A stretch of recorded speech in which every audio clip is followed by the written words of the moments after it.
And good morning, ladies and gentlemen, and welcome to a special presentation of Hardhats TV as we come to you live from the capital city of the cowboy state of Wyoming, Cheyenne, where today the Rapid City Post 22 Hardhats begin a doubleheader against the Cheyenne Post 6 Sixers, a team that made it all the way to the World Series in Legion Ball as regional champs last season. Well, we're happy to have you along. Mike Fell with you this morning, filling in for Oliver Fell, and Hardhats TV getting set to bring you what we know is going to be some outstanding baseball this afternoon. It gets started with Lee Negebauer on the hill leading the charge as the starting pitcher for Hall of Famer head coach Kelvin Torvey and the Hard Hats this morning.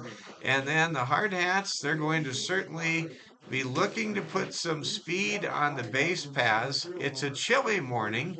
Temperatures right now are in the mid 40s. The sun occasionally peeks out from behind the clouds.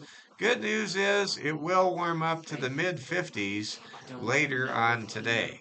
We apologize at the outset. We continue to have a little bit of what's called a buffering issue or a lagging video issue, and it's the same issue we had when we brought you the three games last weekend, two of which were won by our Hard Hats over the Sheridan Troopers at Fitzgerald Stadium. But we are set up, we're rolling, and set yourself up for a great final Sunday of the month of April, where we bring you post 22 baseball against the defending national runner-up Cheyenne Post 6 Sixers. Well, this has really become, I believe, the region's premier rivalry or matchup, especially when you look under the microscope of the last few seasons. Consider this: the Hard Hats, they lost 9 consecutive games to post a Cheyenne Post 6 before they were finally able to win 2 out of 3 games against the Sixers in Rapid City in mid-May last year. And for the Hard Hats, it felt good to rally and pull out a 2 out of 3 uh, series win. But then the Sixers, they were able to win the Veterans Classic in Rapid City and made a really big statement, I thought, winning that tournament on the Hard Hats home field. And then, of course, last year, an absolutely loaded Sixers team featuring Power 5 baseball player Colton McAnally, as well as the outstanding pitcher Bradley Feezer. Without a doubt, the Sixers were so close to winning a national championship, and this program, under the leadership of Ty Lane, is at a very good place right now. And we're expecting today to bring you an outstanding and exciting and intense doubleheader here at Powers Field. On a clear day here at Powers Field, you get to see some suburban hillsides, I would call them, with nice homes off to the in the distance. A little closer to the ballpark, just beyond the center field wall, you can see Chick-fil-A. Yes, Rapid City, I'm told you're getting a Chick-fil-A. You don't have one yet, but I hear it's coming. Cheyenne's been enjoying their Chick-fil-A for a number of years. We have a Firestone off beyond the right field line, and can't make out, but I think it is a car wash, one of those fancy car washes down the right field line beyond our vantage point. Well, Powers Field has a advanced turf infield and base paths, very similar to what you see at Fitzgerald Stadium in Rapid City. But the outfield is grass, and it is a wet surface. We had rain and precipitation, even a couple of snowflakes yesterday when we got off the bus and had dinner at Panda Express. And you look at Post 22, against Cheyenne Post 6 Sixers. And there are a lot of qualities that the two programs share. And I've been told from multiple sources that the Post 6 Sixers really modeled their program years ago after the Hardhats program, and that has helped them elevate themselves to, again, a place so high where last year the Sixers were one win away from winning the national championship at the World Series being played in Shelby, North Carolina last summer. Well, we're happy you're with us. Mike Fell with you, broadcasting from behind home plate here at Powers Field. Outstanding media coverage here. You've got video coverage, radio coverage. The Cheyenne media community does a marvelous job, and they have for a number of years, not only with Cheyenne Post 6 Sixers baseball, but with the Wyoming Cowboys athletics programs, just model programs. Of course, the legendary Craig Bowl announcing his retirement a couple of months ago after a tremendous victory over Toledo in the Barstool Bowl down in Tucson. That there's a lot of success around here, whether it's Sixers baseball, Cowboys football, Cowgirls basketball, Cowboys wrestling. This is an outstanding hotbed of sports here in southeastern Wyoming, in the great state of Wyoming. And the Sixers program is the class of Legion baseball in Wyoming, much as the Hardhats are the class of Legion baseball in the Rushmore state of South Dakota. We're happy to have you along with us. We are getting closer and closer to first pitch. Let's go ahead and get to the starting lineups. First, for the visitors, your post 22 Hardhats. Starting lineup for the Hardhats reads this way. Third baseman Aiden Roberts will lead off for Coach Torvey. Batting second, it'll be second baseman Wyatt Reeder. Reeder had an outstanding opening series against Sheridan. Wyatt Reeder hit 800 in that series. Tate Crossway, he is the right fielder, batting third. Batting cleanup, Alex Dietrich. And how about Alex's 383-foot bomb that really broke open the game on Sunday against Sheridan? Alex Dietrich swinging a hot bat with some major lumber in the heart of the Hardhats order. Batting fifth, it's Hayden Hollick. He's a designated hitter. Batting sixth, it's left fielder Aaron Roach. Hitting seventh, playing catcher, it's Philip Benz. Batting eighth, center fielder Carter Johnson. And batting ninth, shortstop Wilson Kiefer.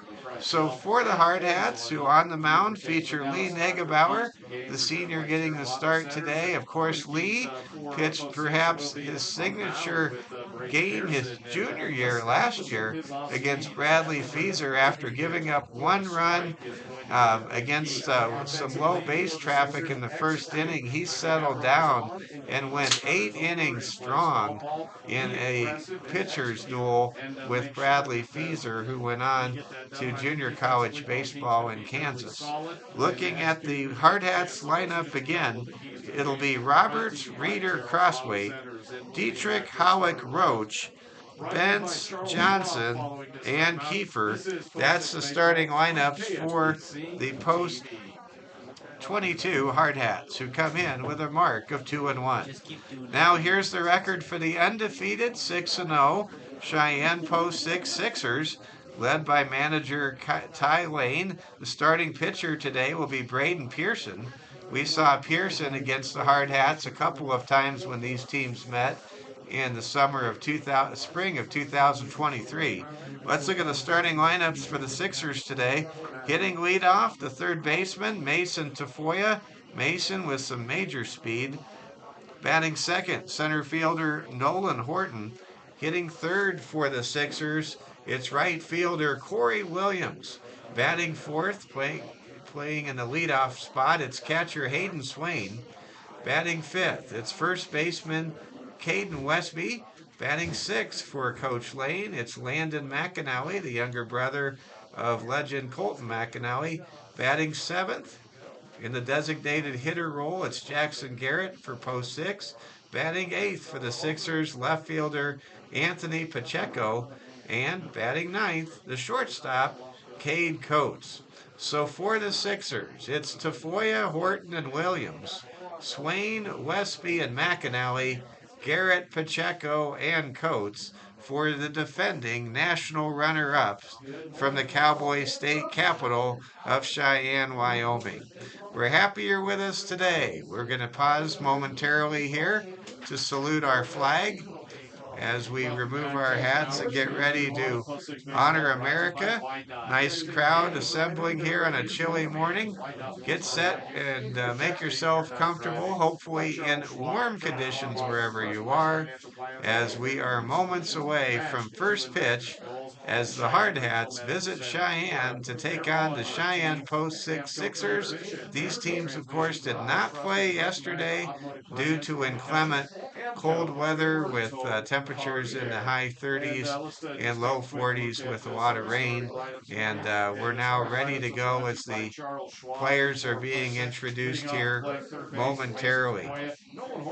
It's always interesting when you have a doubleheader. That first game creates, after the first game, a tremendous sense of urgency sets in. No one ever wants to be swept, and we'll have to see here if the Hard Hats or the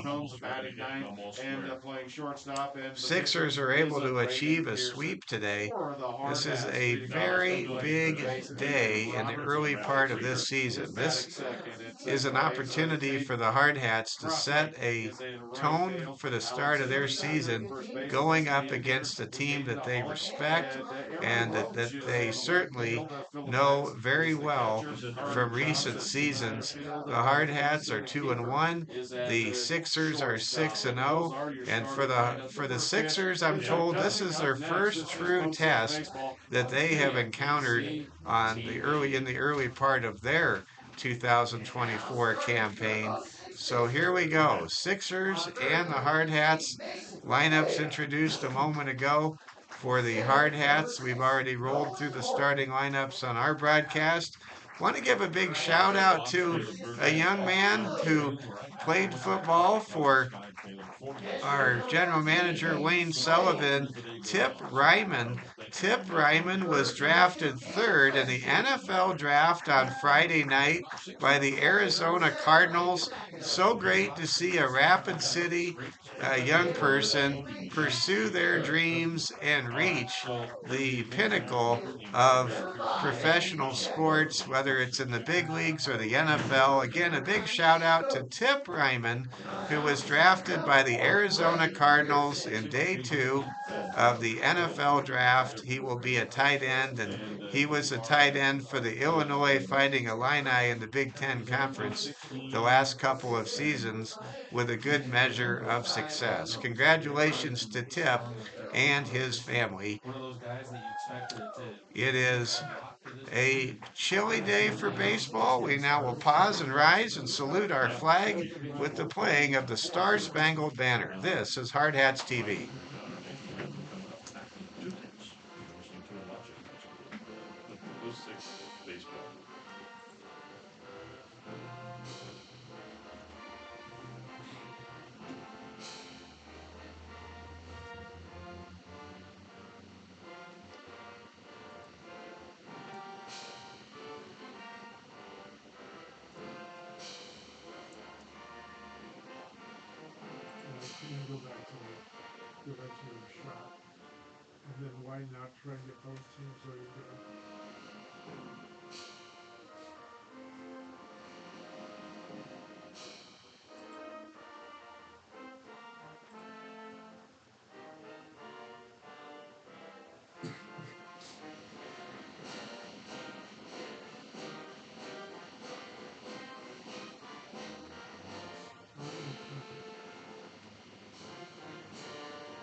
Oh, you heard it. That was our national anthem here at Powers And Field. here we go. Let's begin our broadcast.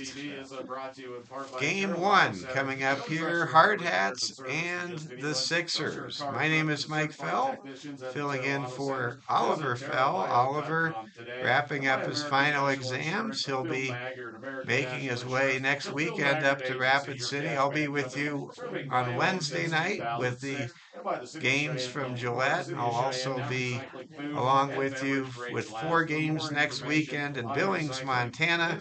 And this is truly a humble privilege to fill in for my son and bring you these games in the early part of the season. So here we go. Brendan, we're just about ready to get things rolling here. Braden Pearson going to throw a few warm-up pitches here. Understand River Walters will get the start in game 2 of the doubleheader later today. Lee Negebauer, the ace from St. Thomas More, he will be on the mound, ready to roll when we get to the bottom half of this first inning. You have to respect the opponent today. The Sixers, not only did they win the regional title last year, but they made it all the way to the College World Series, to the Legion World Series championship game, and they truly gave it a real run last year, going for a title. Of course, the Hardhats, they have won a national championship in 1993. The Sixers are still looking for their first national championship. Sixers and the Hardhats, moments away from beginning. Coach Torby, he's chatting with the home plate umpire. It looks like maybe the catcher getting ready to stroll over to the third base box. Happy to have all of you tuning in here on Hardhats TV. Again, it's a cold, damp field. The outfield is natural grass. The infield is modern field turf and in much better condition, especially with the drainage. And here we go. Coach Torby jogs out to third base. Aiden Roberts steps into the batter's box, and Braden Pearson is ready to deliver the first pitch. And the sun on cue comes out and shines. And here we go. Hardhats, Sixers, underway game 1 of our doubleheader. Get ready to enjoy today's broadcast from Powers Field in Cheyenne, Wyoming. First pitch is slapped to the third baseman. Throw across the diamond is in time. And that'll be a 5-3 ground out if you're scoring along with us. Good play there made by third baseman Mason Tafoya. He took the smash, knocked the ball down, and delivered a dart to retire Aiden Roberts at first base. The first baseman is Caden Westby for the Sixers, and he handled that throw very well from Mason Tafoya.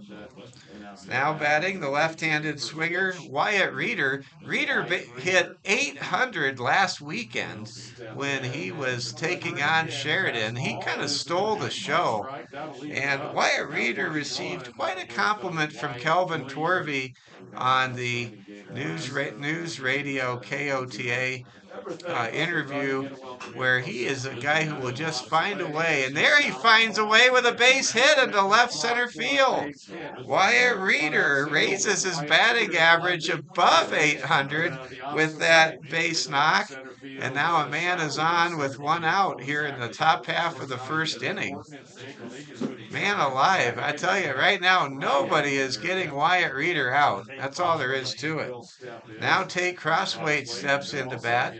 Another left-handed hitter in the top half of the order for Coach Torvey. First pitch is over for a strike from Braden Pearson. Hardhats right now with a man on in the person of Wyatt Reeder. Reeder, of course, has speed. He's working against a right-handed pitcher, Pearson, who tries a pickoff attempt, and That sends Reeder back to first. And post 6 baseball Hardhats love to be able to work the speed that they possess. Here to keep you safe. Synergy, the trusted source of home care. And here we go. Cheyenne. Throw back to first is not in time. We again apologize for the lagging video issue. Hopefully we will have this issue behind us in the near future. Here comes a throw, and that is high. We were hoping that being in the heart of Cheyenne, that we would have a stronger Wi-Fi stream than we did last weekend when the Wi-Fi was down. I do have some good news. When the Hardhats go home, the Wi-Fi has been restored, and so we should not have any lagging video problems at home. And again, we'll get where we need to go. We appreciate everyone's patience with our lagging video.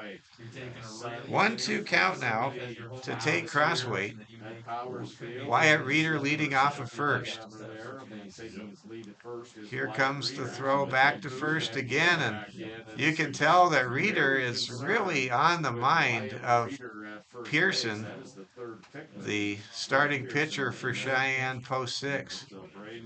The Sixers come into this ball game with a mark of 6-0. And this is definitely their most formidable opponent so far this year. There's a swing and a miss, but the ball gets away. Throw down to first. Is it in time? It is. But a runner does advance from first to second in the person of Wyatt Reeder.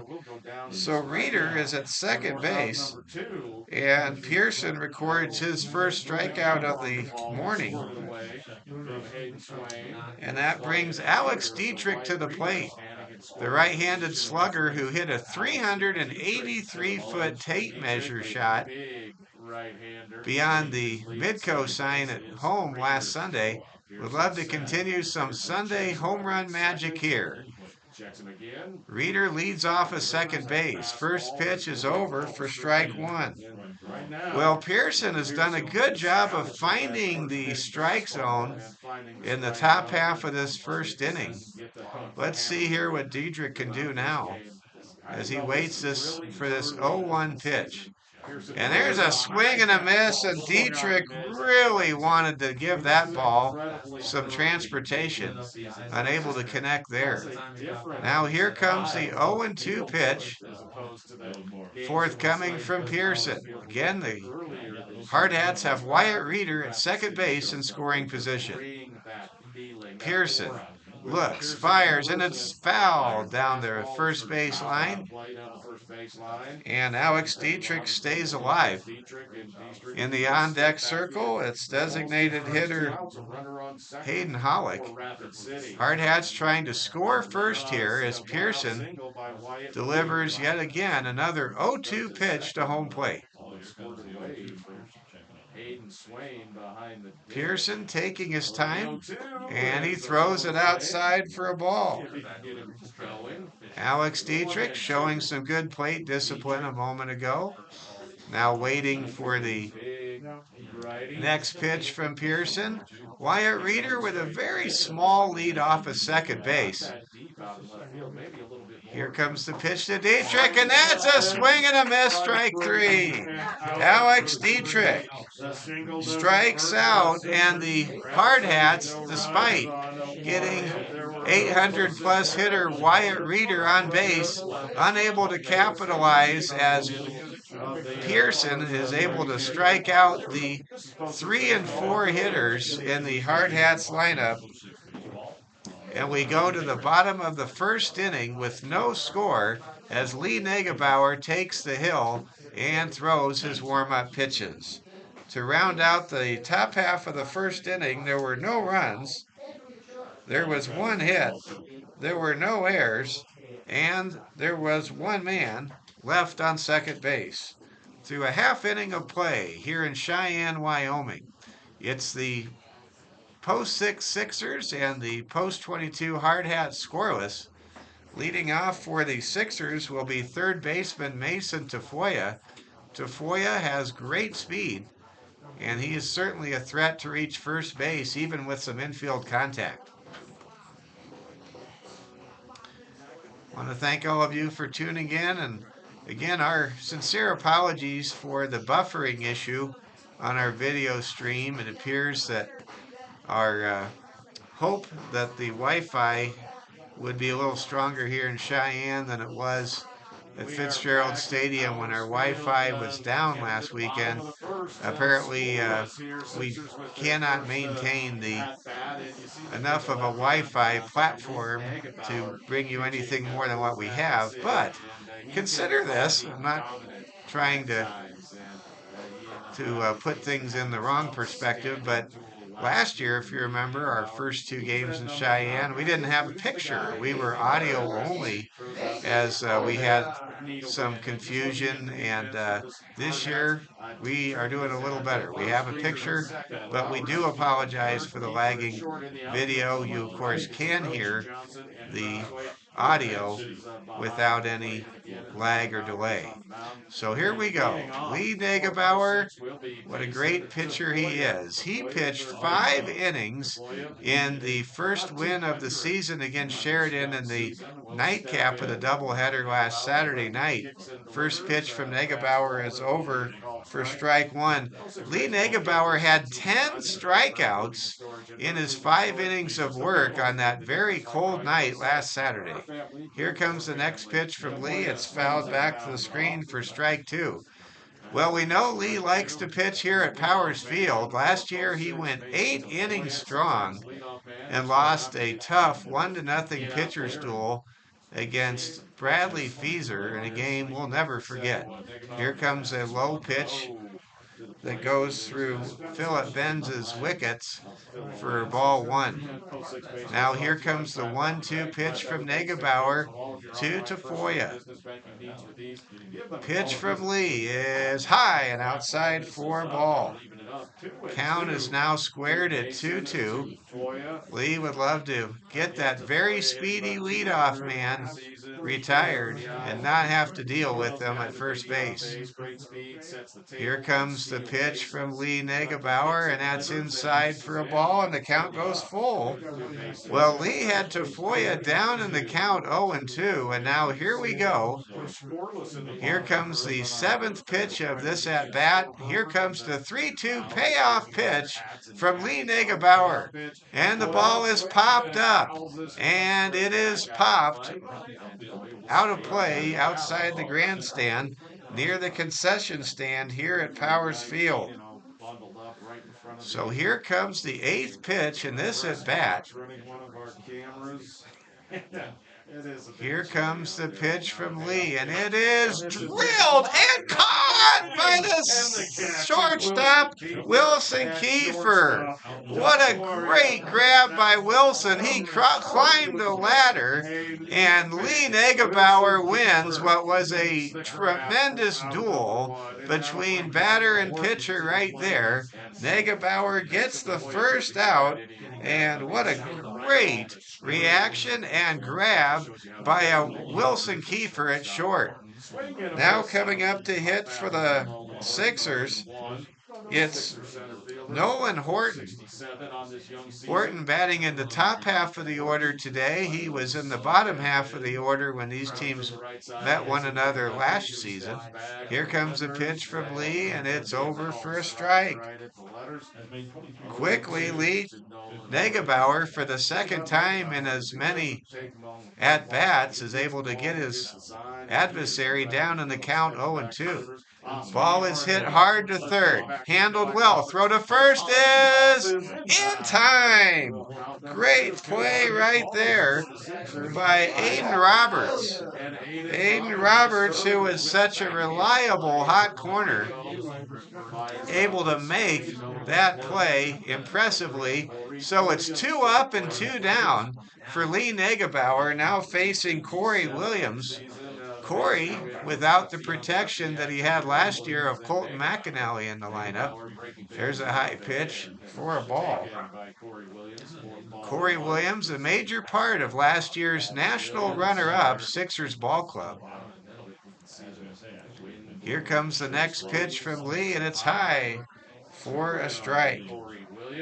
Or for a ball, rather.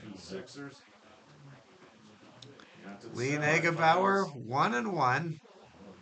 Or 2-0 and the count now to Williams. Next pitch is over for a strike. This is the first left-handed hitter for the Sixers so far this afternoon or this morning. It is still the morning. Here comes a pitch from Negebauer. Swing and a miss. Boy, did Lee pull the string on that one. And that ties up the count at 2-2 strikes. Now here comes the next pitch from Lee Negebauer. That pitch is high and handled by Philip Bentz. And for the second time in 3 at-bats, Lee Negebauer goes full, and he will now throw his 19th pitch here in the bottom of this first inning, trying to get a 1-2-3 inning. The pitch is swing on and miss. Strike 3, and the Hardhats are able to go 1-2-3 through the top of the order for the post-6 Sixers. What a great beginning for Lee Negebauer. And the first inning was the only inning where Lee gave up any runs a year ago when he was here. This year, he holds the Sixers scoreless to start the contest. We're through 1 inning of play here at Powers Field in Cheyenne. In the bottom of the first inning, there were no runs, no hits, and no errors. Coming up in the top half of the second inning for the Hardhats, it will be Hayden Howick, Aaron Roach, and Philip Benz. You're watching Hardhats TV.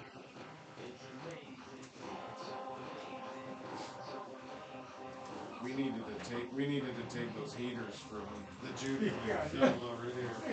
Stole the heaters from the softball field. Braden Pearson comes out for his second inning of work. Well, that was such a quick first inning. We didn't even have 15 minutes go by before we were done with the first inning of this ball game. The pitchers were impressive. The at-bats were battles, and only Wyatt Reeder for post 22 was able to record a hit in the first inning for either team. Again, we apologize for the lagging video issue. We were without Wi-Fi at our home Wi-Fi service last weekend, and we went on the road and we thought, well, we're in the heart of Cheyenne. We should be able to have consistent Wi-Fi working with our device on the road, but unfortunately that has not been in the cards. We just appreciate your patience, and we're working on it, folks. This is our first road game of the year. Here we go. Coming up to bat now is Pearson. Hayden Howick will lead off here in the top half of the second inning. First pitch is inside for a ball. Here comes the next pitch to Hayden Howick. Howick with a bit of power when he can get a hold of it. And now we have a delay.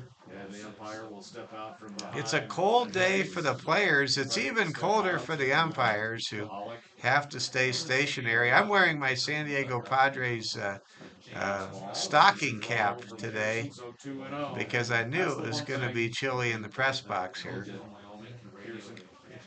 Count now 2-0, and Howick hits a dribbler up to the pitcher, but they're going to say that ball was a foul ball off the plate. So the count is now 2-1, and that's a break for Hayden Howick. He would have been out for sure if that ball was considered to be fair. A play like that reminds you of the old Baltimore chop play back in the early 1900s when batters would take advantage of the hard pan dirt in front of home plate sometimes and try to hit the ball off that hard pan and run it out to first. There's a pitch, fouled back to the screen, and the count now stands at 3-1. Aaron Roach on deck here in the second inning for the Hardhats. No score if you're just joining us. Happy to have you along with us here on Hardhats TV. Here comes the pitch, and that's ball 4, and Hayden Howick The leadoff hitter in inning number 2 is on first base. And now the Hardhats with a golden opportunity Now let's see if Rapid City to try to break through with the first run or runs in today's ball game. This is game 1 of a doubleheader. Mike Fell filling in for Oliver Fell, coming to you live from Cheyenne, Wyoming. Here comes the pitch, and there's a swing and a miss. Aaron Roach that time, I think, was looking fastball, and he had a hard time adjusting to that off-speed delivery from Braden Pearson. Here comes Pearson's 0-1 pitch now to Roach, and Roach fouls it back. Aaron Roach, around Memorial Day last year, had the best on-base percentage on the team. Roach is a great player and a fine young man attending St. Thomas More High School. Here comes the 0-2 pitch to Roach, and that pitch is low and away for a ball. Philip Bentz is the man in the on-deck circle for the Hardhats. We're at a key moment early in this game with the Hardhats getting the leadoff man aboard here in the top of the second inning. Here comes the next pitch, and that's over for a strike. 3, and that's the third strikeout of the game for Braden Pearson. So 3 of Braden's 4 outs recorded against the Hardhats have come via the strikeout, and that was a called strike 3 against Aaron Roach. And now here comes Philip Bentz. Bentz fouls it back to the screen. Philip Bentz, who had that epic home run at Joe Pertz Field in Billings. That's where we will be next Saturday night and Sunday morning and afternoon. Here comes the pitch to Bentz, and that's swung on and missed for a strike. And now Bentz is 1 strike away from being retired, and for the Sixers, they have a chance to record 2 outs in a row again with Pollock leading off first base. Here comes the pitch from Pearson, and that ball is going to be swung on and missed, and Philip Bentz goes down. So that's back-to-back strikeouts for Pearson in both the first and second inning, but the inning continues as Hayden Hollick is at first base, reaching on a leadoff walk, and Carter Johnson, the very speedy youngster, steps into the batter's box here with an opportunity to keep the line moving. Carter Johnson had some good moments, flashed his speed and potential in the opening winning series against Sheridan, and there's a base hit for Carter Johnson into left field. Johnson, being selective, able to rack up the second single in as many innings for post 22. And now there are 2 on and 2 out. And Wilson Kiefer, who was the fielding hero in the bottom of the first inning with that great catch off the bat of Mason Tafoya, he is now ready to roll here with 2 on and 2 out. Pearson looks back to second base, now fires home. He gets a sign from Swaim, and the ball is fouled out of play by Wilson Kiefer. Hardhats with a pair of singles and a walk so far. They have not been controlled by Pearson, but they have been struck out 4 times by the starting hurler for Cheyenne post 6. Here comes the next pitch, and that is strike. A strike to move the count 0-2. Pearson throws a knuckle curve, we understand, and something that's very dangerous, hard to adjust to. Here comes the 0-2 pitch, and that pitch is high for a ball. Wilson Kiefer down in the count 1-2 with a chance to bring in the first run of the ball game, with the Hardhats featuring 2 base runners with 2 outs recorded so far here in the top of the second inning. Here comes the next pitch. It's outside for a ball. 2 balls, 2 strikes, 2 outs. Hardhats with 2 on. It's really 2s across here in the second inning. 2-2 count, 2 on, 2 out in the second inning. That's 5 2s in a row. Here's a pitch. It's fouled back, and we remain at 2-2. The Hardhats, if they could get a bases clearing 2-bagger, could play 2 runs most likely with Carter Johnson at first and Hayden Hollick at second. Here comes the next pitch from Pearson. And that pitch is outside for ball 3.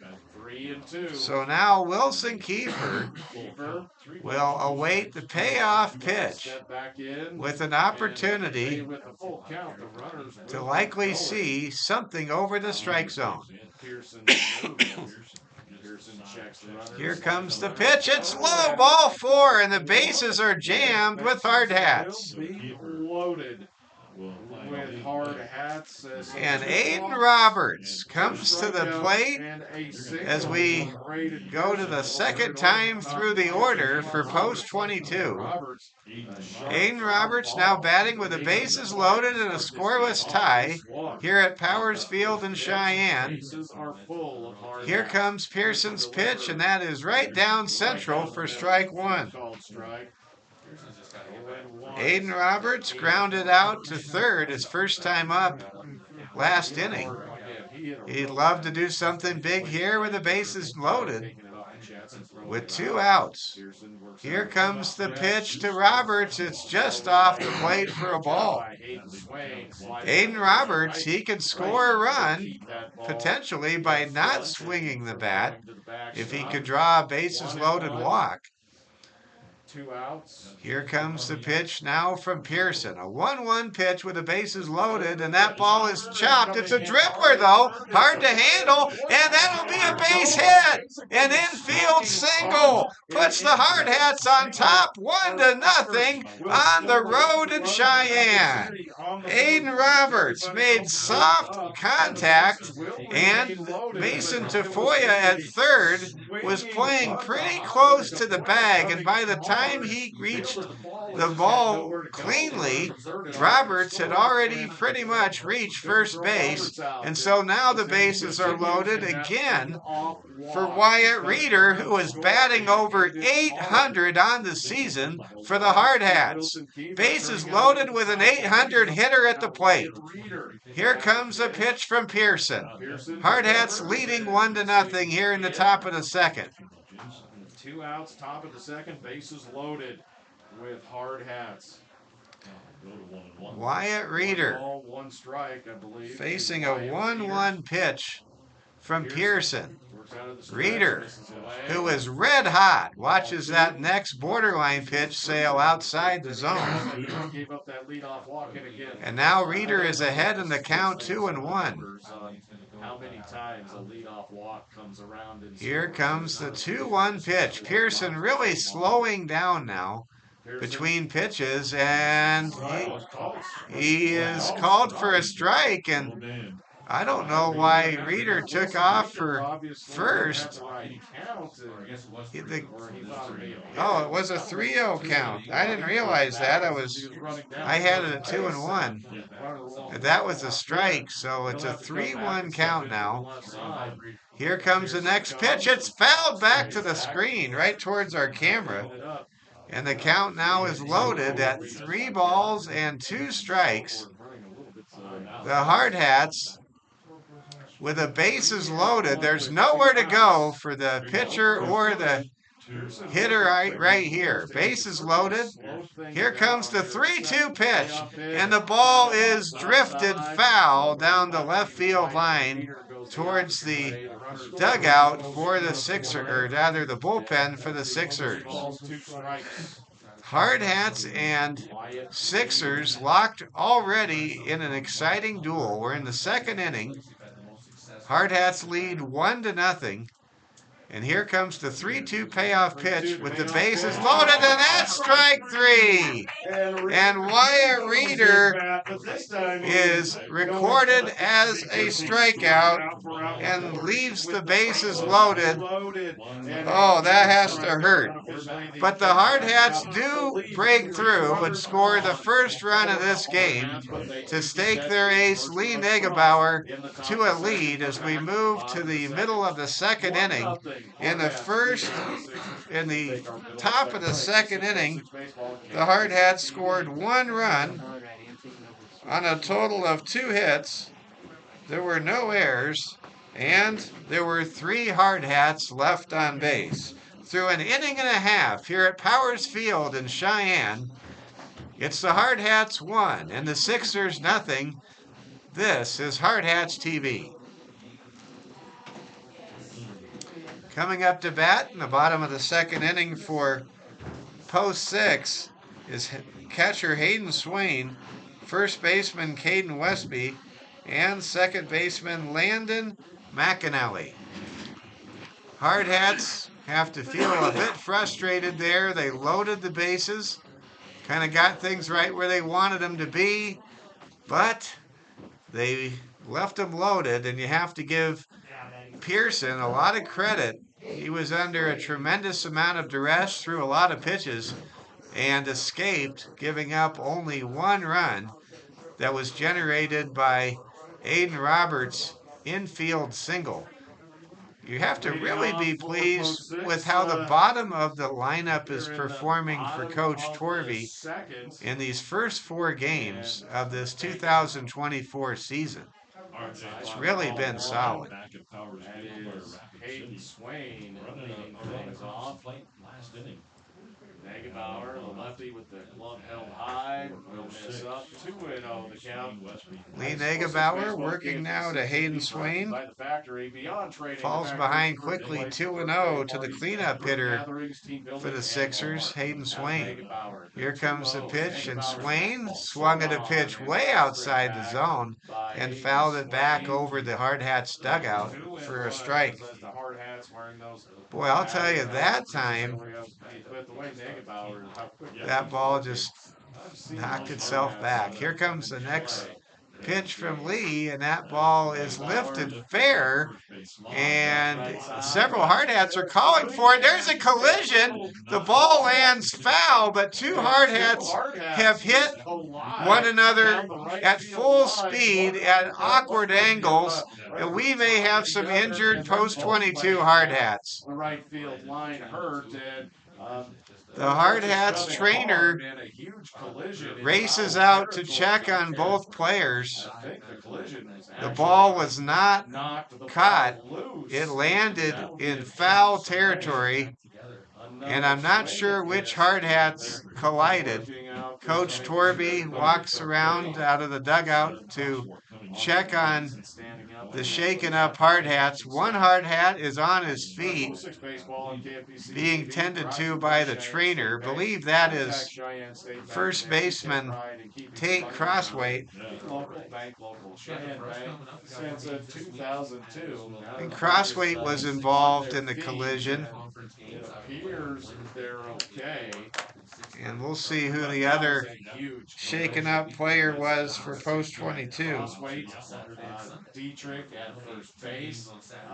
Wyatt Reeder, the second baseman, may have been involved in that little triangle of players. And they're still tending. So actually, it looks as though Wyatt Reeder, the second baseman, collided with Tate Crossweight, the right fielder, and it seems as though in the early analysis that Wyatt Reeder, he took the worst of that collision. He's being helped up onto his feet. Reeder a bit gimpy, he's walking around, and I think he's just testing if he can stay in the game, as he's being looked upon by the trainer and head coach Kelvin Torvey. Right now, the Hardhats holding their breath as Tate Crossweight And players and the crossway. Wyatt Reeder had a violent collision down the right field line in foul territory. Our score is 1-0 in favor of post 22.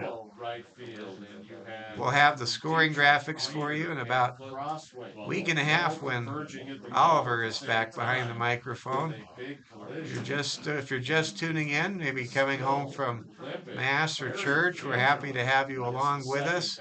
Hardhats scored a run on an RBI infield hit by Aiden Roberts in the top of the second inning, and they lead 1-0. We just had a collision with Wyatt Reeder and Tate Crossway, and it looks as though Wyatt Reeder's going to stay in the game, and he is going to go back to his shortstop, to his second base position. Reeder is not 100%. I'm watching him right now, and he is having a hard time putting a regular weight on both legs right now, but he's going to stay out there. Boy, is Wyatt Reeder one tough hard hat. Here comes the 3-2 pitch now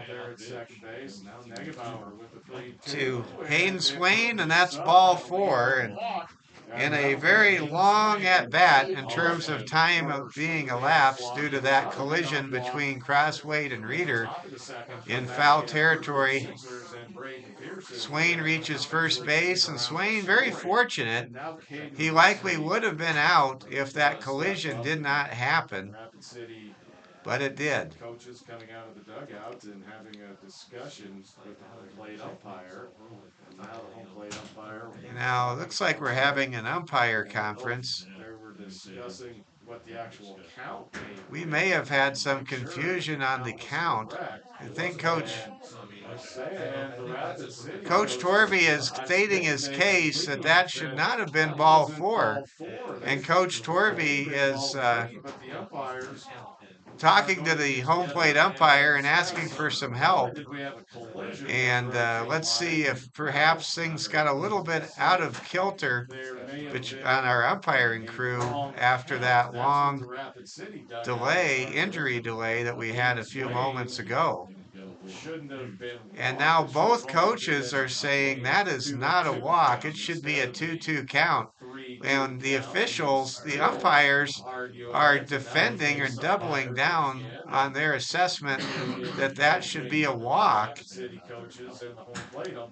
And the umpires are continuing to talk to the coaches. And boy, I've never seen the coaches for post 22 not know what the count is. But the umpires are going to keep Hayden Swain at first base, saying he did draw a base on balls. So Caden Westby will now be the hitter. Lee Negebauer, yet to give up a hit, gives up a base runner in a controversial situation where the coaches for post 22 argue that there should not have been a walk issued in that situation.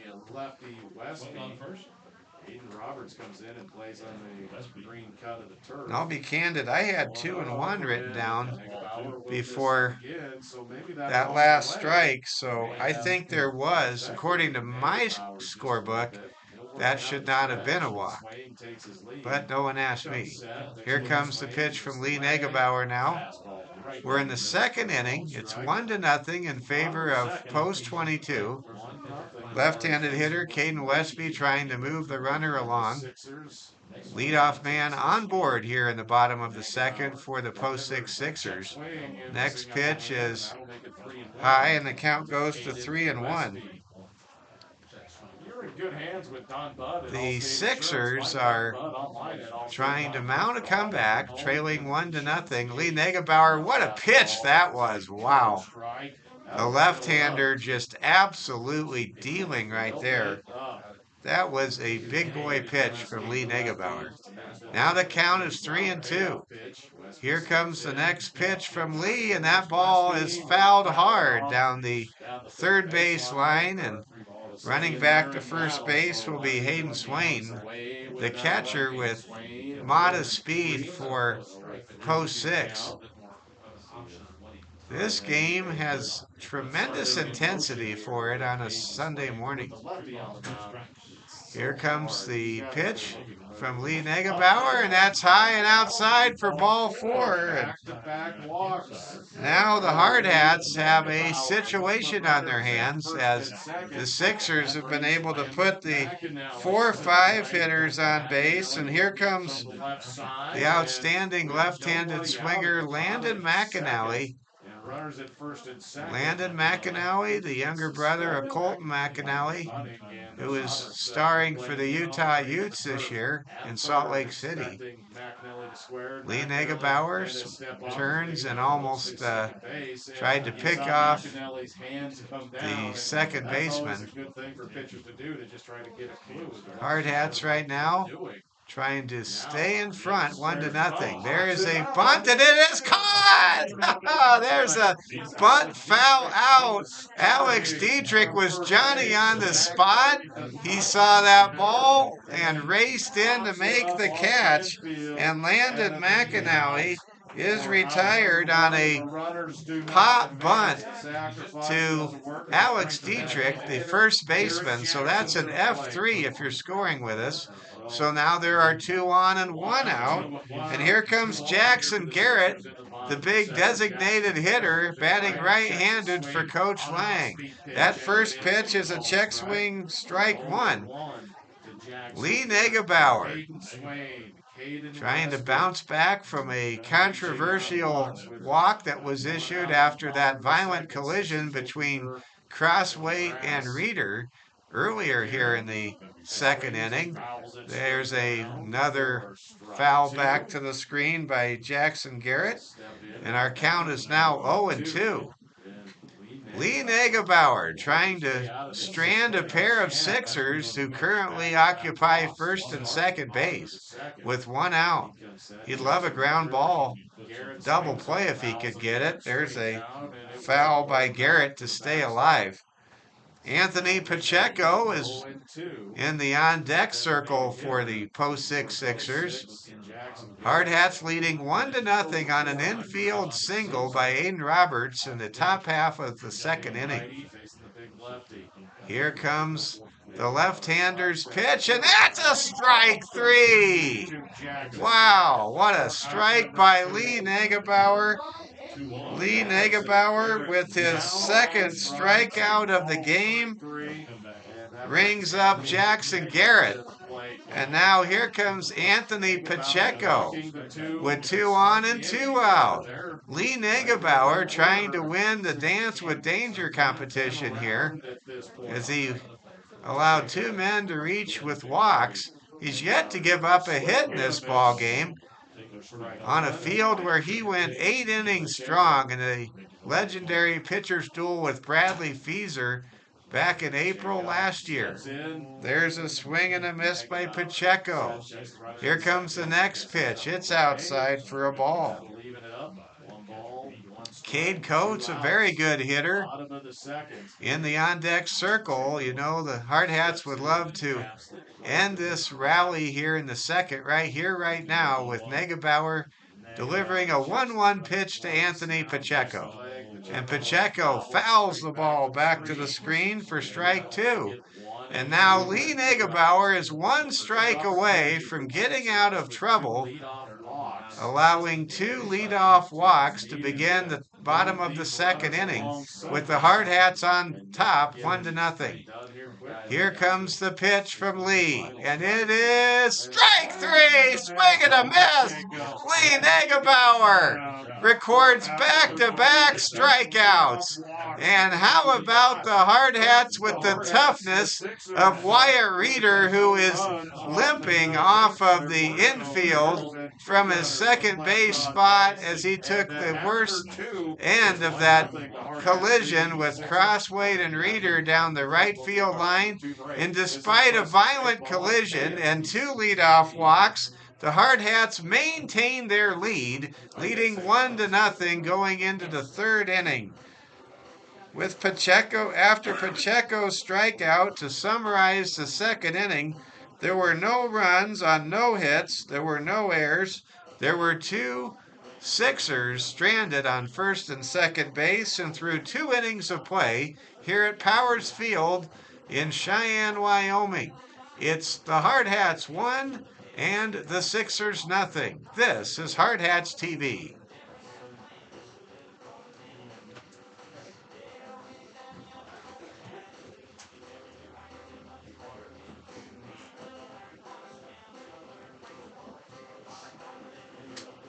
But had a huge opportunity there.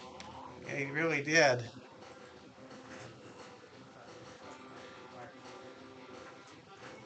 Welcome back, ladies and gentlemen. We're glad to have you with us. Only one score from the majors to tell you about in the Motor City, where 275,000 people showed up to watch a NFL draft a couple days ago.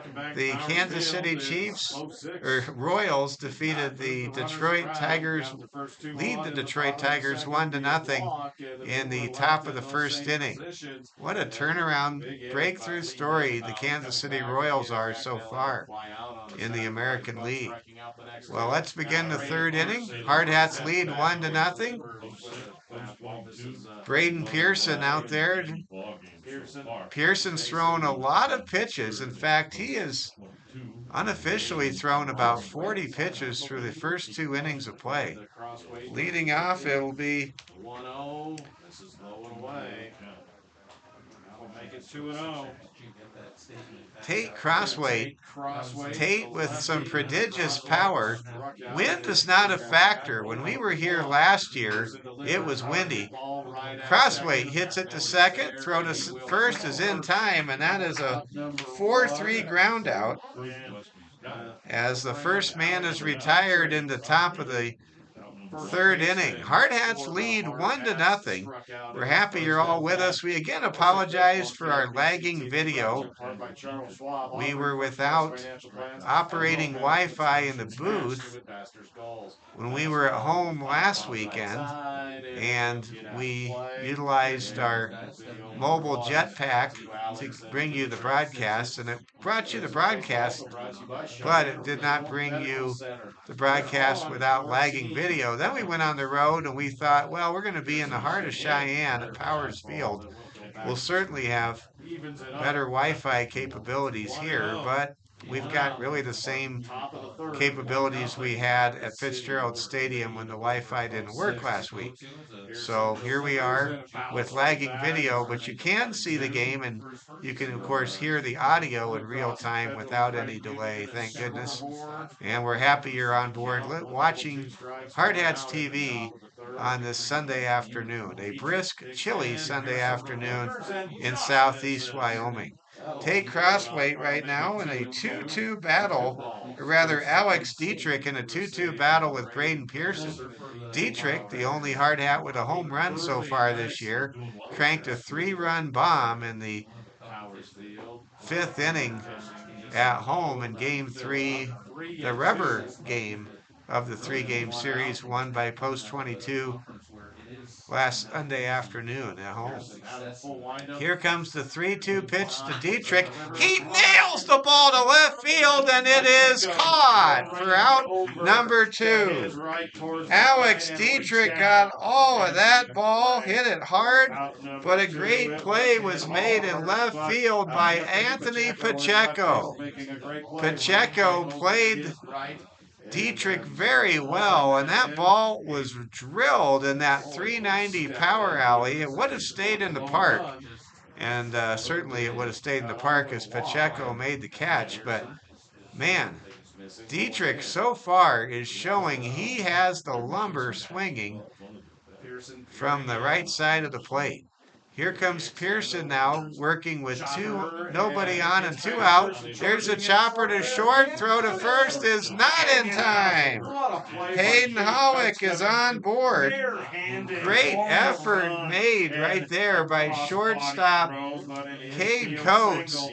Cade able to get that ball on a bounce, barehanded, threw a bullet to first, but Howick had enough time to scoot to first as that ball was really, really soft. It took a while to get to the shortstop. Now here comes Aaron Roach. Roach hits it deep, but Pacheco calls for it and makes the catch to retire the side. So for the third time in as many innings, the Hardhats do record a hit. They have 4 hits in the game, but they come up empty in the top of the third. There were no runs on 1 hit, no errors, 1 man left on base, and through 2.5 innings of play here in Cheyenne, it's the Hardhats 1 and the Post 6 Sixers nothing. You're watching Hardhats TV. We head to the bottom of the 3rd inning where the Sixers will bring the number 9 hitter Cade Coates, Mason Tafoya, and Nolan Horton to the plate, due up in the bottom half of the 3rd inning. Hardhats lead 1-0. Lee Negebauer yet to give up a hit. He has been charged with 2 walks. Lee Negebauer, he has, if you put last year's trip to Powers Field together with this trip to Powers Field, he has only given up 1 run in 10 innings against one of the top programs in American Legion Baseball on the road here in Cheyenne. We might just have to start calling Lee Mr. Cheyenne. Let's begin the bottom of the 3rd inning as Cade Coates comes to bat for the Sixers. Cade Coates batting 9th, also wears the number 9.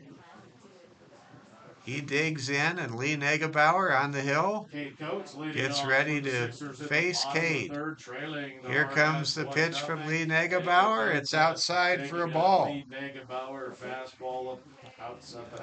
Let's go ahead and set the infield for you. Good request there. Playing 3rd is Aiden Roberts. Shortstop being played today for the Hardhats by Wilson Kiefer. Hanging in there, playing after a violent collision at second base is Wyatt Reeder. And at first base, it's Alex Dietrich. Out in the outfield for the Hardhats. Left field, it's Aaron Roach. Center fielder is Carter Johnson. And right fielder is Tate Crosswade. And had a chance to set the lineups in the outfield earlier, but that was before I'm sure many of you had a chance to tune in, and I thank our Hardhat fan for that request to announce who is playing the field. Of course, Philip Bentz is the backstop behind the plate, and there is a leadoff walk issued to Cade Coates. Lee Negebauer yet to give up a hit, and now we're going to have a mound visit. Looks like Coach Ewing going to come out and chat with Lee Negebauer. Hardhats have recorded 4 hits, scored 1 run. They left the bases loaded in the top of the 2nd, but they did score 1 run. Hardhats otherwise have left a pair of base runners in the 1st and 3rd inning. They wish they were up by more, but they are happy they have a lead. Lee Negebauer handles a sacrifice bunt. He throws to second, and it is in time for out number 1. What a great play there by Lee to retire the lead runner on a fielder's choice, and the no-hitter stays intact there. And what a great job there by Lee Negebauer. That is going to be a 1-4 putout. And Wyatt Reeder made a good play. Consider Wyatt is not 100%. He's limping gingerly out there after colliding with Tate Crossway in that collision in the first at bat in the bottom of the second inning. And that was a So now at first base, it's Mason Tafoya with good speed. Tafoya reaching on a fielder's choice a moment ago. So 1 on, 1 out is our situation. Nolan Horton is the batter. Lee Negebauer yet to give up a hit against a team that he has quickly become an marked nemesis against. Here comes the pickoff move by Lee Negebauer. Lee has a good pickoff throw to first, but he kind of telegraphs it a little bit. Left-handers, of course, so crafty at pickoff moves since they have a bird's eye view of the runner leading off first. Tafoya takes off. Throw down to second is not in time. And Mason Tafoya steals the first bag of the game for the Sixers. Boy, you can really see why Mason Tafoya is the leadoff hitter in this lineup. That was a lightning blur down to second base right there in the person of Mason Tafoya. And now Kelvin Torvey wants to chat with the home plate umpire. We might be seeing Wyatt Reeder coming out of the game. And yep, Wyatt's going to be lifted as he took a collision, wants to keep going, but Coach Torvey has seen enough as far as the condition that his warrior and true gentleman Wyatt Reeder is in. So Wyatt Reeder will come to the dugout, and you can just see as he's walking to the dugout, he definitely took the worst of that collision in the top of the second inning. Looks like Ryan Negebauer, Lee's little brother, is now going to be in second, and we will see that substitution. Ryan Negebauer coming in for Wyatt Reeder. Reeder was injured in that collision. Ryan Negebauer in at second base. Middle of the inning switch here. Here comes a 2-1 pitch now from Lee Negebauer to Nolan Horton, and Horton fouls it away, and the count moves to 2-2. Lee Negebauer, he's given up 3 walks in this game, but has yet to give up a hit. The Hardhats lead 1-0. Coming to you live from Powers Field here in Cheyenne. Here's a pitch from Lee, and that's over. Nope, just off the plate for a ball. Count goes full yet again. Here comes a 3-2 pitch with 1 on, 1 out. Tafoya with great speed represents the tying run for Cheyenne Post 6. Here comes the pitch from Lee Negebauer, and that ball is chopped to third. Runner moves back to second. Throw to first is in time for out number 2. Aiden Roberts made a marvelous play at the hot corner to retire Nolan Horton. So there are 2 men down now in the bottom of the third, and Lee Negebauer still has yet to give up a hit in this ball game, and he will face Corey Williams, the number 3 hitter in Ty Lang's dangerous lineup. Let's see if Lee can keep it a 1-0 game. First pitch is fouled back for a strike. Corey Williams is a fine ball player. He really stood out when we saw him play against the Hardhats last year. Post 22 on top, 1-0. We're in the bottom of the third. Tafoya's at second base. There are 2 outs. Here comes the 0-1 pitch. That's high and inside for a ball. Lee Negebauer, a left-handed ace for Kelvin Torvey, doing a fine job working against a left-handed hitter here in the person of Corey Williams. Here comes pitch number 47 from Lee Negebauer, and that is an off-speed swing and a miss, strike 2.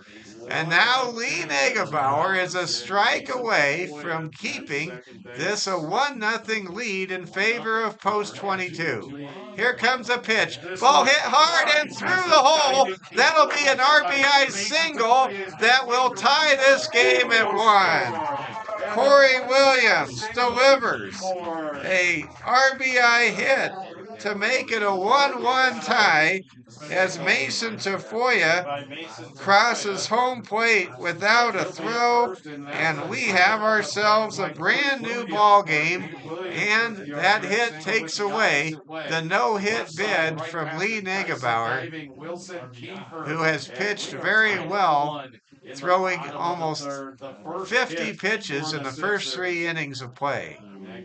There's a pitch inside now to Hayden Swain. Hayden walked back in the 2nd inning.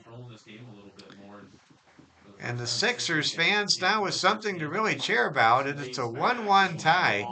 And if you're a Hardhats fan, you feel the frustration that they could not capitalize with the bases being loaded back in the 2nd inning with a chance to give themselves more than a 1-0 lead at that point in time. Pickoff throw back to first is close, but Williams is able to get back there. Lee pitching very well in this ball game. Now in a 1-1 tie, he throws the pitch over for a swing and a miss. Hayden Swain swings at nothing there. Count now moves to 2-1. Lee Negebauer working against right-handed hitter Hayden Swain, and there's a high ball 3, and a throw down to first base is handled cleanly, but does not record an out. And now Hayden Swain can be selective. He's got a hitter's count here, 3-1 count coming up in this 1-1 tie. Ball hit hard to third, handled well by Roberts, who throws out the hitter, Hayden Swain, and that retires the side. But the Sixers do tie the game. We have a 1-1 tie through 3 innings. This is a very exciting ball game, and we're so glad you're here to watch this game here on Hardhats TV. In the bottom of the 3rd inning, the Sixers scored 1 run on 1 hit. There were no errors, and there was 1 Sixer left on base. Through 3 innings of play, it's post 22 1, Cheyenne post 6 1, and we go to the top of the 4th inning with the bottom of the order due up. Phillip Benz, Carter Johnson, and Wilson Kiefer will all come to hit in the top half of inning number 4. Glad to have you with us. Mike Fell with you. Again, we apologize on the lagging video issue. We thought coming to Cheyenne we would have amazing Wi-Fi capabilities, and it just was not in the cards, but we're happy you're with us, able to see the game and hear the game in real time. And we are locked in a great duel between Braden Pearson for post 6 and Lee Negebauer, the left-handed ace for Rapid City post 22, and it's a 1-1 game in this pitcher's duel as we move to the 4th inning. It is cold here in Cheyenne. It has just become high noon here in the Cowboy state of Wyoming, 12:01 to be exact, and we currently have 49 degrees. We're expecting a high of 53, and they're saying there's a chance now of rain showers after 4 o'clock, so certainly we hope this doubleheader moves along in timely enough fashion for us to be able to get both of these games in. But you would think if it did rain later today that it would be kind of a misting rain. It's a chilly day, and it doesn't feel like we're just going to have April showers, if you know what I'm saying. So here we go. Leading off, it's Phillip Benz. Phillips struck out back in the second inning. Gone the distance thus far. And bends.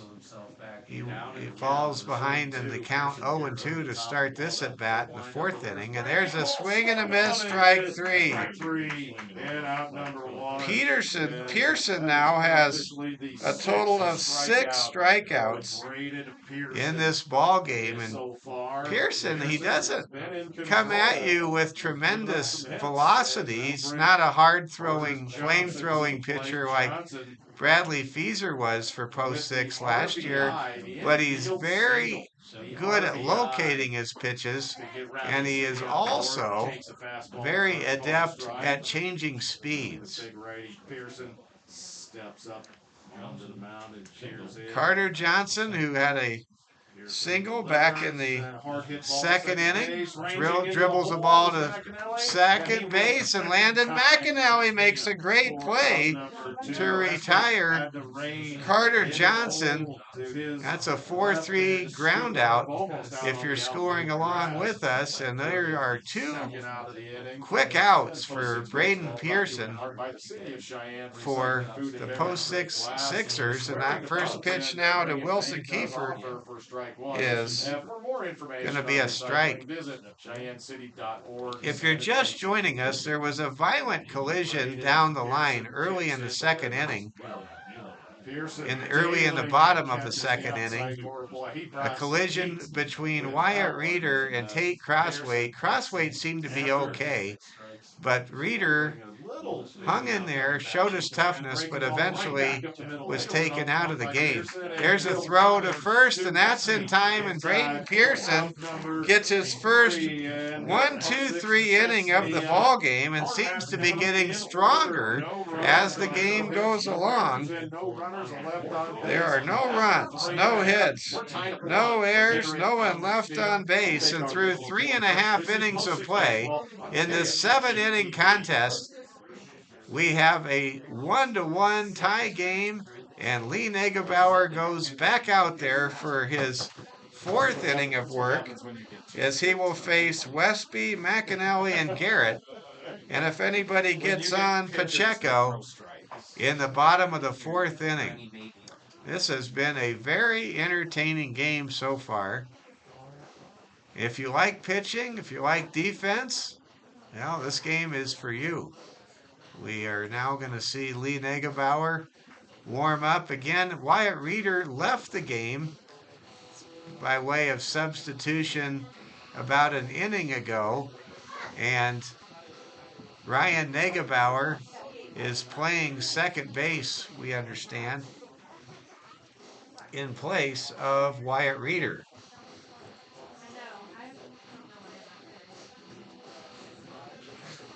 Mike Fell with you, filling in for the voice of Hardhats TV, Oliver Fell. Oliver wrapping up his junior year at Arizona State University, and he will be behind the microphone with you with perfectly working Wi-Fi coming up on May 7th when Post 320 takes on their in-town foes, your Post 22 Hardhats. And here we go. Caden Westby watches a pitch sail below the zone for a ball to start things off here in the bottom of the 4th inning. Next pitch is fouled away for a strike. We're happy you're all with us. 1-1 tie right now here in the bottom of the 4th inning. Lee Negebauer working against Caden Westby, who walked his first time up. Count moves to 2-1 on that last walk. Lee Negebauer working not necessarily efficiently, but effectively as he gets a swing and a miss. Lee coming up on his 65th pitch of the game unofficially. Has a 2-2 pitch here, and that's a swing and a miss, strike 3, and Westby goes down. Westby retires the leadoff hitter here in the 4th inning That's only the second time in 4 innings that Lee has been able to get the leadoff batter at the plate. So now here comes Landon McAnally. McAnally's pitch is drilled into right field for a hit. McAnally, the fine piece of hitting, waited for his pitch and without any hesitation, drilled the ball right into right field. And now here comes Jackson Garrett. Garrett, with a very large frame, steps into the batter's box. He struck out against Lee Negebauer back in the second inning. There's a wild pitch by Lee, and that's going to give an extra base to Landon McAnally. A rare wild pitch from Lee Negebauer. That ball landed beyond the batter's circle, and it was very challenging for catcher Philip Benz to be able to corral that wild pitch from Lee a moment ago. So now the go-ahead run is in scoring position for Cheyenne Post 6. And I hate to state it, but Lee is starting to fight his control for the first time this afternoon. He steps off the mound, rubs the baseball. It's a cold day to be on the mound, and it's hard to get that location back if it starts to drift. There's a pitch over for a strike to Jackson Garrett. Hardhats trying to keep the score 1-1 right here. Hardhats scored on an Aiden Roberts RBI single back in the second inning. The Sixers countered in the bottom of the third inning on an RBI single from Corey Williams. Here comes the 3-1 pitch to Garrett. The 3-1. Negebauer throws home. It's fouled back to the screen. I can't testify to this on a stack of Bibles, but I think when Lee is throwing his fastball, he's throwing with a little less velocity, just trying to make sure he can locate the pitch. Next pitch is just outside for ball 4. And Jackson Garrett is on base. And now there are 2 on against only 1 out. And Anthony Pacheco, who was a strikeout victim his last time out, comes up to bat next. And now we're going to have a visit to the pitcher's mound and an infield conference. If you're just joining us, maybe you were at church, maybe you were enjoying breakfast at Colonial House or the Millstone or Tally's, someplace like that. We're glad to have you along with us here on Hardhats TV. Your infield defense lines up this way today. Catcher is Philip Benz. Aiden Roberts playing third base. Wilson Kiefer's at short. Ryan Negebauer is at second base. And first base is Alex Dietrich. Pacheco now steps into the batter's box, waiting for a pitch from Lee Negebauer. Here comes the pitch, and it is a swing and a miss. And Lee does not want to tinker with the top part of the order for the Sixers. He would love to get the 8 and 9 hitters retired with 2 on and 1 out here in the 4th. There's a swing and a miss. And I don't know what was said or what wasn't said, but Lee Negebauer seems like a brand new man, to quote Alan Jackson. Here comes the next pitch from Lee Negebauer. That pitch is hit foul down the left field line.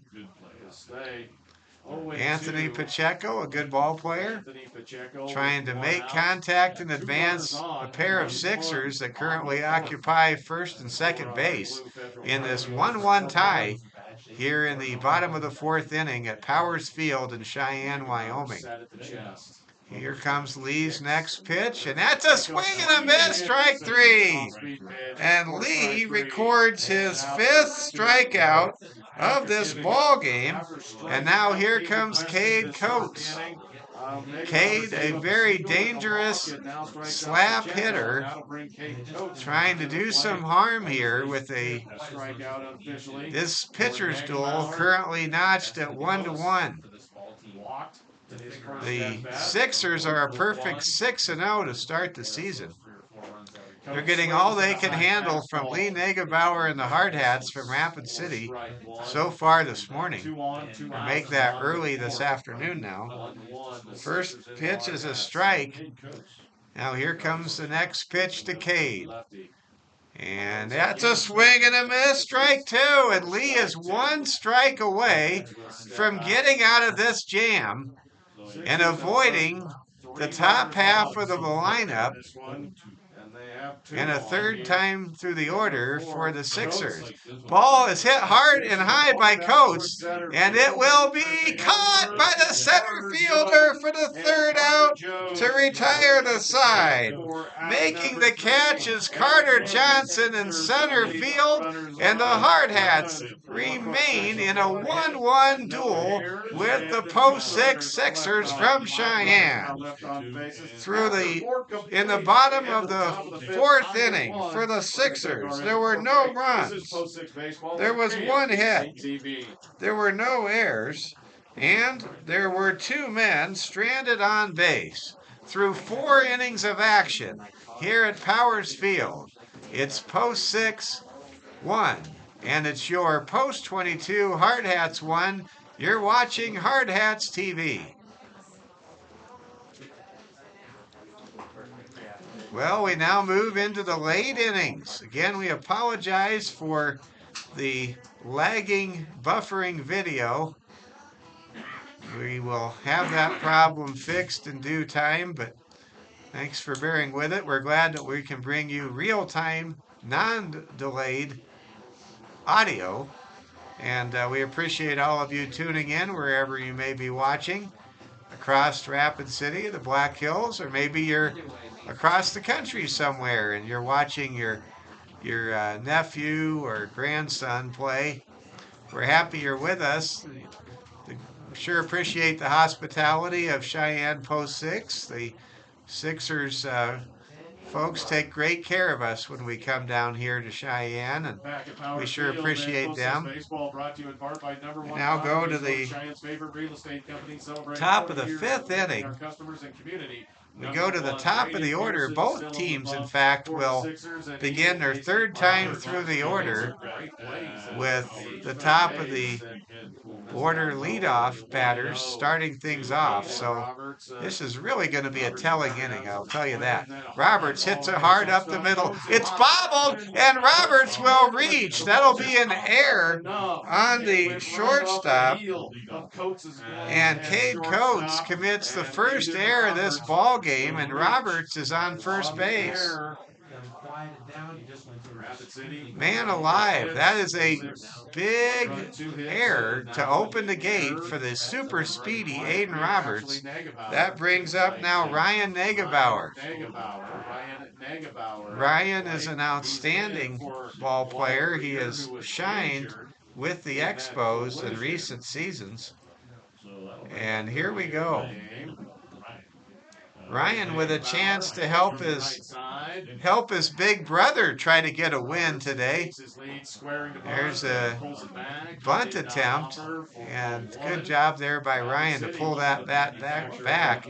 Ryan Negebauer, an outstanding football player for the St. Thomas More Cavaliers, team that made the playoffs last year. There's a pitch low and over. Ryan Negebauer trying to move Aiden Roberts, who represents the go-ahead run in this 1-1 tie here in the 5th inning. There's a pickoff attempt back to first. Roberts, he almost seems to float. He is a very fast runner. His speed really was instrumental in that RBI infield single that gave the Hardhats their 1-0 lead back in the second inning. Aiden Roberts. Roberts seems determined to steal second. We'll see what happens here. Pearson pitches, and that is going to be a ball two. And right now, you have to give a lot of credit to Ryan Negebauer, who's worked the count 3-0. He's being very judicious with the bat, occasionally showing bunt, and Roberts playing cat and mouse over at first base. And there is a pitch that Ryan was taking all the way that is called a strike. Here comes the 3-1 pitch now to Ryan Negebauer, and that pitch is over for strike two. And now the count is full, and this really makes it interesting. Roberts with a good lead off of first against the right-handed hurler, Braden Pearson. Here comes a pitch from Pearson. That's ball four. And the Hardhats have two men on and nobody out for the first time in this ball game. A pair, an error, and a walk have now set the table for Tate Crosswade in the heart of the order for post 22. Give Ryan Negebauer credit. He was pressed into service after Wyatt Reeder had to leave the game. And there's a sacrifice bunt handled by the pitcher. He throws to first in time, but the runners advance. And what a great piece of bunting there by Tate Crossway, as now Aiden Roberts is at third base with just one out, and the speedy Ryan Negebauer is in scoring position at second base with one out. Here comes Alex Dietrich with a chance to blast this game open in favor of the Hardhats, and we have a pitching coach visit to the mound as Braden Pearson will draw a conference, and Kelvin Torby, he quickly takes a moment, jogs back to the dugout. Alex Dietrich coming up in a pivotal moment here in the top of the fifth inning. We are tied 1-1. Lee Negebauer has been fantastic in this ball game, as you would expect. And Braden Pearson, the ace for post 6, has been equally as good. And both of these teams start the fifth inning with their leadoff men leading off in the third time through the order. And the Hardhats have runners at second and third with one out. And Pearson will face right-handed slugger Alex Dietrich, who hit a 3-run homer at Fitzgerald Stadium at about the same time a week ago in a game we had for you on Hardhats TV. Here comes Pearson's pitch to Dietrich. It's hit through the first baseman, and that'll score a run. The ball was knocked down, but that gives the Hardhats the lead here in the top of the fifth inning as Alex Dietrich gets an infield RBI single, and that scores Aiden Roberts, who reached base on an error to lead things off here in the fifth inning. Now Ryan Negebauer is at third base with just one out, and any type of hard contact or a fly ball to the outfield would almost certainly give the Hardhats a 2-run advantage here in the top of the fifth inning. Hayden Howick to bat. Pearson's throw to Howick draws a swing and a miss. Count goes to 1-1. Hayden Howick with a big-time opportunity to give post 22 their first two-run lead of the game if they could get it. Hardhats 2, Sixers 1. We're in the top of the fifth. There is a bunt attempt by Howick that's fouled away, and now Howick has to be careful. He has 2 strikes. if he tries to bunt again. So expect Hayden to guard the plate here and swing away. Runners at the corners, 1 out. Mike Fell with you here in the top of the 5th inning. Post 22 leading 2-1. And there's a swing and a called strike 3. And Dietrich able to steal second on that delayed steal attempt right there. But Pearson records his 7th strikeout in this ball game. And now Aaron Roach comes up to bat. This run at third, potential run at third, is huge. I can't tell you how big this run is. I think most of you great Hardhats fans know the difference between a 2-run lead and a 1-run lead against a team as good as the 6-0 Sixers on the road here in Cheyenne. Here comes the next pitch. It's outside. The Hardhats have 2 men in scoring position with 2 outs. Post 22 leading 2-1. Braden Pearson is at 80 pitches, we understand. He's rung up 7 Hardhats on the morning and afternoon. Here comes the pitch. It's hit to right field, and that will drop for a hit. It's 3-1. Runner is running home, and it gets away from the cutoff man, and it's 4-1. Post 22. Wow. Aaron Roach comes through in the clutch with a 2-run single to give the Hardhats and Lee Negebauer a 4-1 lead. Wow. Aaron Roach comes through in the clutch as Ryan Negebauer and Alex Dietrich cross home plate. And it's a 3-run outburst for Post 22 here in Cheyenne. How about those Hardhats? As it looks as though a pitching change will happen, and the Hardhats have chased Braden Pearson out of this ball game, trailing 4-1. Wow, what a tremendous breakthrough 5th inning as Braden Pearson gets a good round of applause.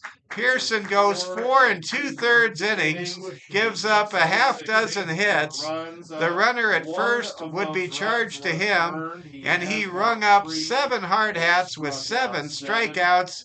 Pearson's a fine starter at the Hardhats, the 3rd time through the order, thanks to a error to start this 5th inning, open the gate for Post 22 to do significant damage here at Powers Field. It's Post 22 4 and Cheyenne Post 6 1. You're watching Hardhats TV. We do have this call to the bullpen for the Sixers as we make the change on all the scorecards. Andrew Thompson. We're glad you're along with us. Braden Pearson, and again, 4 runs scoring, and I believe only one of those runs are earned for Braden. Hardhats leading 4-1. Aaron Roach comes through with a base hit to right field, scoring Ryan Negebauer and Alex Dietrich. And to get a 3-run lead against Post 6 is enormous. And I have to say this, I think this is a big deal. When you look at it, the Hardhats, they definitely were haunted by leaving the bases loaded back in the 2nd inning. This takes that now and puts it in the rearview mirror. Hardhats have their 3-run lead here in the top of the 5th, but no lead is safe against the defending national runners-up here in Cheyenne, a team that no one has defeated so far this year. The Sixers are 6-0, but your Hardhats have the Sixers down 4-1, out-hitting the Sixers 6-2 through more than 4 innings of play. Here comes Phillip Benz. He pops it high to right field, and it's caught easily as a can of corn in right. But the Hardhats come through big time for Lee Negebauer and Coach Torvey and the Hardhats dugout. Wow, how about the Hardhats? They score 3 runs. They were not earned runs, and they did that on a total of 3 hits. There was one very significant error that opened the door to that 3-run outburst, and there was 1 man left on base. Through 4.5 innings of play, the Hardhats lead 4-1, and it looks as though we have a pitching change for the Hardhats. I believe that's Broden Sales. I think Broden Sales is on in relief for post 22. We'll verify that's Broden. Yeah, 24. It'll be Rowan Fredrickson that's going to be coming out there in relief of Lee Negebauer, who pitched about 75 pitches and was dynamite this morning and this afternoon. So Lee Negebauer closing the book on Lee. Lee goes 4 innings. He's the pitcher of record, and he gives up only 2 hits. He walked a handful of Sixers, and backed by perfect defense, Lee Negebauer's day is complete as he is the pitcher of record, leaving with a 4-1 lead in the 5th inning. Just a second, but 06 Baseball on KLBC TV is brought to you by Holiday Motors. So Rowan Fredrickson is on the mound for the Hardhats in relief of Lee Negebauer, and Rowan comes in staked to a 3-run lead that he has to protect. And now here comes leading off for post 6, and boy, how great does this 3-run lead look right now as post 22 has 4 runs.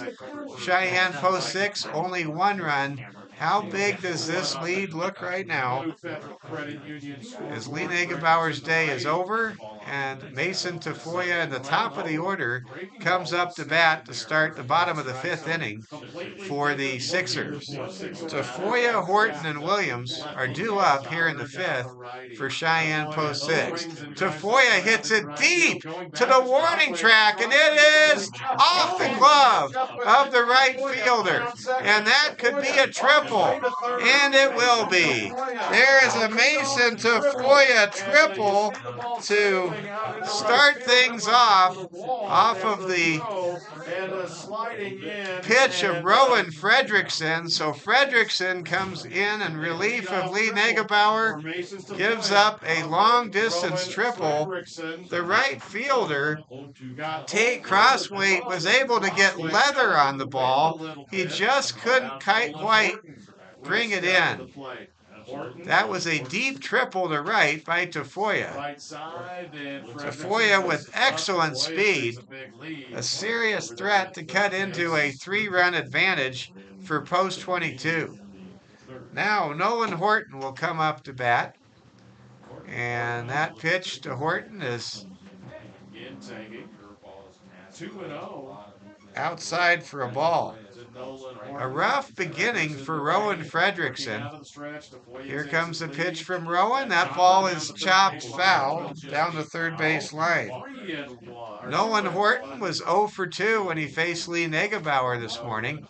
He'll try to come through with a single here against the Hardhats bullpen. Here comes the pitch to Horton. He pops it up. Crossweight has a play on it, or Dietrich has a play on it, and Dietrich cannot catch the ball. Somehow that ball sailed on Dietrich, and he just couldn't come up with that ball. Ouch. Man, that is hard to imagine. Alex Dietrich, so reliable. He catches that ball 9 times out of 10, I'll tell you you that. But the at-bat continues. Here comes the 2-2 pitch to Horton. That's way outside the zone, and the count is full. Fredrickson really wishes he could have had that out there, but Dietrich somehow just couldn't come up with that foul ball. I think the wind just got a hold of it. And there's ball 4. And man alive, is that foul ball out that was missed something that just hangs over the Hardhats at the moment. So now there are runners at the corners and nobody out for Corey Williams. Lee Negebauer's day is completed. He is the pitcher of record at the Hardhats right now, in major trouble here early in the bottom of the 5th inning. Taking off at second is Horton, throw to second, not in time, ball gets away, and Tafoya's going to score, and it's 4-2. Mason Tafoya able to score on the throw down to second, as second base is stolen by Nolan Horton, and then heads up base running by Mason Tafoya as the ball went off the glove of Wilson Kiefer, and now it's 4-2. And a man is in scoring position. The tying run is at the plate with nobody out for Corey Williams. And the Sixers are mounting a comeback with Lee Negebauer's day completed. Rowan Fredrickson still looking for his first out in relief. Should have had it on a pop-up down the right field line behind the first base bag, but the wind seemed to push the ball beyond Alex Dietrich's glove, and that kept the at-bat going, which resulted in a walk and then a stolen base and a subsequent run. The ball is swatted foul down the third base line by Williams. Count is now 2 balls and 2 strikes to Williams. Can Rowan Fredrickson get his man here, number 3 hitter, Corey Williams for Cheyenne Post 6? Here comes the pitch to Williams, and it's inside, and the count is full. Payoff pitch coming up. A man is at second base. Don't have a number of who that may be, but a huge Williams waits for the 3-2 pitch from Fredrickson. Here comes the pitch from Rowan, and the ball is lifted down the line, and it's going to land fair. And that's a base hit. And then some heads-up base running stretches a single into a 2-bagger. It's actually going to be a single, and he advanced on the throw to third. Horton is at third base.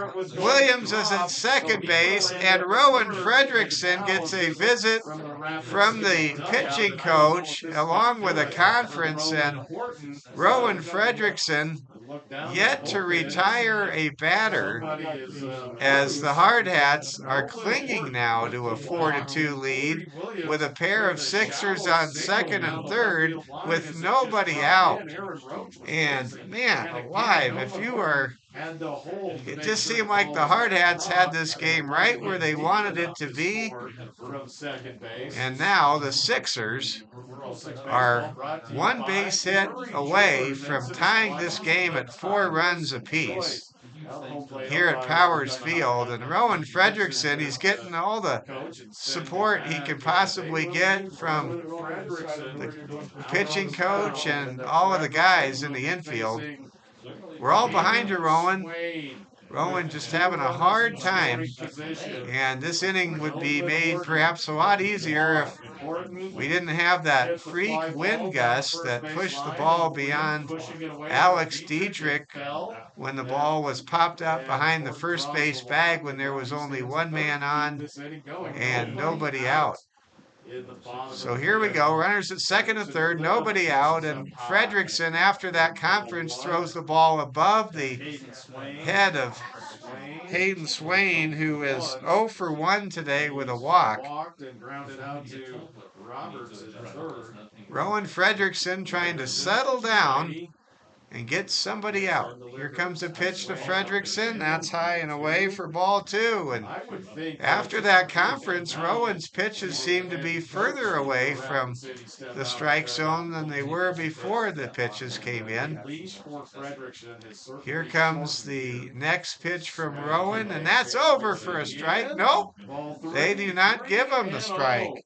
And now, this happens when you're struggling. That strike zone can shrink down to the size of a bread box.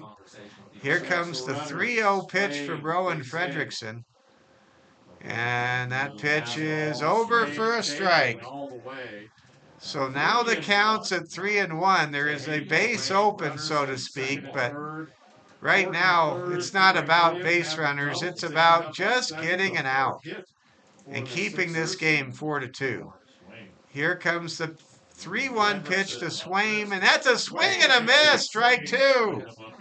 And now Fredrickson getting a bunch of applause and attaboys from his teammates. Let's see if Rowan can find a way to get his man here. Cleanup hitter Hayden Swain. Here comes the 3-2 payoff pitch to Swain. And it hits him in the back and loads the bases. And that will load the bases. Hit by the pitch is Swain. A hit by pitch on a 3-2 offering, and that's going to be it for Rowan Fredrickson. As Coach Torvey has seen enough, and we will see a pitching change as the Hardhats have a 4-2 lead. Bases loaded now for Cheyenne post 6 with nobody out. And it looks like we will have a pitching change. Rowan Fredrickson comes out of the game. Tough outing for Rowan against one of the best teams anywhere. And now Eli Kelly will come in to pitch. Eli is looking to tame the tiger, so to speak, with the bases loaded. But it looks like it might be Eli on the. Let's see what Eli can do. He is ready to go with a couple more pitches here, and we will see the Sixers move to the middle, to the bottom part of their order, with Caden Westby due up next. Nolan Horton's at third base for Cheyenne post 6. Corey Williams is at second. Hayden Swain is at first. And Caden Westby is the man of the moment, trying to tie this game or perhaps stake the Sixers to a lead. And for Rowan Fredrickson, you got a feel for that young man. He came in relief of Lee Negebauer and could not record an out. Probably could have had an out, maybe more outs. But a gust of wind, and this could be a really windy place here at Mile High elevation in Cheyenne. A gust of wind seemed to push the ball away from Alex Diedrich on a pop fly in foul territory behind the first base bag.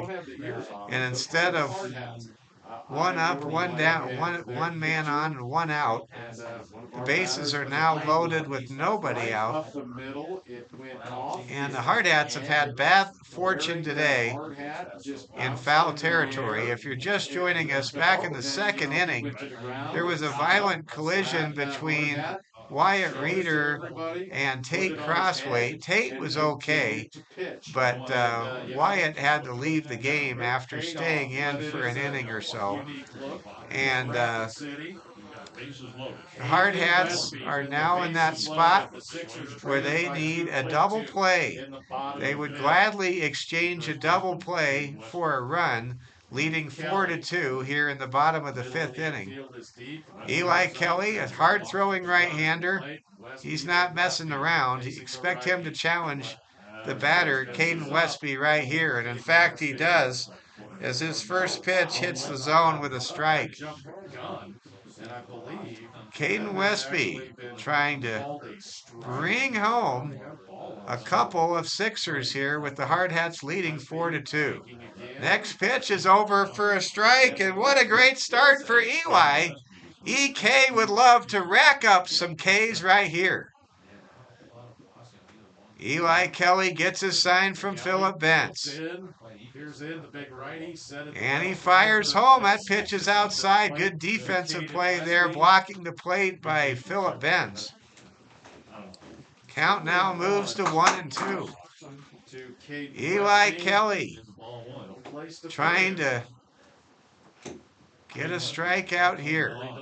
And that pitch is low. And it says 3-1 on the scoreboard. I'm counting 2-2 in this at bat. I think it's a 2-2 pitch. That's what I'm going with. Here comes the pitch from Eli. And that's a swing and a miss, strike 3. Put a star on that one. That was a clutch K for EK, Eli Kelly. Caden Westby strikes out for the first time in this game. And now here comes the very dangerous Landon McAnally, the younger brother of the legendary Colton McAnally. Here comes EK's pitch to Landon. Bases loaded, 1 out. A double play ball would get the Hardhats out of the inning right here, right now. First pitch draws a swing and a miss for a strike. Here comes the next pitch from Kelly, and that ball is drifted foul out of play. Count actually is 1-1. I want to correct what I said a moment ago. Hardhats lead 4-2. They scored 3 runs to break ahead in the top of this inning. Sixers are mounting a comeback right here. There's a foul tip for strike 2. Eli Kelly trying to come in a high leverage situation and maintain this lead. At the moment, Lee Negebauer is the pitcher of record. He has been great today. Kelly throws a low pitch inside. The count evens and squares at 2 balls, 2 strikes. Now here comes the 2-2 pitch from Eli Kelly. Bases filled with sixers for Cheyenne Post 6 here in Cheyenne. Pitch from Kelly is smacked foul past Ty Lang down the right field line. Or check that, Coach Harley down the first base line. McAnally and Kelly locked in a duel with the bases juiced. Eli Kelly trying to hold this 4-2 lead for Post 22. Here comes the pitch from Kelly. Is it over? Oh, he doesn't get the call. Oh, mercy. And whoever's chewing gum is chewing gum a little bit harder after that pitch. We now have a full count with the bases loaded. The ultimate judgment pitch right here from Kelly is low for ball 4. And the strike zone really seemed to shrink in that at bat. And it's 4-3 now in favor of Post 22. Man alive. Nolan Horton scores, trotting home from third base. And it's a 4-3 lead with 1 out. And here comes big Jackson Garrett. Now Garrett is not known for his running ability as the DH, so perhaps Garrett is a better candidate than most to induce a inning double play ball, you would think. There's a swing and a miss to Garrett to start things out. Kelly just didn't get those borderline calls that last pitch. This could be 2. Throw to first, second, throw to first in time. And the Hardhats get out of trouble. Jackson Garrett right on cue serves up a double play ball down the middle. And that 6-4-3 double play turned by Kiefer, Ryan Negebauer, and Dietrich retires the side. It's 4-3 in favor of the Hardhats through 5 innings of play. Wow. What can you say about Eli Kelly? He comes in and keeps this score a 1-run game in favor of Post 22. The Hardhats avoid the bases loaded with nobody out, and they come away giving up 2 runs, but maintaining the lead. And yes, Lee Negebauer, whose little brother Ryan was a part of that twin killing a moment ago, able to stay the pitcher of record with the Hardhats leading 4-3 through 5 innings of electrifying and cliffhanging suspense. Wow. Catch your breath, Hardhats fans. Through 5 innings of play, it's Post 22-4, Cheyenne Post 6-3. You're watching Hardhats TV. In the bottom of the 5th inning, the Sixers scored 2 runs on a total of 2 hits, starting with a triple by Mason Tafoya. There were no errors. There was that very frustrating foul ball opportunity missed and down behind the first base bag, but that was not an official error.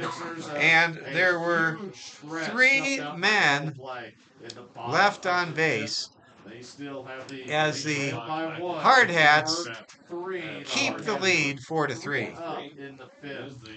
We now catch our breath. It feels like we're in a whole new world, folks. And the Hardhats have a 4-3 lead. The scoreboard having some electrical difficulties.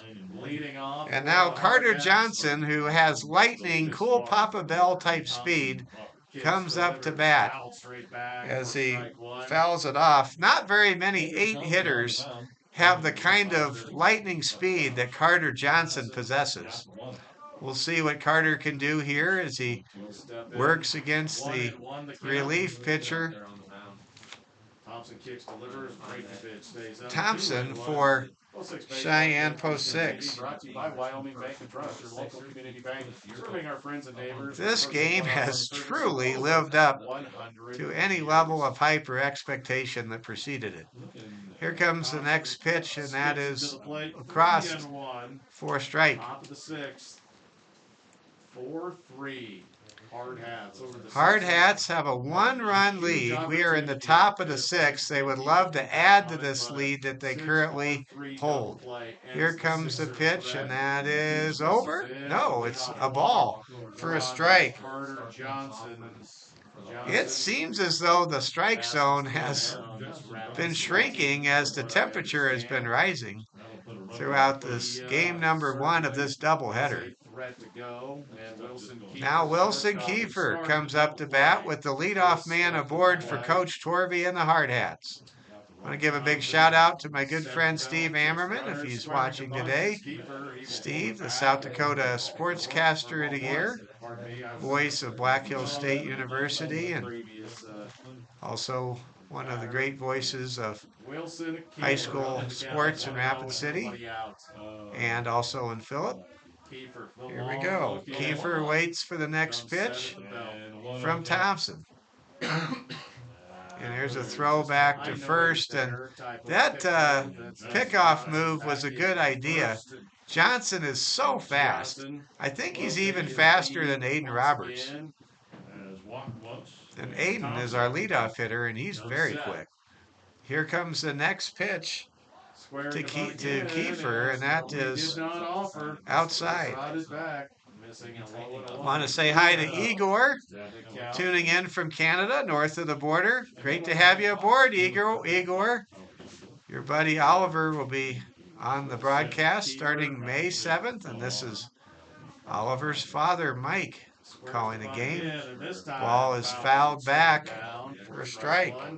Great to have fans not only from the United States, but from Canada. And I'm sure Igor is hoping his Toronto Maple Leafs can rally 3-1 down to the Boston Bruins. Tough loss for Austin Matthews and the Maple Leafs last night. I love the Maple Leafs, by the way. It's my favorite original six team.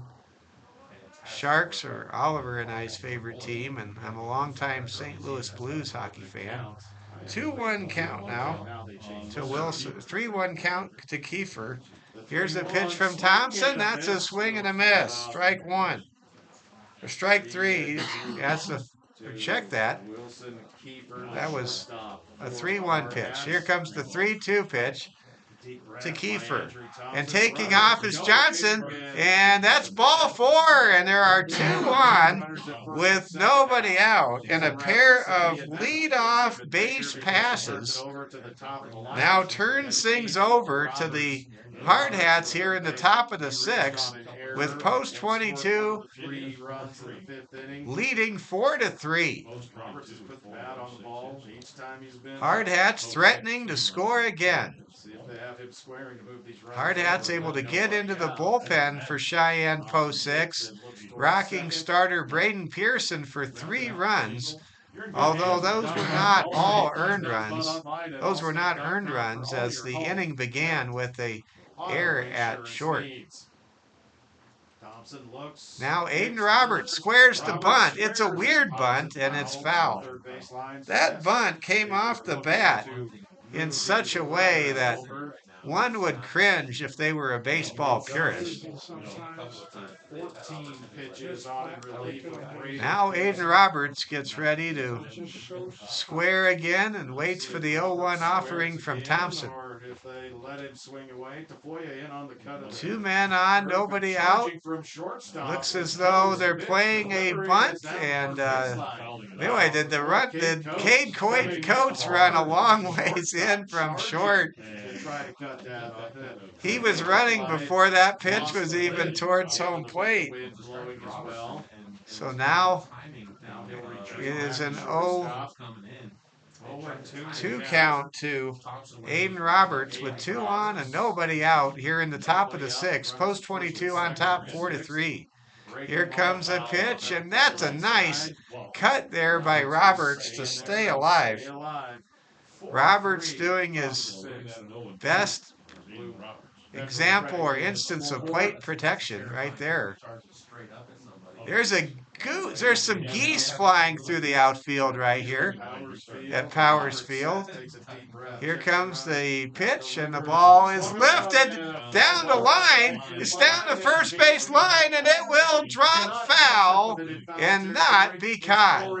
Racing was Corey Williams from right field. That ball could not get to the turf soon enough if you were a Hardhats fan, and the count stays 0-2, and we'll do it all over again. Aiden Roberts, he wore 15 last year. He wears jersey number 10 this season. Waits for the pitch coming up here from Thompson out of the bullpen for post 6. Both of them walked. Wind really picking up here in Cheyenne, and there's a high pitch for a ball. So the first 2 batters walked off. Cheyenne famous for Turning it over to the top having a lot of wind. There is no defense. We saw a lot of wind when we were here a year ago. Here comes the next pitch. The runners are going, and Thompson fouls it away, and that would have been ball 2 if Roberts didn't swing on that pitch from Thompson. So the Hardhats have 2 men on, nobody out. Down in the count is Aiden Roberts, 1-2. Cheyenne post 6 trailing the Hardhats 4-3. We're in the top of the 6th inning on a sunny day here in Cheyenne. Hardhats trying to force the action on the base pass. Coach Torvey gave his base runners Johnson and Kiefer the green light moments earlier. Now here comes the next pitch from Thompson, and it is just a bit outside, and the count is 2-2. It seems as if the strike zone, the later this game is going on, is just getting a little bit tighter. But that'll even it up. Two We'll balls now and wait. two We'll now wait strikes. for the 2-2 pitch. Thompson looks back to the runner, now looks to Swaim at home plate, delivers the pitch and gets a swing and a miss, strike three. Aiden Roberts is the first man retired. For out number one, and that was a big out. And now coming to the plate is Ryan Negebauer. Ryan, who was a part of that huge double play to end the 5th inning to help protect his brother's chance at getting a win here, has a chance to help his big bro even more if he can come through with a base hit or a double and cause the lead to extend for the Hardhats here in the top of the 6th inning. This has just been a 5-star out of 5-star ball game. And there's a throwback to second. They almost picked off Carter Johnson. And Johnson, he's kind of careless out there. You get the sense CJ's never been picked off in his career. Here comes a pitch right down central for a strike. Well, I know I'm not imagining things. I said last inning I thought the strike zone was shrinking a little bit, and I heard one of the great broadcasters down here, Reese Monaco, say the same thing a few moments earlier. And it's interesting. Usually the strike zone will shrink when the weather's getting worse, but the weather's actually been warming up. Runners are taking off. Throw down to second is in time. They get the trailer runner. The Hardhats do move Carter Johnson to third, and Ryan and Wilson Kiefer is caught stealing. Runner at third in the pitch. 2-6 if you're scoring with us. But now Ryan Negebauer fouls off a pitch, falls in behind 1 and 2, and Carter Johnson is at third base. Now any kind of a wild pitch or a pass ball would almost certainly score Carter Johnson, who was at third base. Here comes the 1-2 pitch from Thompson. And he hits the ball right to the pitcher, who shovels to first to retire the side. Some outstanding defense and solid relief pitching keeps this game at 4-3 as Carter Johnson is stranded at third base as the trailer is tossed out on a double steal moments ago. And through 5.5 innings of play here at Powers Field in Cheyenne, it's post 22-4, Cheyenne post 6-3. We've reached the middle of the 6th inning. This is Hardhats TV.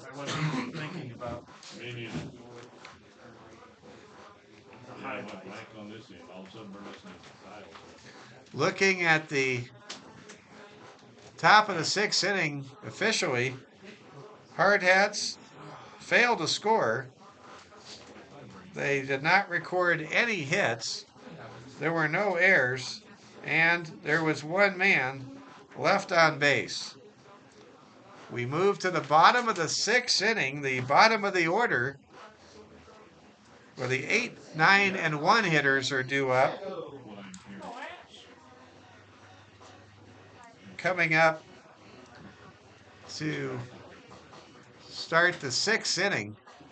Both teams have stranded quite a few base runners in this ballgame, but boy, has it been so exciting. Eli Kelly is out for his 2nd inning of work. Eli, who was a long reliever last year, certainly capable of trying to go through innings 6 and 7 here without having to be lifted.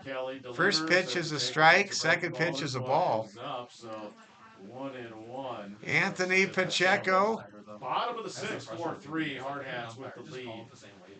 Well, pardon me, trailing the Hardhats. Here comes the pitch to Pacheco. And that pitch is high. Count is now 2-1. 2-1, unofficially. RJ Fox. 2-1 is the count. The umpires mark umpire marks 2-1. Here comes the next pitch. That's a swing and a miss. As Pacheco got in front of that off-speed delivery right there.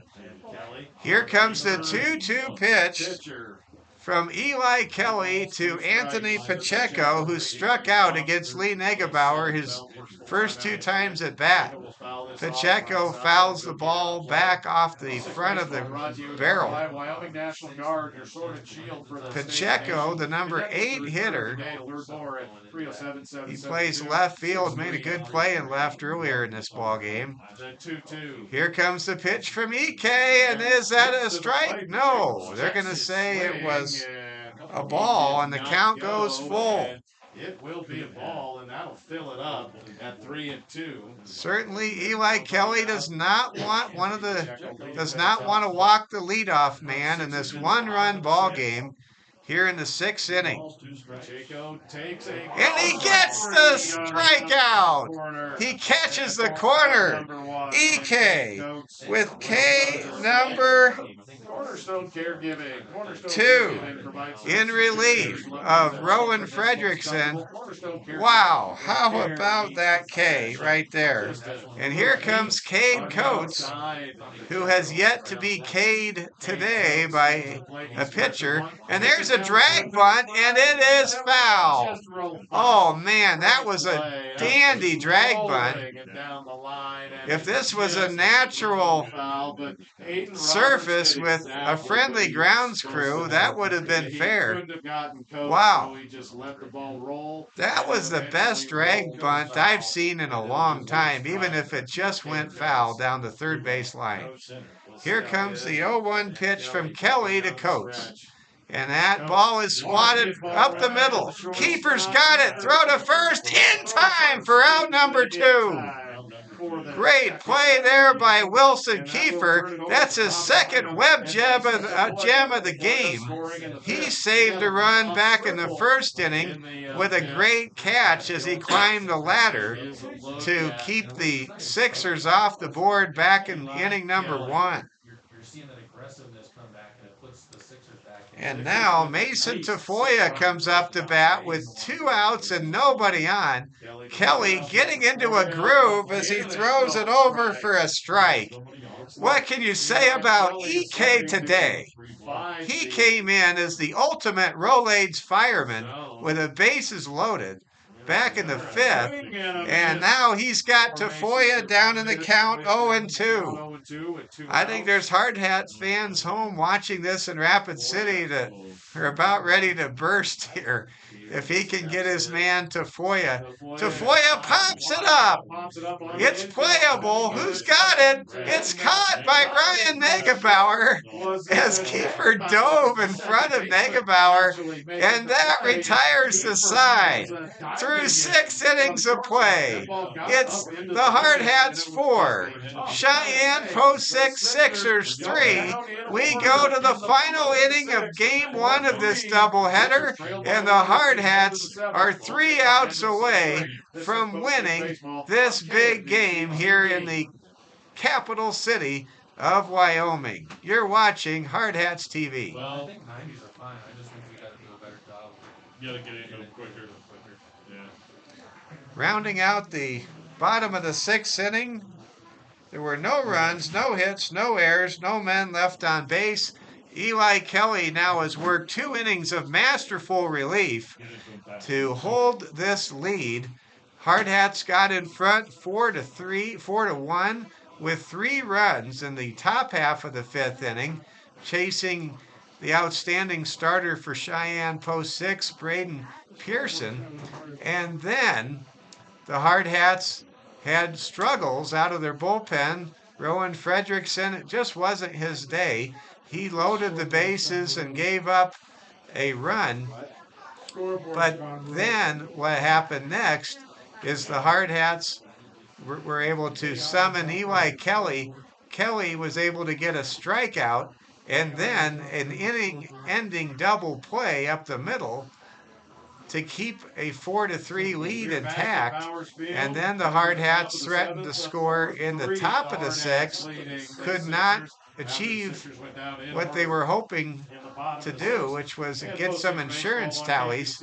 But then the Hardhats here in the bottom of the sixth send Eli Kelly back out there, and he gets the 1-2-3 inning to go to the seventh. And we've got some great news. The Expos win 14-2 today over the Cheyenne team they were facing, and the Bullets are beating Cheyenne 11-1. So we could have a complete three-game trifecta, three-level sweep before the day is done here for post-22 baseball. How about that? And there is a fly ball to left caught by Pacheco for out number one as Tate Crossway is retired. Now here comes Alex Dietrich. Dietrich hit a 383-foot bomb in the late innings against Sheridan last Sunday afternoon. Let's see if Dietrich has another deep ball in him today. Thompson out to work his second inning in which he began the inning. Ball is hit high but straight up into the air. It's finally coming down and it is caught by the first baseman for Cheyenne Post 6, Caden Westby. That wins. Get the ball up in the air. There is a jet stream we're seeing it on these pop flies. And now here comes Aaron Roach. Roach, to this point, with the game-winning RBI, if this score holds. He had a 2-run single in the fifth inning with the bases loaded. And Roach now will try to come through again. Nobody on. There are 2 outs. He delivered a clutch hit to right field to drive in 2 huge runs for the Hardhats. Check that. This is Hayden Hollick, I believe, who's batting. Hollick swings and misses. Got a little cross there. Hayden Hollick, the number 5 hitter, the designated hitter for the Hardhats. After I gave Roach all that buildup, so it is Hollick. Here comes the pitch to Hayden, and that is outside for a ball. Post 22, leading 4-3. We're happy to have you along with us here on Hardhats TV. Mike Fell with you, live from Cheyenne, Wyoming. Here comes the pitch to Hollick. Right back it goes to Thompson. Shovel throw to first is in time with the flip. And that's a 1-2-3 inning. So we go to the bottom of the 7th inning. The Hardhats are 3 outs away from a victory. And who else is on the mound but relief pitcher, the fireman, E.K. Eli Kelly, to try to close it out and get the save here at Powers Field in Cheyenne. In the top of the 7th inning. Well, we'll just leave it right here. And there were no runs, no hits, no errors, no men left on base. And oh, baby, is it going to be good here. As the heart of the order, as the late, great Mike Shannon, longtime voice of the St. Louis Cardinals, KMOX Baseball Radio Network used to say, old Abner Doubleday's at it again. Heart of the order coming up against Eli Kelly. The Sixers only need 1 run to tie. They need 2 runs to win. And Nolan Horton, the number 2 hitter, is coming up to bat. We'll lead things off. Nolan scored when he was up to bat in the 5th inning. Horton, Williams, and Swain are due up to face the closer in this ball game, Elijah Kelly, who came out of the bullpen and kept this game in favor of post 22 to this juncture. We begin the bottom of the 7th. First pitch is over for a strike. Norton is 0 for 2 in today's game. Pitch to Norton, and that's a strike. 0-2. EK is one pitch away from a K. Let's see what Elijah can do here. Eli winds, fires, the ball is hit hard to left, but playable, and it is caught for out number one. Making the play was Roach. Aaron Roach from St. Thomas More High School makes the grab. And now here comes the very dangerous Corey Williams, who was a major component of the Sixers team that reached the national championship game in North Carolina in the Legion World Series last year. Here comes the pitch to Williams. It's outside for a ball. Mike Fell with you here from Powers Field. New York Mets legend Brandon Nimmo came from this program here at Post 6. It is blowing out towards right field. And next pitch is outside for a ball. Kelly can be aggressive. Nobody's on base. He can pitch from his normal position. Here comes the pitch from Eli. That's over for a strike. Eli is really dealing. Lee Negebauer will be the winning pitcher if the Hardhats can record 2 more outs and come away with the victory. Ball is hit hard and smack into right field for a hit by Corey Williams. That's the first hit. That's the first hit by a Sixer against Eli Kelly. And I think Corey Williams is the top player for the Sixers. Let's now see what Hayden Swain can do. Corey Williams with good speeds at first. He represents the tying run. How big does that first out of this inning look at the moment? Here comes Hayden Swain. Swain, not known for his speed. He's a catcher. He's certainly a double play candidate, much like Jackson Garrett was back in the 5th inning. Let's see what happens here. EK ready to pitch to Swain. Pitch from Eli is high for a ball. Count is 1-1 now. Eli Kelly facing Hayden Swain. Corey Williams is at first base. 1 out. We're in the bottom of the 7th. Hardhats holding a 4-3 lead. And there goes the runner. Ball hit up the middle. That's serious trouble if it gets through. It's knocked down. This might tie the game, but the stop sign is turned on.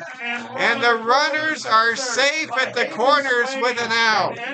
Hayden Swain on a hit and run puts runners at first and third base. And now the Hardhats are in a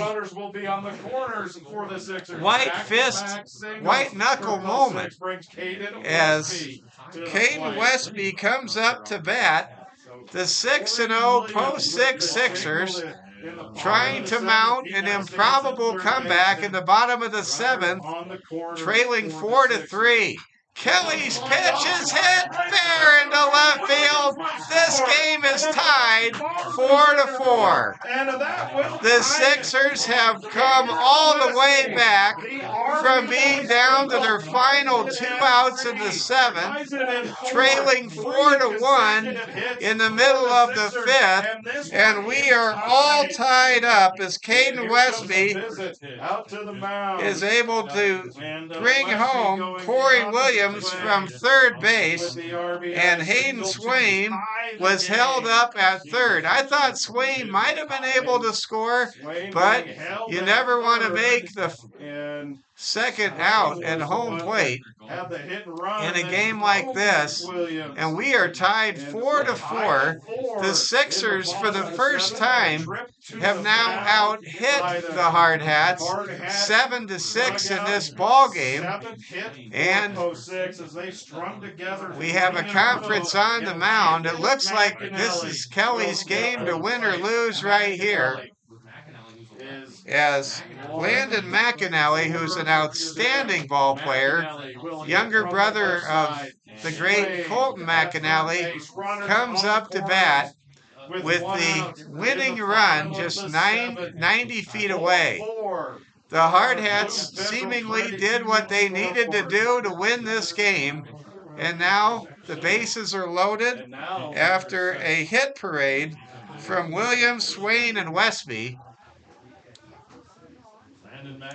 And here's Landon McAnally. Or actually, the bases are not loaded. bases aren't loaded. They They're just brought in we a have pinch runner. Swain. Swain We have a at pinch second runner base. at second A base. pinch runner. That is, we'll get that name for We'll you get the here pinch runner in for you when we just a have it. moment. Here First comes the pitch is a pitch strike to now McAnally. coming up from Eli Kelly. Digs in. McAnally hits it hard up the middle. This could be two. Throw down to first is in time, and the Hardhats stay alive. What a tremendous twin killing. EK keeps the Hardhats alive, and we will go to the extra innings as in a classic, an instant classic 4-4 tie ball game. Wow, a 4-6-3 double play. Retires Caden Westby and Landon McAnally. And because of a clutch hit by Caden Westby and Corey Williams finding a way to get on base with a base hit, along with another hit from Hayden Swain, the Hardhats are unable to get the win. Lee Negebauer will not get the win today, but we go to the extra innings, all tied at 4. Man alive, these two outstanding teams have really given their all. There have been plenty of moments of frustration with so many runners being stranded throughout this ball game. But here we go to the 8th inning at Powers Field, and a pair of double plays in the 5th and the 7th up the middle. One was a 6-4-3 double play in the 5th. The other was a 4-6 backhanded double play, spearheaded by Ryan Negebauer in the 7th. Keeps this game going. And wow, this is a game that neither team deserves to lose. This has been a classic. Mike Fell with you here at Powers Field. Let's round out the... By the Hardhats to end a Sixer. Let's go ahead and round out the 7th inning. The Sixers stay alive. That's the bottom line for post 6. They score 1 run in the person of Corey Williams. There were 3 consecutive hits, all singles. There were no errors, and there was 1 man left on base. And we go to the 8th inning here in Cheyenne, the second largest city in the Cowboy State, just behind Casper for the largest city. The north end of the Front Range right here in Cheyenne, and the wind has picked up. The temperature has gone up. The strike zone has shrunk, and we begin extras here in Cheyenne, Wyoming. Wow. This has been a phenomenal baseball game. And we still have another game coming up next after this one. You have to tip your hat to the Sixers for making the 3-run rally and coming back to force extra innings. On the other hand, I'm hearing in the press box the announcers for the broadcasters for the Sixers saluting the Hardhats for their double plays. There's a grounder, and it's in time, and a put-out. Cade Coates with a 6-3 put-out across the diamond. Retires Aaron Roach, and now Phillip Benz comes up to bat. Neither team has really come close to hitting a home run in this game. You wonder if we'll have the long ball featured. This has been a lot of fun here today. Here comes the next pitch to Benz, and that pitch is over for a strike. Thompson has really been effective in relief, just like Eli Kelly has been for post 22. Here comes the next pitch This game from is Thompson to as Benz. gets, And that Thompson pitch breaking barely ball hits is the a corner, called but it strike as does. it snaps in there. Man, For right now, strike. Thompson, 0-2. he is starting to locate his outside pitches as effectively as Braden Pearson did through 4 2/3 innings of work earlier today. Delivers, and this one skips to Here's a plate. pitch skipping 1-2 to the Philip catcher's Benz. glove for a ball. 1 out. Top Philip of the Benz would love to get on base here. We're in the top half of the 8th inning. So glad you're all with us here on Hardhats TV this afternoon. Here comes a pitch, and Benz hits it hard First base line. just past the dugout for post 22. Benz with a good idea of the strike zone, as he is the catcher in today's game. Waits for the next pitch from pitcher Thompson for Thompson kicks and delivers. And hit post hard 6. It's first. hit hard to third. It's knocked down. It's going to be close. And the ball gets past first. It's a wild throw. Benz digging for second. Stands up and takes a base. Philip Benz gets on base and gets in scoring position on an error by Mason Tafoya. Popped out of his glove, and he came up trying to make a good strong throw, but it gets past. What a great play there by Philip Benz.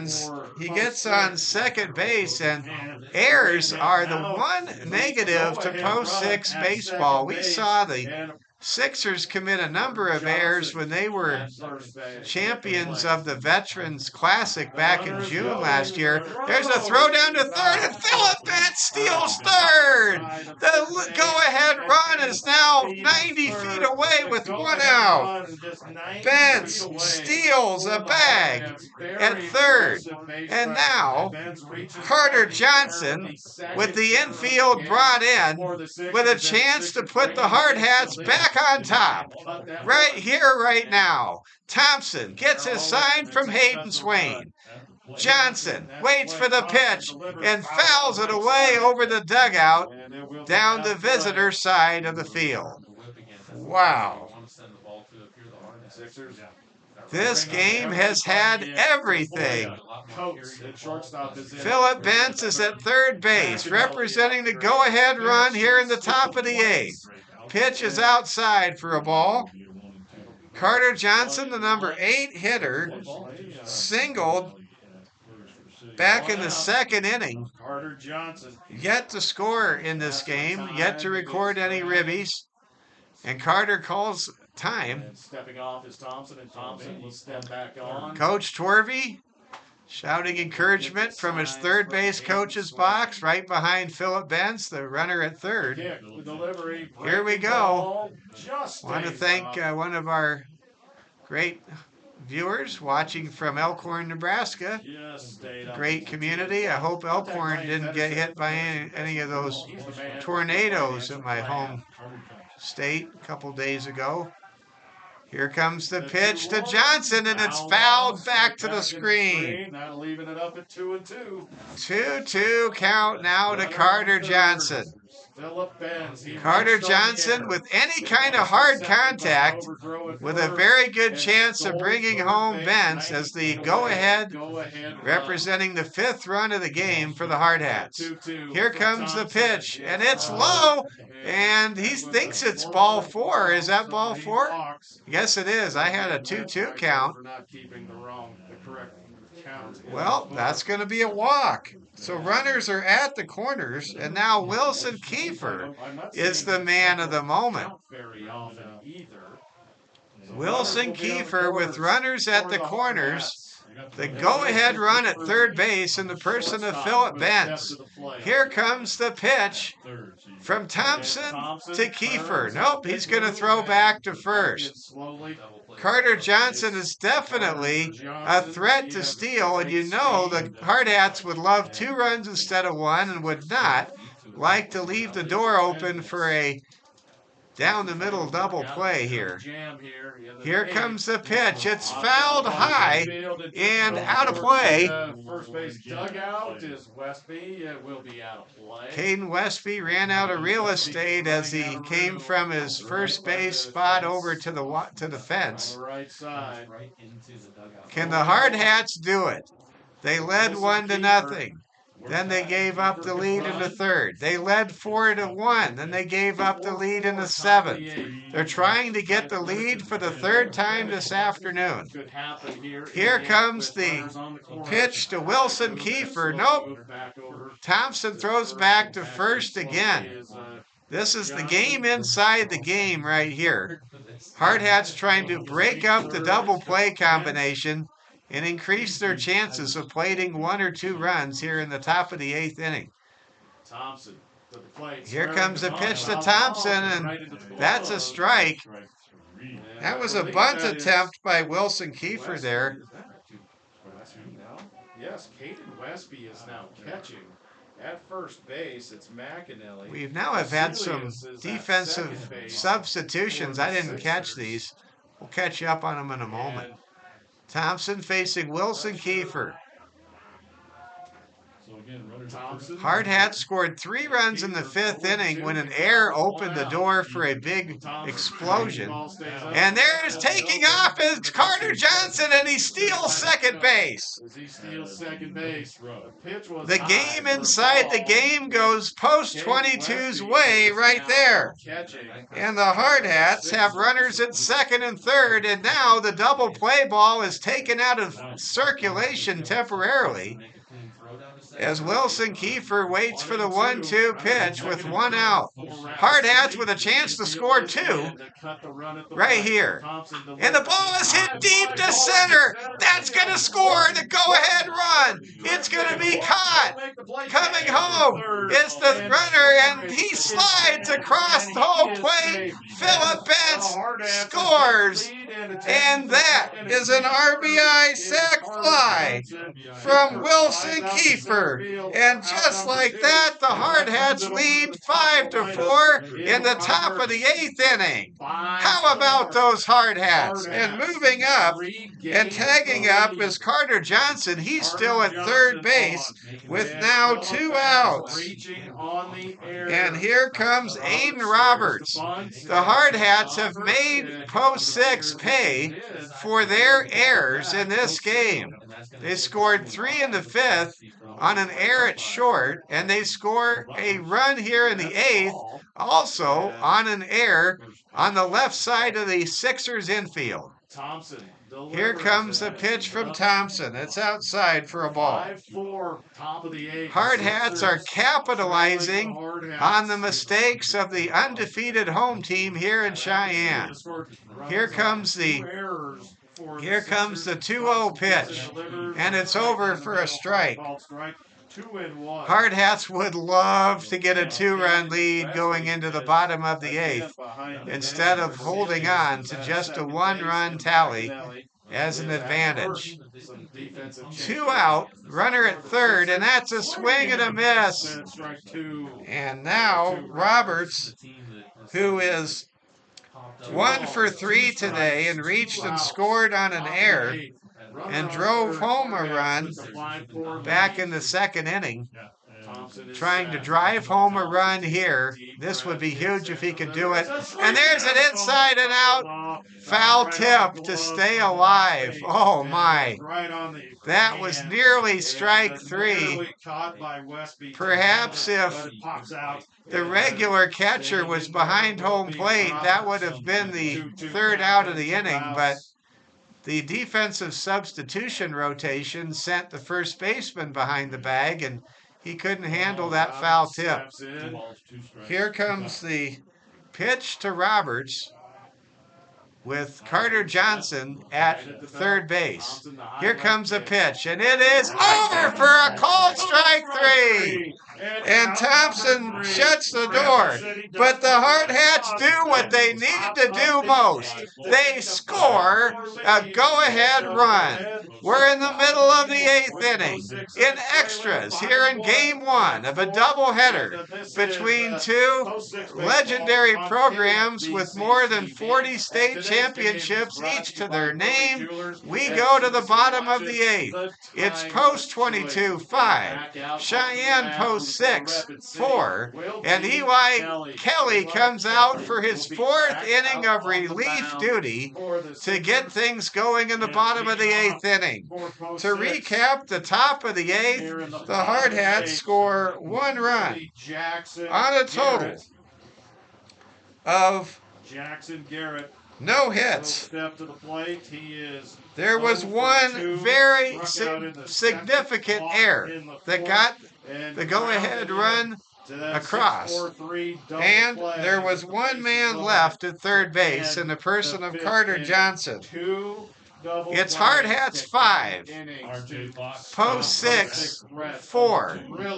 Buckle up. The Hardhats will try to do what they were unable to do last inning, and that is close the door with a 1-run advantage to get the win. The bottom of the order is coming up for the Sixers.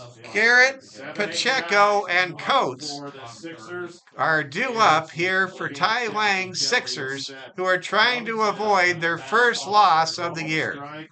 Jackson Garrett sees strike 1 from Eli Kelly. Here comes the next pitch from EK. And it is a ball. Kelly twice has been able to induce inning-ending double plays. That's been his forte. He would love to just mow through the bottom of the order here if he could do it.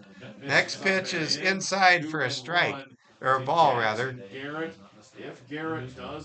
Let's see if Eli Kelly can keep Garrett.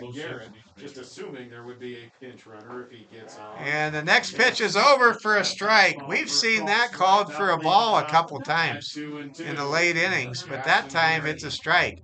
Here comes the 2-2 pitch to Garrett. Kelly wanting a strikeout right here. Here's the pitch from Eli, and that is just below the zone to load the count at 3 balls and 2 strikes. Here comes the payoff pitch here in the bottom of the 8th inning at Powers Field. The pitch is outside for ball 4. Ouch! Garrett able to draw a walk as Kelly could not get what he needed most. Contact or strike 3.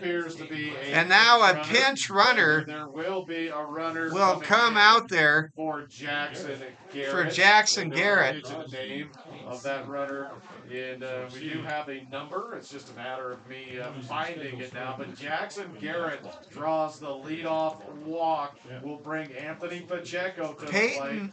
Peyton Seeley, it looks as though, will be the pinch runner.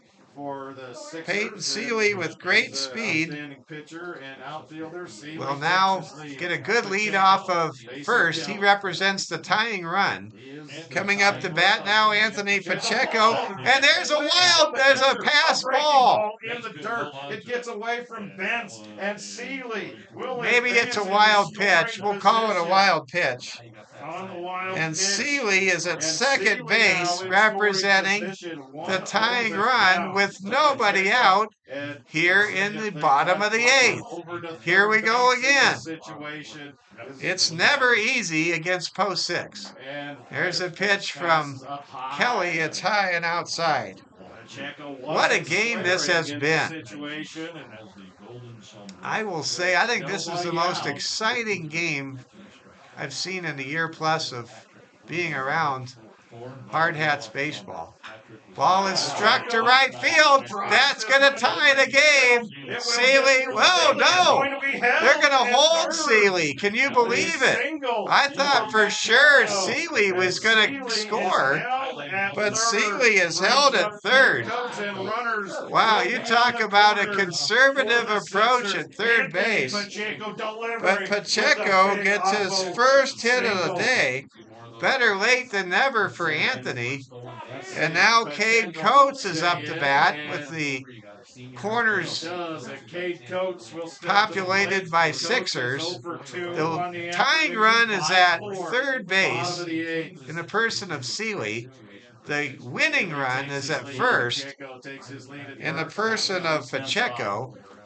And Cade Coates is up to bat with still nobody out in the bottom of the eighth. Eli Kelly was just a strike away from having the upper hand in this bottom of the eighth, but he was able to allow Jackson Garrett to wiggle off the proverbial hook to lead things off here in the eighth inning, and that walk opened the door to this rally as the Hardhats now in trouble. Runners at the corners, no outs. Post 22 on top, 5-4 here in the bottom of the eighth inning. Throw back to first was pretty close, actually, as Pacheco gets back to first. Cade Coates, a fine ball player, hitting in the 9-hole. He's 0 for 2 today with a walk. He squares for a walk, and he pulls the bat back in time there. Count is 1-1 now to Cade Coates. The next couple of hitters, in case you're wondering, are very fast for post 6. So the double play is really not a consideration like it was earlier today.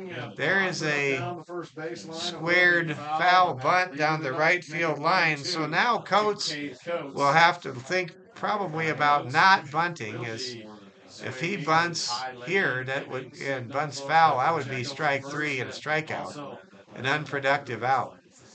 Sixers have the tying run at third, the winning run at first. Here comes the pitch now from Eli Kelly. The pitch is low, and a good defense there by Bentz.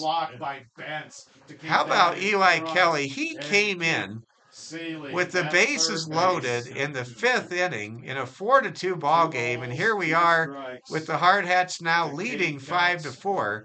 Kelly has thrown a lot of pitches in relief. Fortunately for Coach Torvey, Eli Kelly has been a long reliever and is certainly capable of being a great starter when asked to serve in that capacity. Here comes a pitch, and that ball is just off the plate. And the count is 3-2. That was a borderline call. Early in the game, that would have been called a strike. As the day has gone along, it has become a regular ball call. Here comes the 3-2 pitch. Runners at the corners, and that's a foul ball out of play there by Cade Coates. Cade Coates would love to atone for the error that he committed that allowed the Hardhats to score Philip Bentz as the go-ahead run in the top of this extra 8th inning. Here comes the 3-2 pitch to Coates. Runners at the corners, no outs, and there's a pickoff throw back to first. Kelly keeping the Sixers honest and keeping Pacheco close to the bag. Pacheco representing the winning run here in the bottom of the 8th. Here comes the 3-2 pitch, we think, from Kelly. Ball hit hard and through the diving Wilson Kiefer, and we are tied at 5.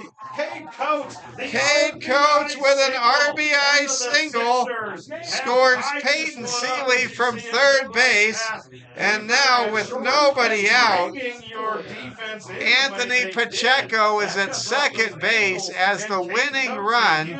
And can Eli Kelly get out of a third jam in 4 innings or not? We are tied at 5.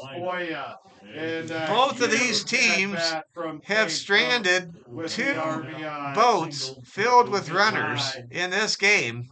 And we are in a 5-5 tie, and showing bunt is Mason Tafoya as Tafoya pulls it back for a ball. So expect Ty Lang to play for the sacrifice here to try to bring the winning run to third base with an out. He's willing to give up an out to get his winning run to 90 feet away with just an out. Nobody out. And Runners at first and second. Kelly's pitch hits Tafoya on the elbow. And is hit by the pitch.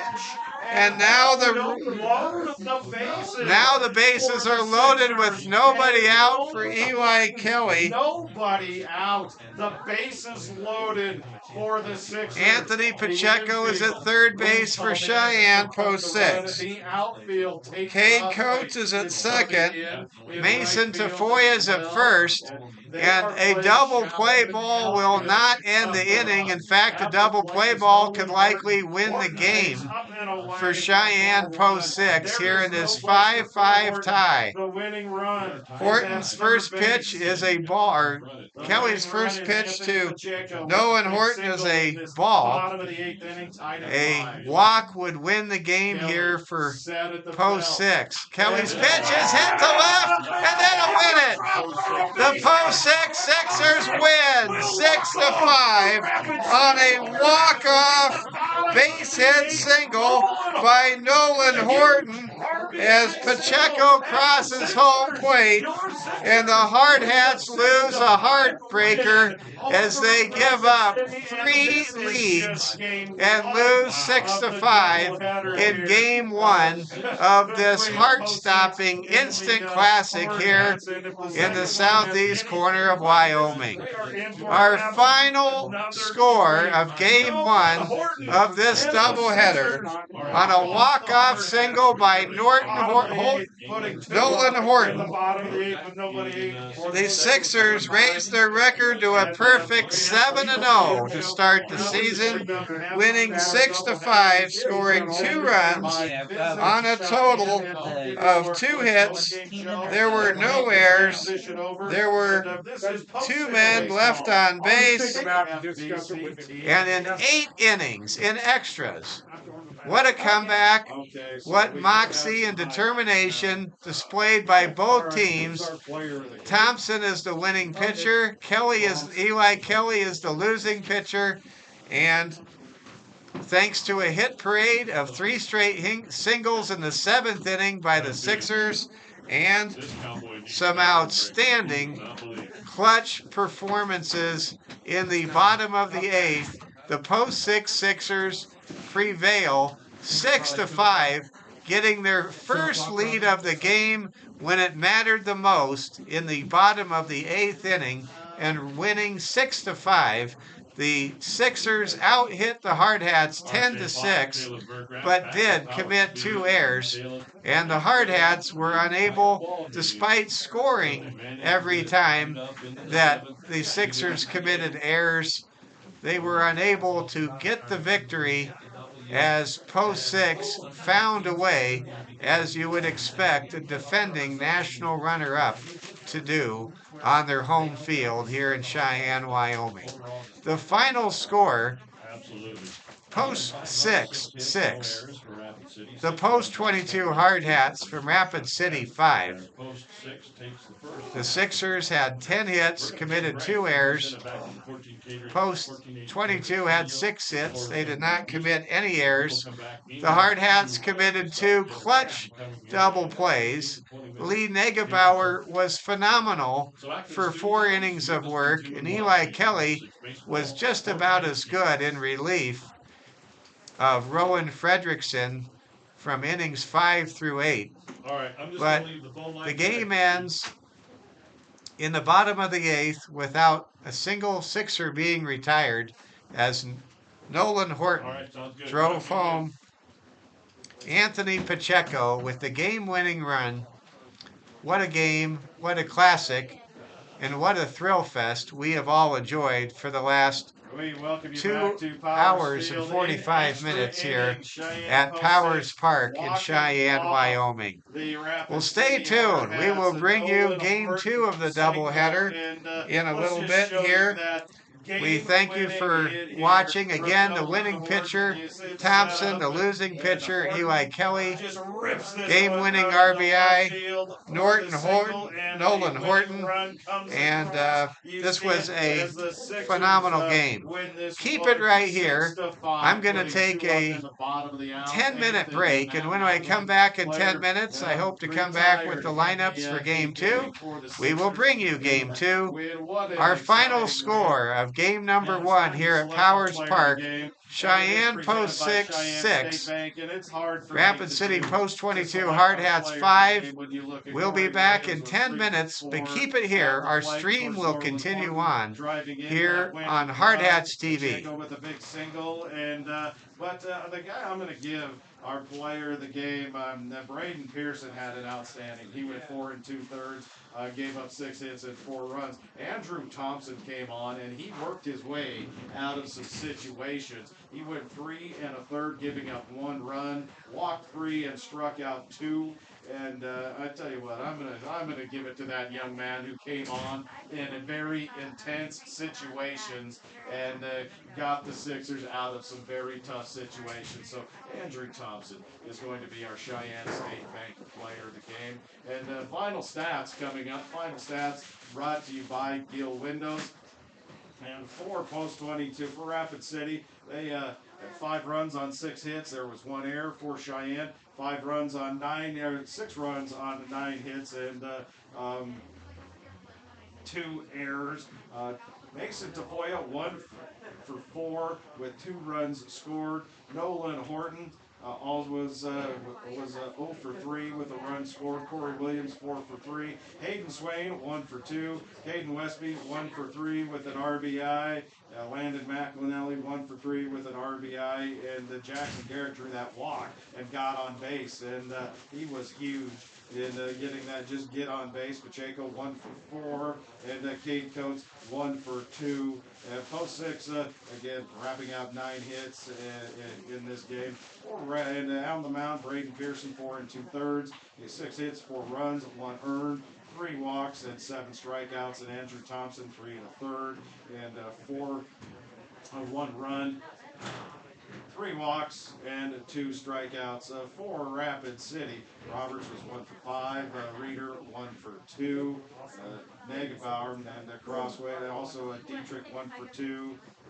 Just some outstanding baseball. Negebauer on the mound, 4 innings pitched, gave up 2 hits, 1 run, 1 earned, walked 4 and struck out 5. Fredrickson came on and he just couldn't seem to get anything going, gave up 2 hits and 2 runs, both of those earned. And then Kelly went 3 innings, and he was putting the fire out for Post 6 for a while. Ended up giving up 5 hits, 2 runs, and both of them earned. Walked 2 and struck out 2. He will go down as the losing pitcher. The winning pitcher will go down as Andrew Thompson. And those are some stats brought to you by the Gill Window Company. And we'll be back with the pregame for the second game here in just a few minutes. We do need to take time out. And Keith Kelly will be on the headset for game 2, and a great job by Trent Allen here and our camera crew out there as well.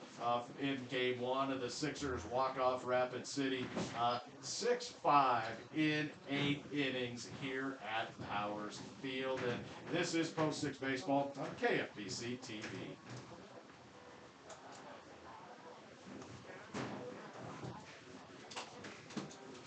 Oh.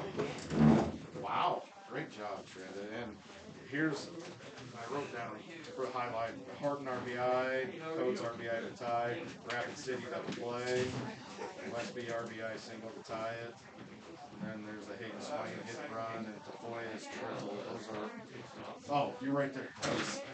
I'm sidling Okay. Those are the highlights that we got that I know. The Horton RBI to win the game. Coates RBI to tie it. Rapid City's that double play at the second baseman. That was pretty sweet. Yeah, I've been watching, so yeah. Okay. And we had this Westby RBI single to tie it, and Swain to hit and run.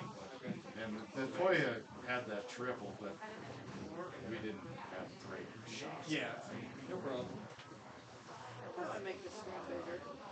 Can I grab my pencil from you? That green one, please. Oh, sorry. That's all.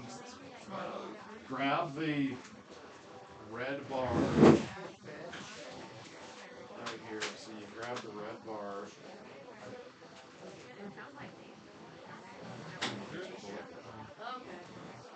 that's where all of our highlights are. So when you play the highlights, you have to pregame.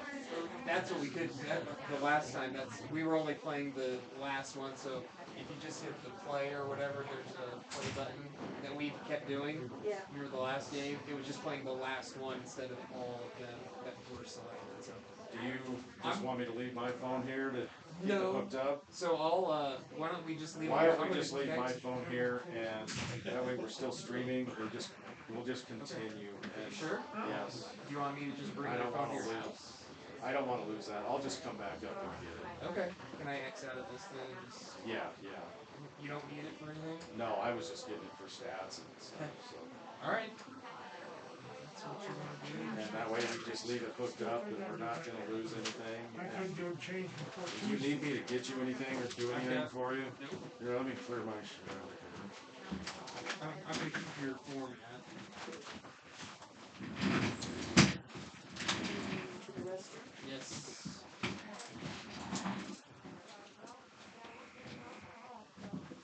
Good. You don't have a pregame, so I'll take this. Okay? Yeah. It's just one less thing cluttering shit up.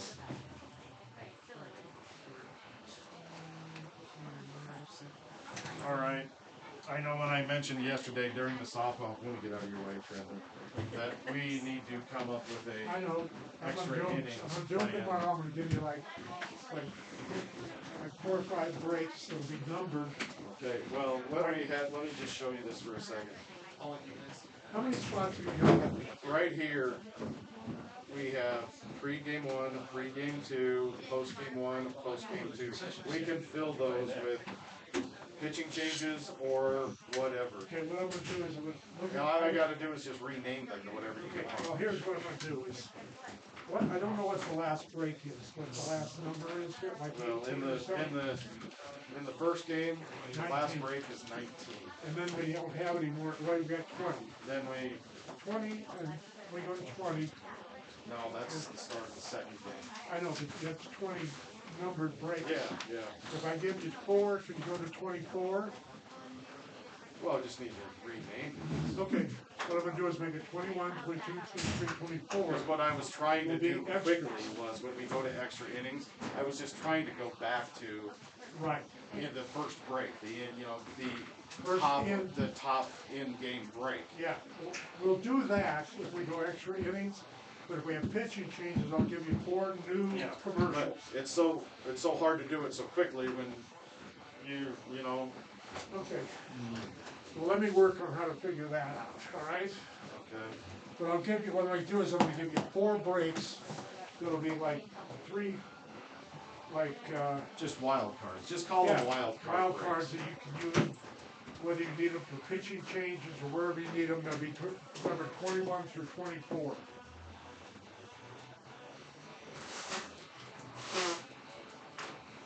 Well, that one was worth getting up for, RJ. It was. That was an entertaining ball game. Hey, RJ, are you guys thinking about going to Rapid City at the end of May? Yeah, we got. We're running into some stuff. Basically, just lack of bodies. Lack of what? Bodies. Oh, Well, I got some family stuff coming up that I can't really get out of. well, I'm seriously thinking about going to Rapid City and taking 3 of us up there, It, like we did state last year. yeah. I'm in. I mean, it's You're in. God, it's a great place to go. Yeah, it's. Okay, I just gotta ask you, RJ, because you brought this dude's name up when we were up in Sheridan. Okay, not quite screaming deep, but pretty close. He's really close. and I'm. All right, let's see what we got. It's getting old because I Everything used looks to good. be able to just work right through. Yeah. Christian, go ahead and put those I straight in can the sit black right bag, next to you and do it. so we know they've been used. But this guy, Okay, everything looks good. Perfect. Yeah. Unless Keenan's really cold, let him run the camera, you switch. And I'll talk for him. You need me to stick here and switch or something? I'm gonna go to the bathroom and I'm gonna run and go get something to eat and then I'll No, come. go ahead. Because I am just leaving my phone here. It's staying connected. We're not gonna. It's Is it all running through your phone? yeah. We lost the box.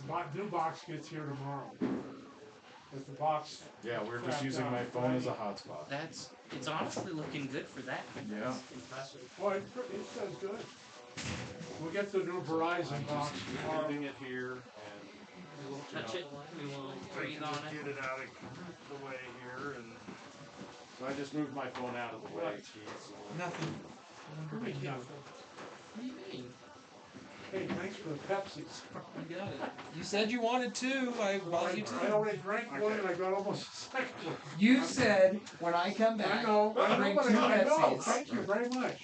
I'm gonna My run blood and get sugar run is to the about bathroom and 400. get something to drink and something to eat, and then I'll be back. And Dude. Now remember, Just take that's just home. Rapid City TV. That's not even radio. yeah, I know. Does Oh my God. Does he do any? Is this just his? But No, they have a. you know, it is what it Part is. of a radio station? Well, that one was worth coming here Oh, for. okay. Those I'm thinking about going to Rapid that City. second double play Oh God. was freaking awesome. That was awesome. Fucking two of them. You could go The to. one with the bases loaded. Holy shit. Yeah. Reese, thanks for helping me out so much. It was good to Right. listen to your broadcast. Oh, Reese, I was catching you as well Okay. too. So. That was a great game. Yeah, well, You're fine. I just I gotta was wait chuckling for- because you were calling the Eli Kelly EK, and I'm just thinking, okay, Wyoming had a basketball player whose name was EK. Oh. Who pinked out on us and which Gonzaga? Yeah, he went to transfer. $250,000 Oh, a man. year that checked Okay. us. Well, I'm just running off. Yeah. I'll be back for a second. I'm a Creighton Blue Jays fan, and I just don't pay much attention to Wyoming. I do follow their football pretty good, though. I'll make you a deal, RJ. We'll go to Rapid City, you go to Lubbock. You know what? He actually wants to do both. Well, good for him. Welcome back, everybody. Mike Fell with you. We're between games, just taking a break here. What a game we just had. Huh? I'm Post not really sure six. if I want to go to Texas. Victorious in I gotta go game to one, Vegas. Lubbock, Texas. 6-5 in July? extra innings. July. I mean, Nolan I gotta go to Hortons. Vegas next month. Base hit So- was a walk-off single that lifted Well, the we're Sixers trying to to figure out their what to do first about and that. only lead, Really and the trying only to lead work that college mattered in students, the they case don't have of facilities. the game just completed, Make winning it 6-5. Yeah. And Yeah. I'm going to take a moment here, Yeah, just check kind of facilities. fill out the That's a scorebook. bonus. We'll come back with the starting lineups in game two in a couple of minutes. You're tuned to Hardhats TV. We'll be back with more after this. That is a long ass haul to Lubbock. Yeah, and it'll be hotter than 8 miles of hell.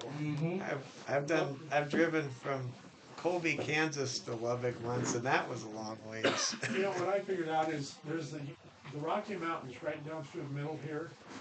But to get to it, you have to go through 800 miles of ugly on both sides.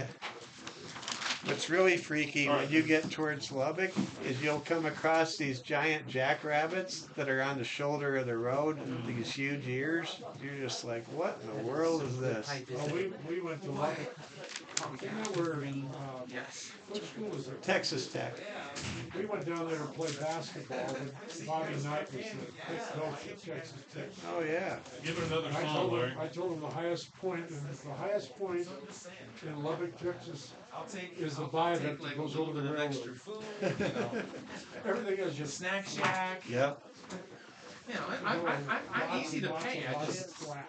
you know, it's just Are you gonna go to the Wyoming football game Yeah. in Arizona State next year? It'll probably be about 105 degrees at kickoff. All right. No, Yeah, because I mean, I've they're traveled just, with I mean, they're Cowboys still out in the outfield playing radio catch. production for years. Oh, okay. I've been to all those places.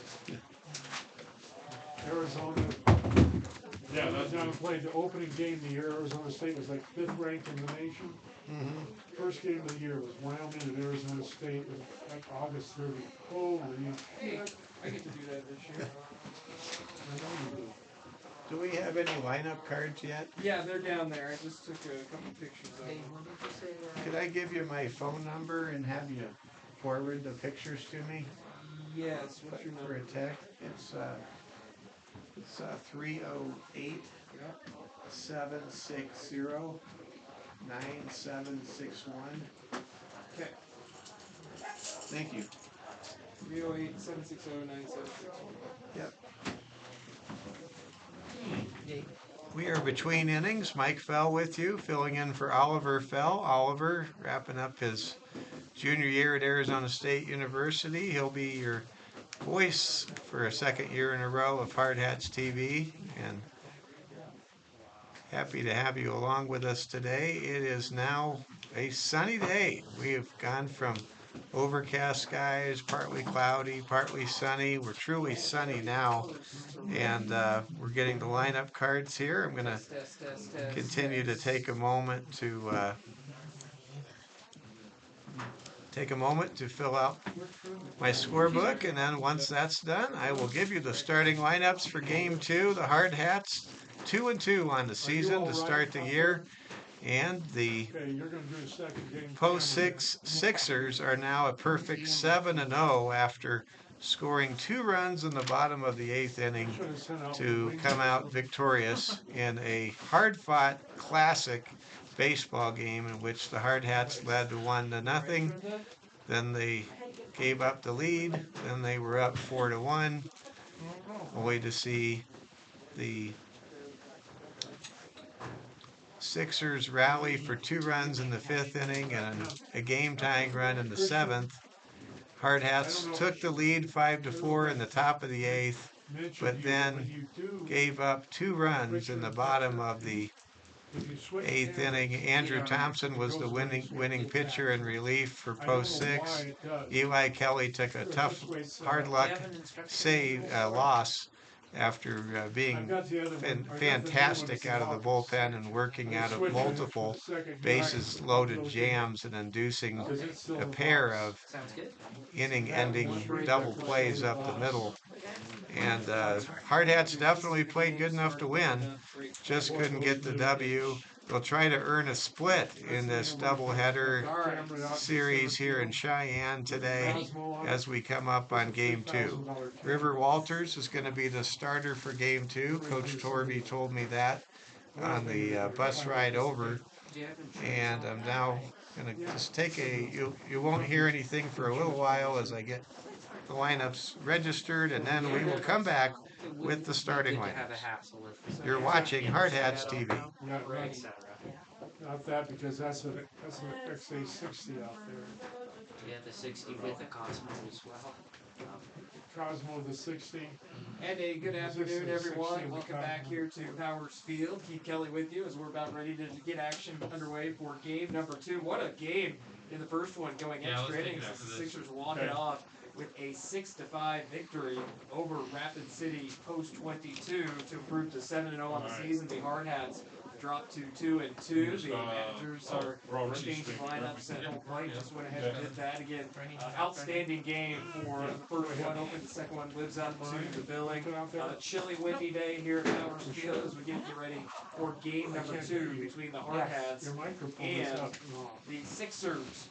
So, game number 2, keys to the game. They are being brought to you by the Terrell Auto Centers, as talked to Ty Lane before this one, and the Sixers, he said, we were outplayed in every single facet of the game. I mean, they played better than us in every single area of the game, and we just got to play much better. We got to execute. We've got to get the ball down bunting when we need to.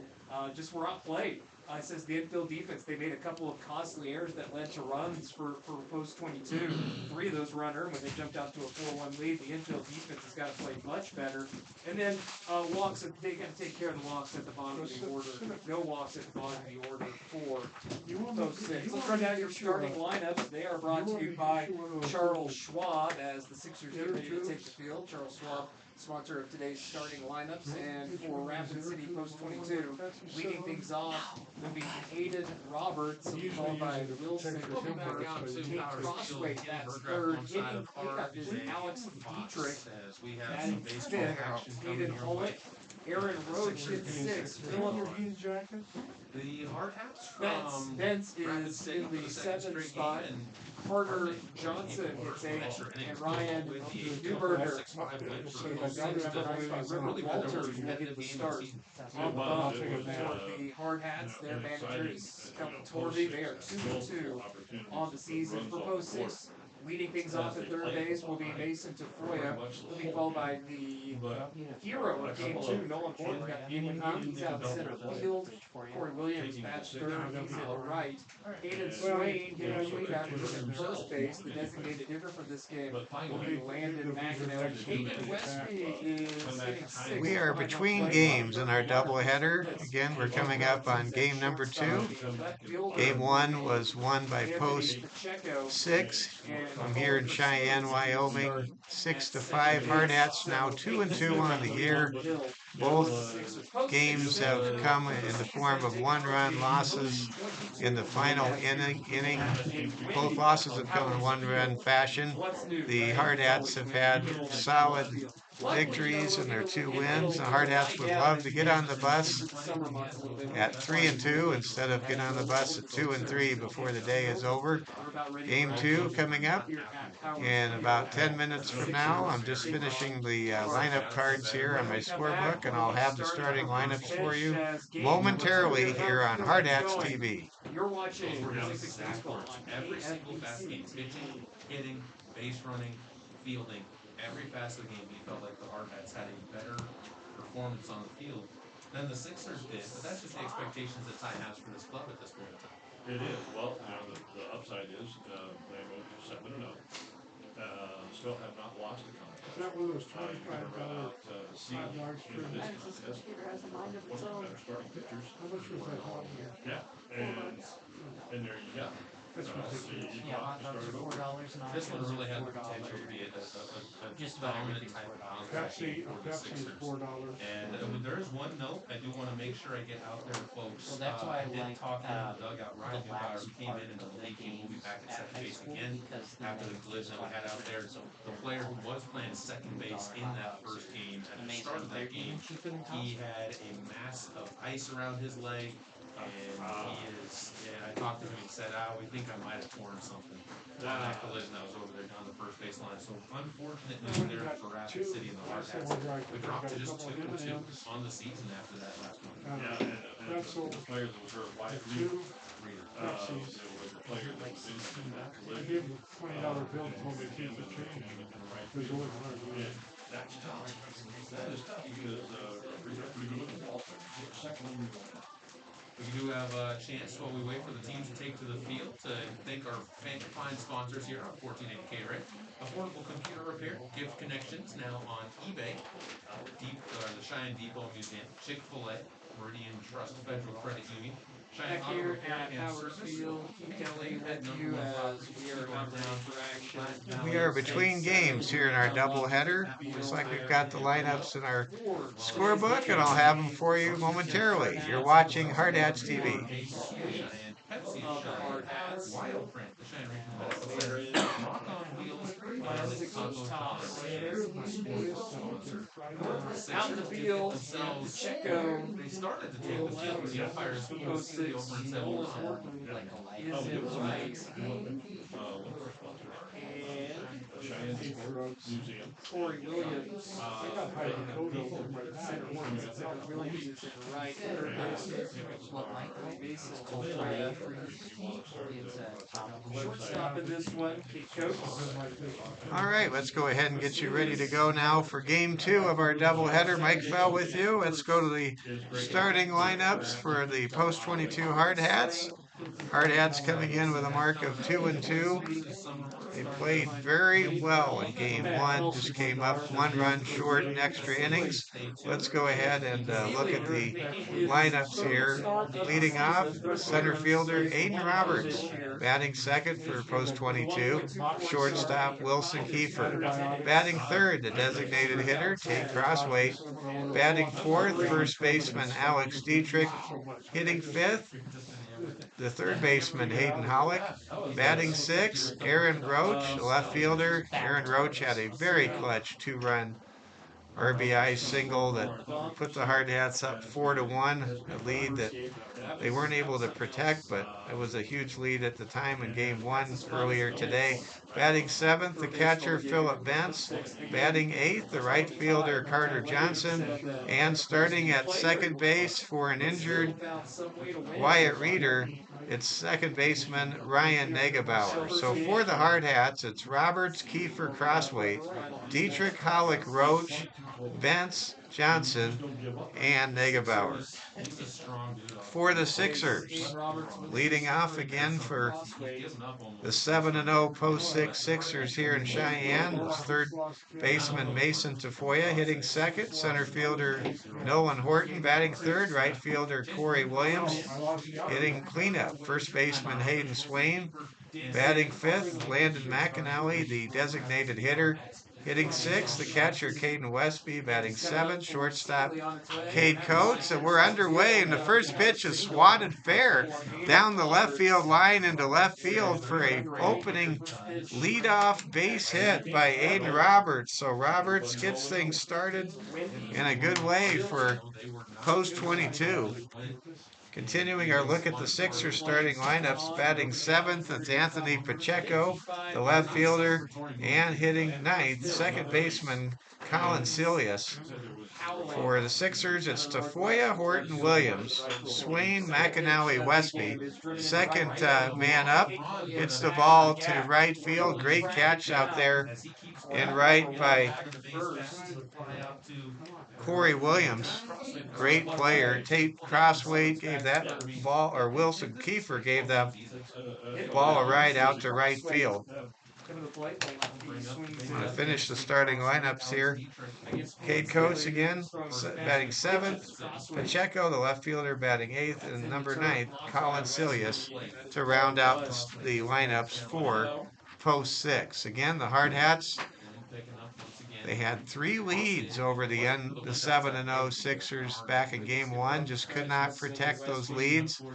Hoping to come through with a doubleheader split on the road here in Cheyenne against the defending national runner-ups from a year ago. Tate Crossway now the batter. 1 up, 1 down, 1 man on. So we have a man on and 1 out for the Hardhats. Aiden Roberts leading off with a pretty good lead. Throwing back is Peyton Seeley. Seeley, the starting pitcher for post 6, and the Hardhats starting River Walters into today's game. Boy, did Lee Negebauer and Braden Pearson really pitch well as starting pitchers in our first game today. These starters with a tough act to follow, you might say, for both teams.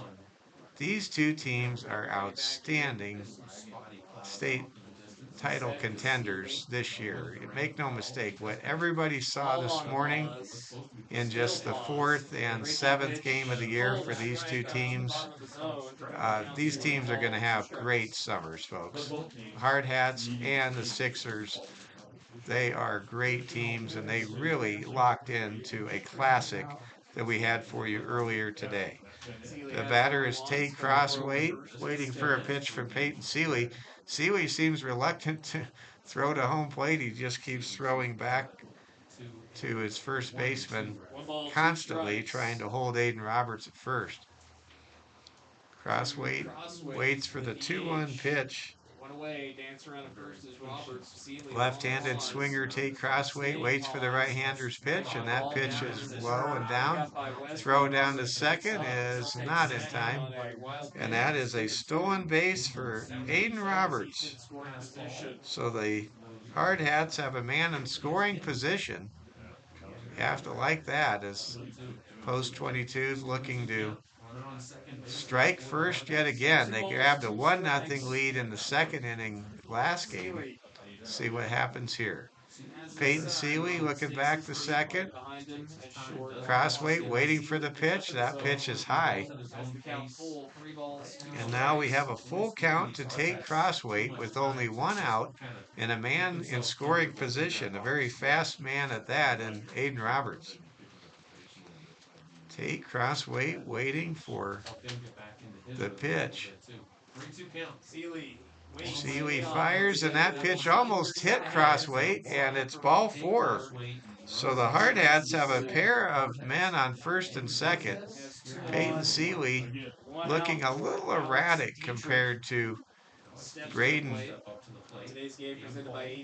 Pearson, who started the first game with the Twin Bill earlier today. I'm glad to have you with us. Again, we apologize for the lagging video, the buffering that's going on.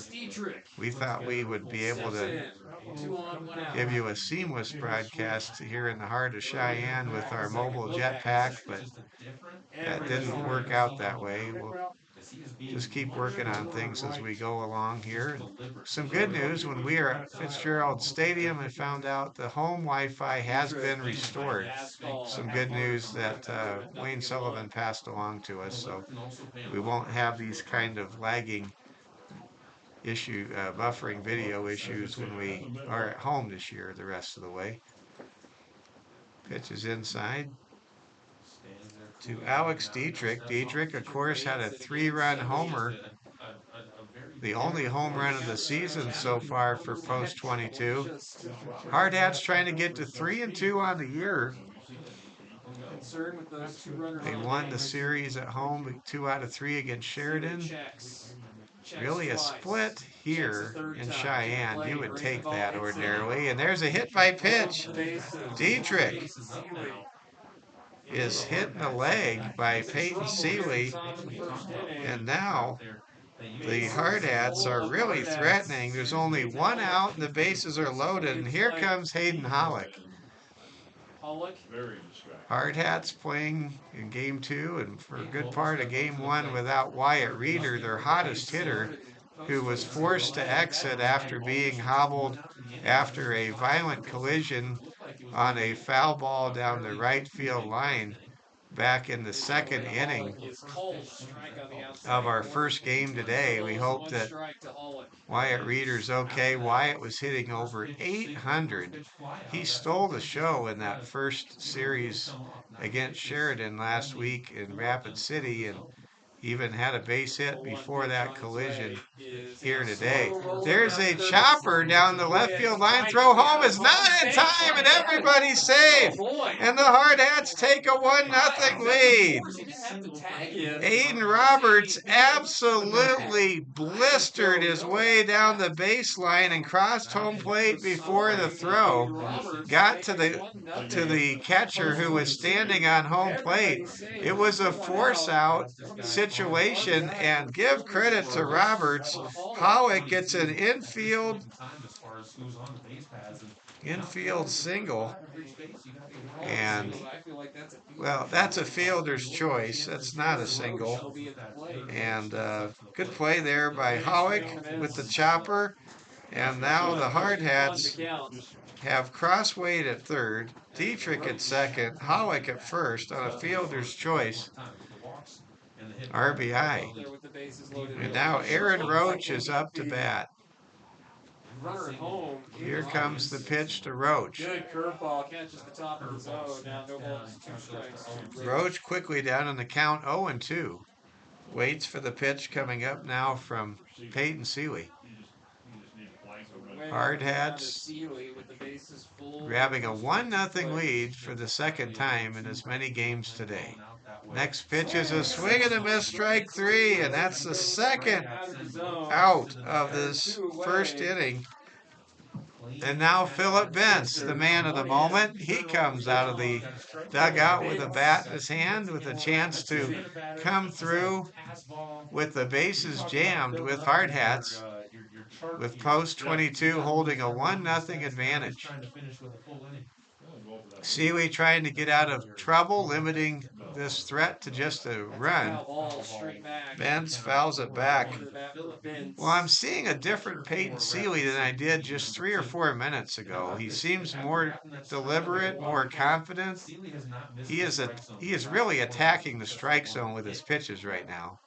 Mr. Dietrich on second. I mean, you finally got the bases loaded. Here comes the pitch from Sealy, and that's high. That ball nearly sailed over the head of What it was. Philip Benz. Batter in the inning. Philip Beats trying to help the Hardhats put some real pressure onto post 6. Sealy taking his time, Sealy sets with the bases sizing loaded, things 2 up, down. getting his sign from Wade Westby, and his pitch is 2 balls, outside 1 for a strike. ball. Caden Westby, Peyton Sealy, they seem to be on the same page, but they do take their time between pitches. Notice the batter that he starts to Pauses. Philip Benz these little trends that you waiting can see for the on next Bonds, pitch. they Benz have hits it hard, and that might drop, and it does. That's going to score a pair of hard hat runs, and it's 3-0 for post 22. And the ball gets away from the pitcher on the throw into the infield, and taking an extra base is Philip Benz. So Benz gets a 2-run single to right field off of Peyton Sealy, and the Hardhats score Tate Crosswaite and Alex Dietrich, and just like that, the Hardhats have a 3-run lead to start this ball game here at Powers Park in Game 2 of a doubleheader. Hayden Hollick is at third base. Benz is at second with 2 outs. Now batting is Carter Johnson. Johnson had a single his first time at bat and drove in a run back this morning in the first of 2 today. Hardhats off to a great start. They're playing with that edge that Coach Torvey wants his guys to play with. Here comes the next pitch from Peyton Sealy to Carter Johnson, and that is over for a strike. Hardhats, if they could get a single here from Johnson, could go up 5-0. Biggest lead the Hardhats had earlier today was 4-1, and that was a 3-run lead. Psychologically, it would be huge if post 22 could lead by 4 or 5 or 6 right here. Here comes the next pitch to Benz, or Johnson rather, and that's a ball. 1 ball, 2 strikes. Carter Johnson trying to bring home Hayden Hollick, who is at third, and Philip Benz, who's at second. Here comes the 27th pitch of this inning from Peyton Sealy. Sealy's pitch is drilled into center field, and it is caught for out number 3. Good catch made out there by center fielder Nolan Horton, the hero from our earlier game today. But the Hardhats, they get it done. What a great start for post 22. The Hardhats score 3 runs on a total of 2 hits. There were no errors, and there were 3 Hardhats left on base. Two men left on base. Is that Benz? Is that his last name? Philip Benz. Philip Benz. Benz. Okay. On the lineup card, it looked the other way. So Benz. The Hardhats have a 3-0 lead. They made the most of their opportunities, and they strike first against Sixers starting pitcher Peyton Sealy. And now here comes River Walters. River getting the start. River picking up more and more confidence as last season went along. And he's looking to turn in a fine performance today against a 7-0 Sixers team that refused to go away and ultimately pulled ahead of post 22 for the first time in the bottom of the 8th inning when it absolutely mattered the most. They're going to send up a little bit of a different lineup. Mason Tafoya, Nolan Horton, and Corey Williams will lead things off in the bottom of the first. Hayden Back here Swain at and Powers Landon Field, Magnan Keith Kelly and with Casey you. West will get Sixers ability put up to 3 in their out for the ninth inning, spot up to to the the 7th spot. We'll have Ilya Pacheco Here, remaining the at bottom eight. of the And first. Colin Brasilius Out in the field at for second the base. Hardhats, you have Now, Aaron it's Rowe, Jaden Roberts, Carter Johnson, probably Simon out, because Peyton what's Olive, happening Wilson, is Cooper 300 Ryan, kilos, Negebauer, and Alex Some Houston here was around got a the nice infield. standing Phillips right in on front the of plate, the and on the mound, in we front of righty. the receivers. Walters, Sitting in front of the receiver with his hat on. Rivers, Sometimes that'll be just enough to for the Hardhats. interrupt the Step up, navy blue, white pants, navy socks down below, the hard grays of the Hardhats. Mason Tafoya on the season. Outside. Those units are Hitting $500 214, a piece. 3 runs batted in. He's been on base a lot. He's been hit, walked 900. a number of times. He'll swing it for the right side, facing Walters. First pitch fastball driven into right center field. And we begin the bottom of the first inning. The first pitch is driven into center field for a base hit by Mason Tafoya. Leadoff man's on Tafoya had a good game of the game.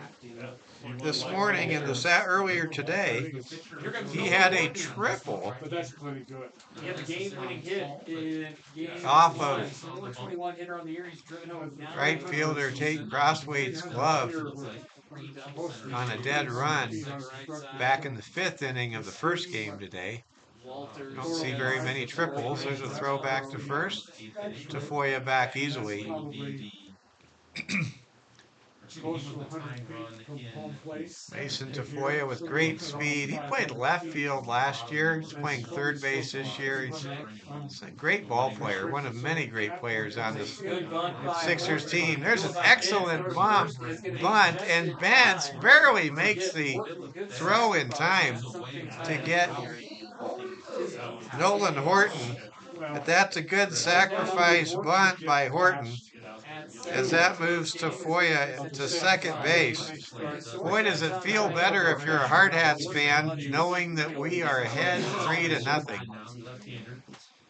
River Walters getting staked to an early lead before he had to even throw a pitch on the road here in Cheyenne.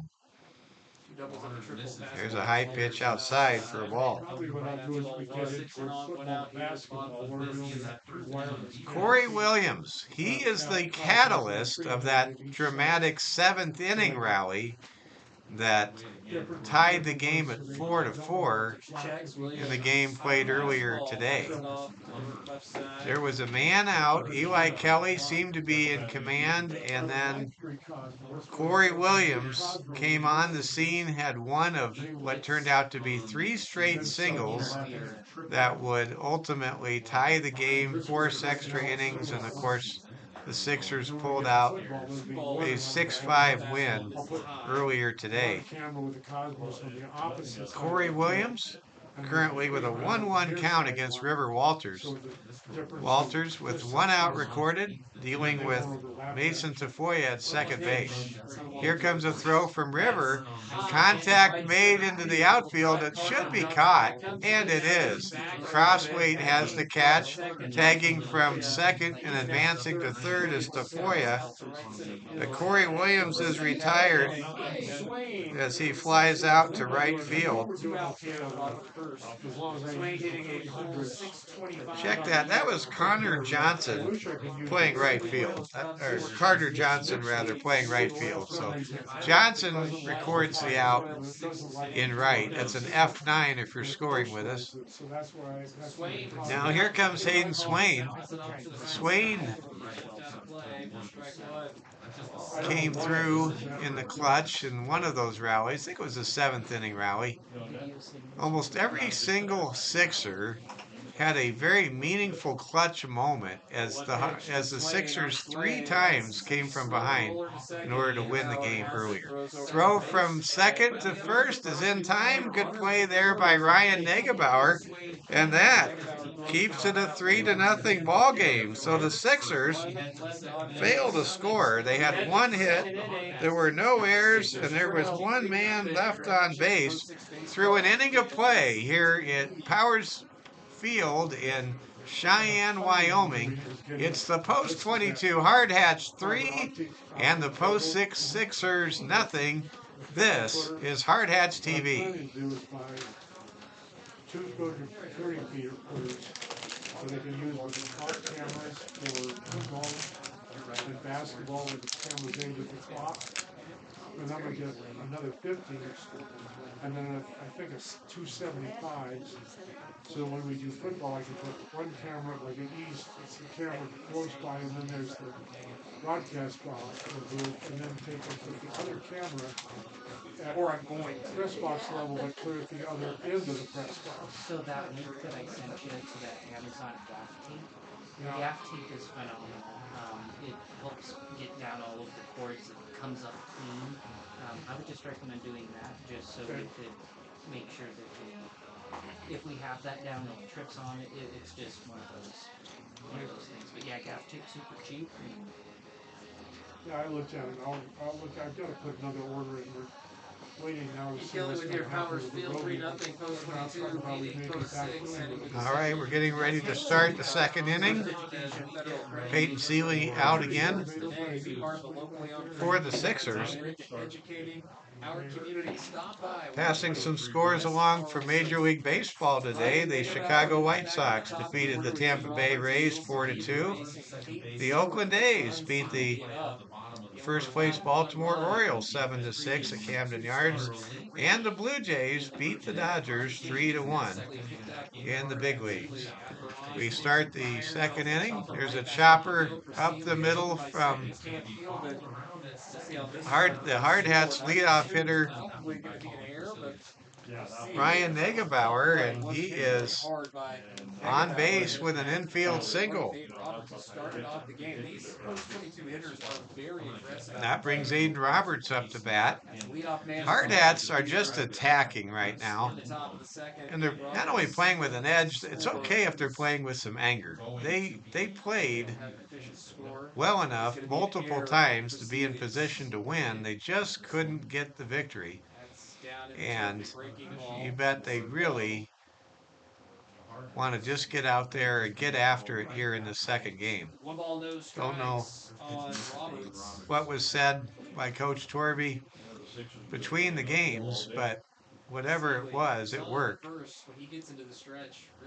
Here comes the pitch to Roberts. He hits a grounder down to second. Throw to first is in time.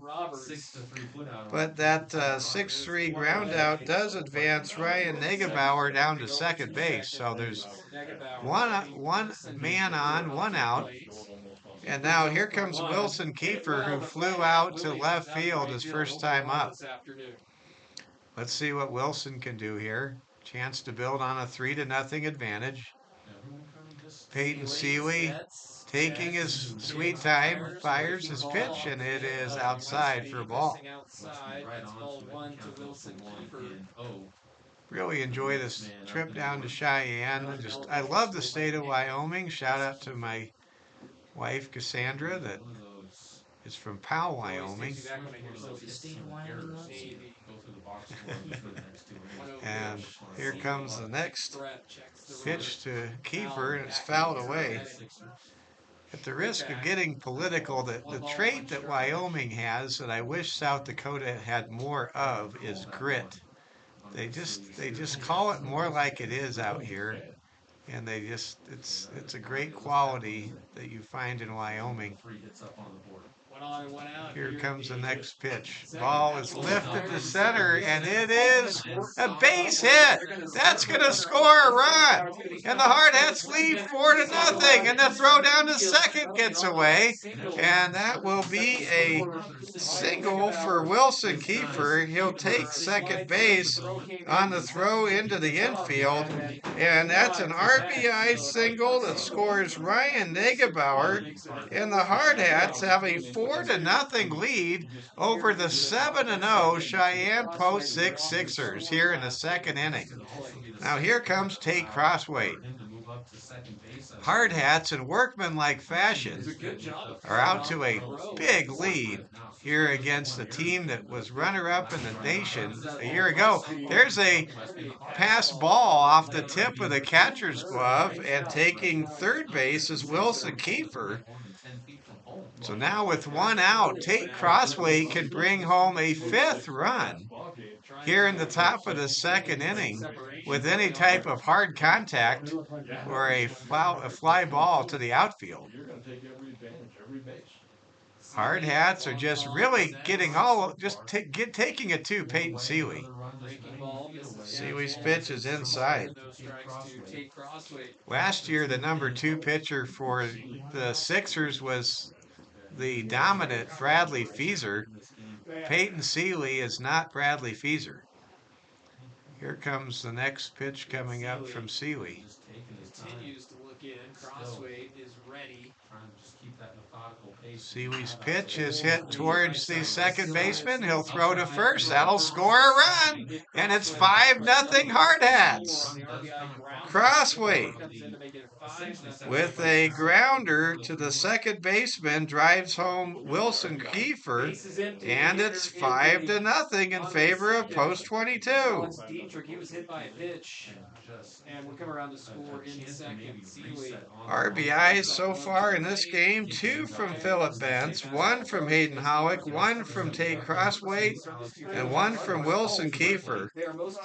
And now Alex Dietrich comes up to bat with nobody on and 2 outs here in the second. And Dietrich hits a bomb to left. It might be out of here. No, it's not. It's caught in left field by Anthony Pacheco. Wow, the wind absolutely demolished what would have probably been a home run in most circumstances in most ballparks. Wow.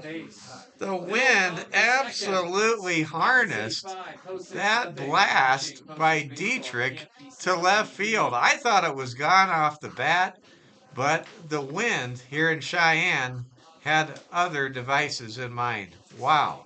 At the end of an inning and a half here at Powers Field, it's post 22-5. The post 6 Sixers nothing. This is Hardhats TV. I'm also hyperactive.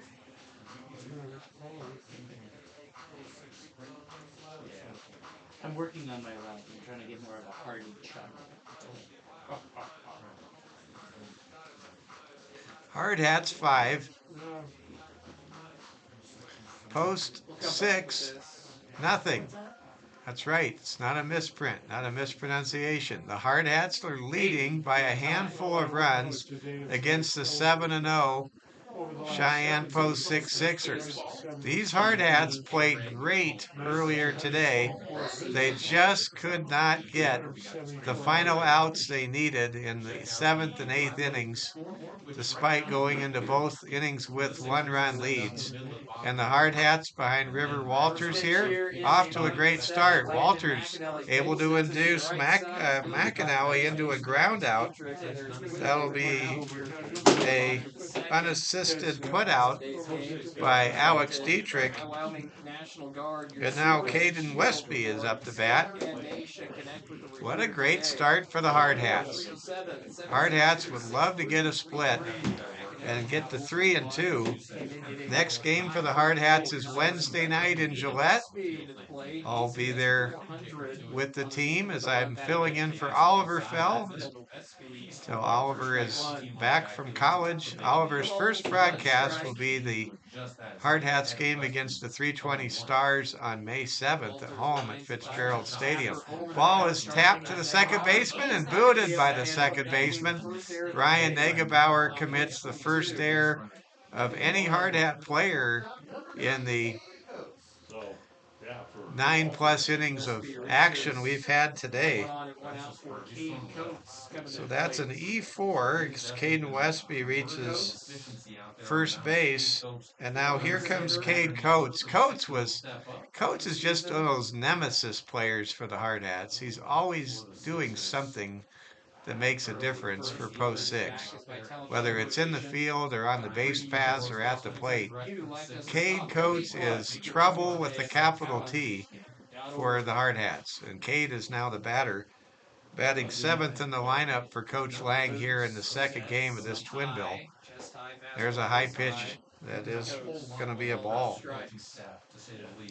1-1 count now coming. Hardhats trying to earn a split today in this doubleheader against the post 6 Sixers.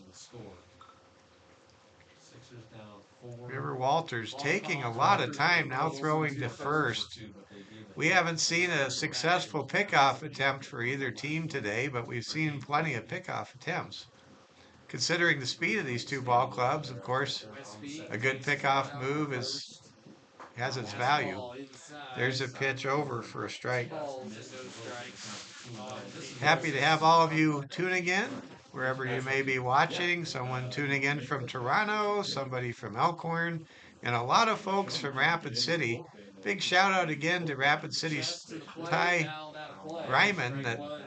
Tip Ryman, that was drafted by the Arizona Cardinals on Friday night as a tight end out of the University of Illinois.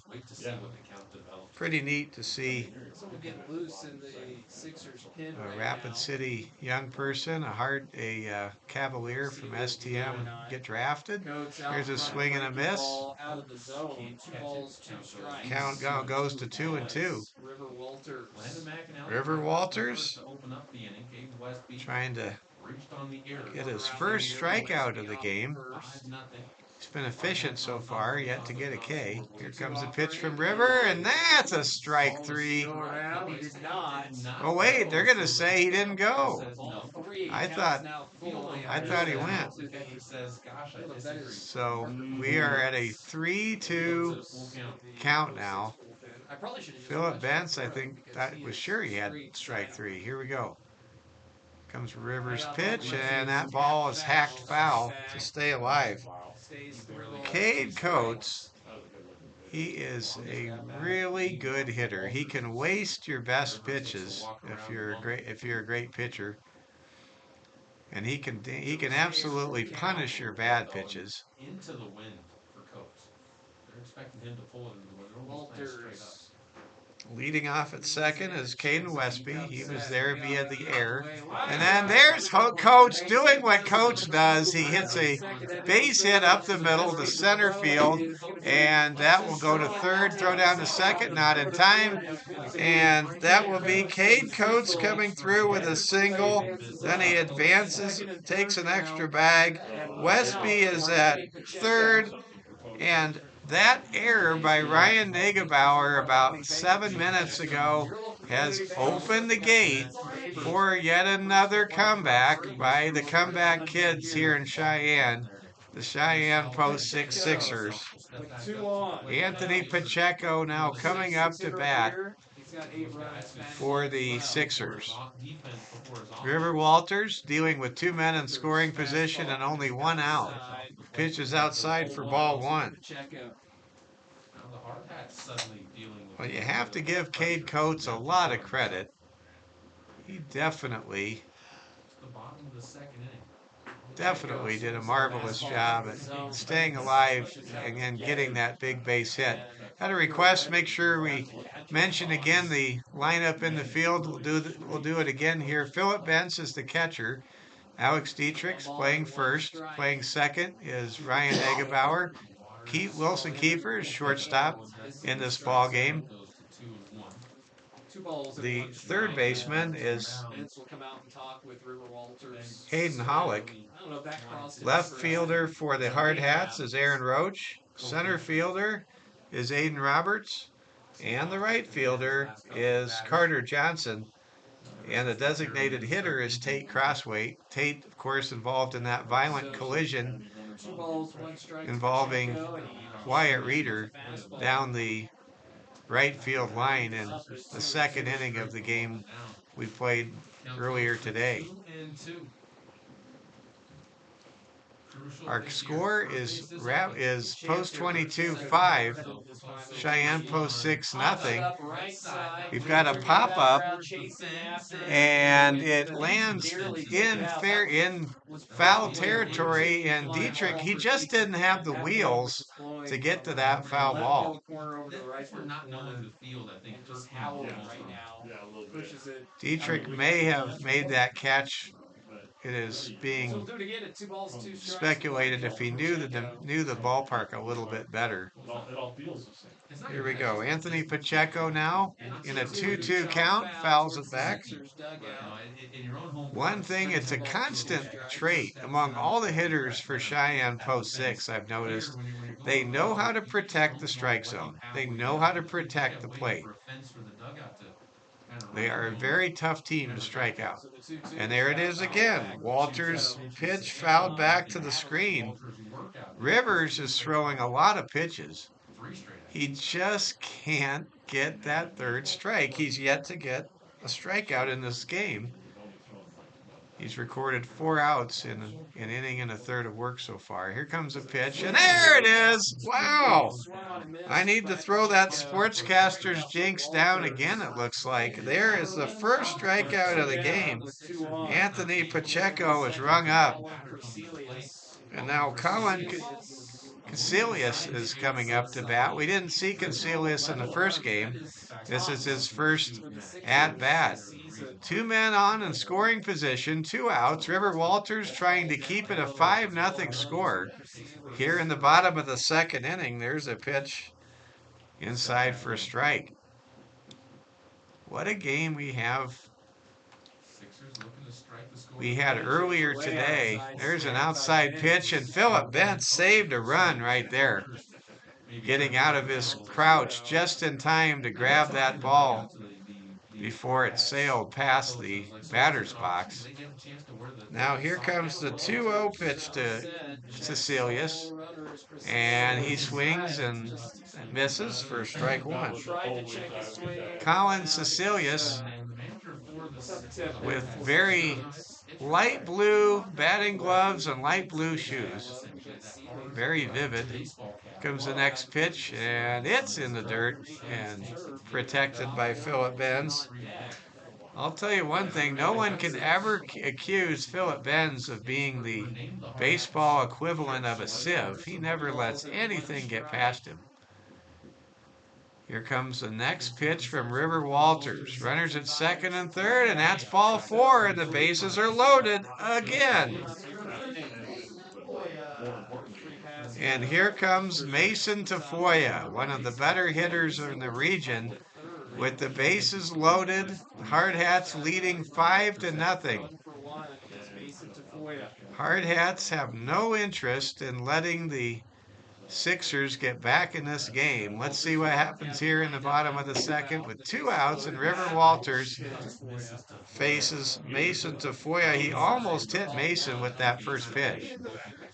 Here comes the next pitch from River Walters. Rivers' pitch is hit hard into right field. It might leave the park, and it's against the fence. It's going to clear the bases. And for the second time in as many games, Mason Tafoya hits a triple to deep right field, a 3-run triple that makes it 5-3. Wesby, Coates, and Caecilius all score on a triple to right field with the wind in the favor of the hitter, Mason Tafoya. Wow. You don't see a triple streak very often, but that's what Mason Tafoya now has at play. Well, if you're going to get the ball to the fence. Yeah, Tafoya had a triple in the 7th inning last game, and he has a triple, a bases clearing 3-run triple in the second game of the doubleheader, and we've got ourselves a game again. It's 5-3, post 22 leading by 2 runs with Mason Tafoya with 2 outs at third base. 2-1. Just like that, post 6 right back in it. It would have been easy, you got the Walter sets and fires that nearly uncorked with axe. Just cannot get over the resiliency level of post 6. They can be down by 1 run, 3 runs, 5 runs. It doesn't matter. They're coming back. They keep coming back. They're kind of like the police officer in Terminator 2. Here comes the next pitch. It's fouled out of play. Change the way you play and be just more focused at the plate as Horton founds Full that count. and the count goes to full. On 3-2. Nolan Horton. Nolan Horton, who had the game-winning RBI single in the first game of the doubleheader, On its way, and Horton swings. faces a 3-2 count, swings, misses. It's handled by Bench. He throws to first, and that will retire the side. So that's a strikeout and a 1-3 putout. But the damage is done, and we have a competitive game yet again. Not that it ever felt safe at 5-0. Now it's 5-3. The Sixers scored 3 runs. They were enabled by one gate opening error. There were a total of 2 hits, including a bases clearing triple by Mason Tafoya, and Mason Tafoya was left on third base to end the second inning. Through 2 innings of play at Powers Field, our score: Post 22 5, the Post 6 Sixers 3. This is Hardhats TV. I don't know. So it's South Dakota, but it's Wyoming colors. I kind of like it. San Diego State, Oh, wow. San Diego So- Conference. What's that? He was asking why you're, Oh, that's my. I'm a diehard San Diego Padres fan. That's my Padres He hired hat. my knowledge of how to run the equipment, not of sports. that's right. Okay. But yeah, that's my Padres hat right there. Yeah, those are the brown and gold are Wyoming colors as well. I know. I know. The Hardhats 5-3 as we move to the top of the third inning. I'm Caleb Burgraff along here with RJ. Larry Proetti back in It the is the studio. top of the third inning, Post 6 trailing. We begin the third inning. The Hardhats trying to build on a 2-run lead. Calvin Torvey runs out to the third base coach's box, and we are set to begin. Total car care. This is going to be our 11th inning of baseball today. If you're just joining us, Post 6 won 6-5 in 8 innings in an instant classic. I think it was the best all-around game I've had a chance to broadcast for the Hardhats. I don't know if it can top that 11-10 game with some of those Colorado teams at the Firecracker last year, the Veterans Classic, but this game was amazing. Here we go. Leading off, it's Hayden Hollick. Hayden hits it deep to right, and it is caught over the shoulder by right fielder Corey Williams for Post 6. Aaron Roach to the plate. He's 0 for 1. He struck out looking. Aaron Roach, who was very clutch earlier today with a 2-run single to stake the Hardhats out to a 4-1 lead. Unable to, back in the 5th inning of the first game, trying to do something here with nobody out. And Peyton Seeley, I think he's starting to settle down a little bit, which is not a good sign if you're a Hardhats fan, as it's now a 2-run ball game. Both these teams have each had 4 hits apiece. Roach hits it high into the air, Wynn playing with the ball, and it's handled cleanly by the second baseman, who knows how to account for the wind here in Cheyenne.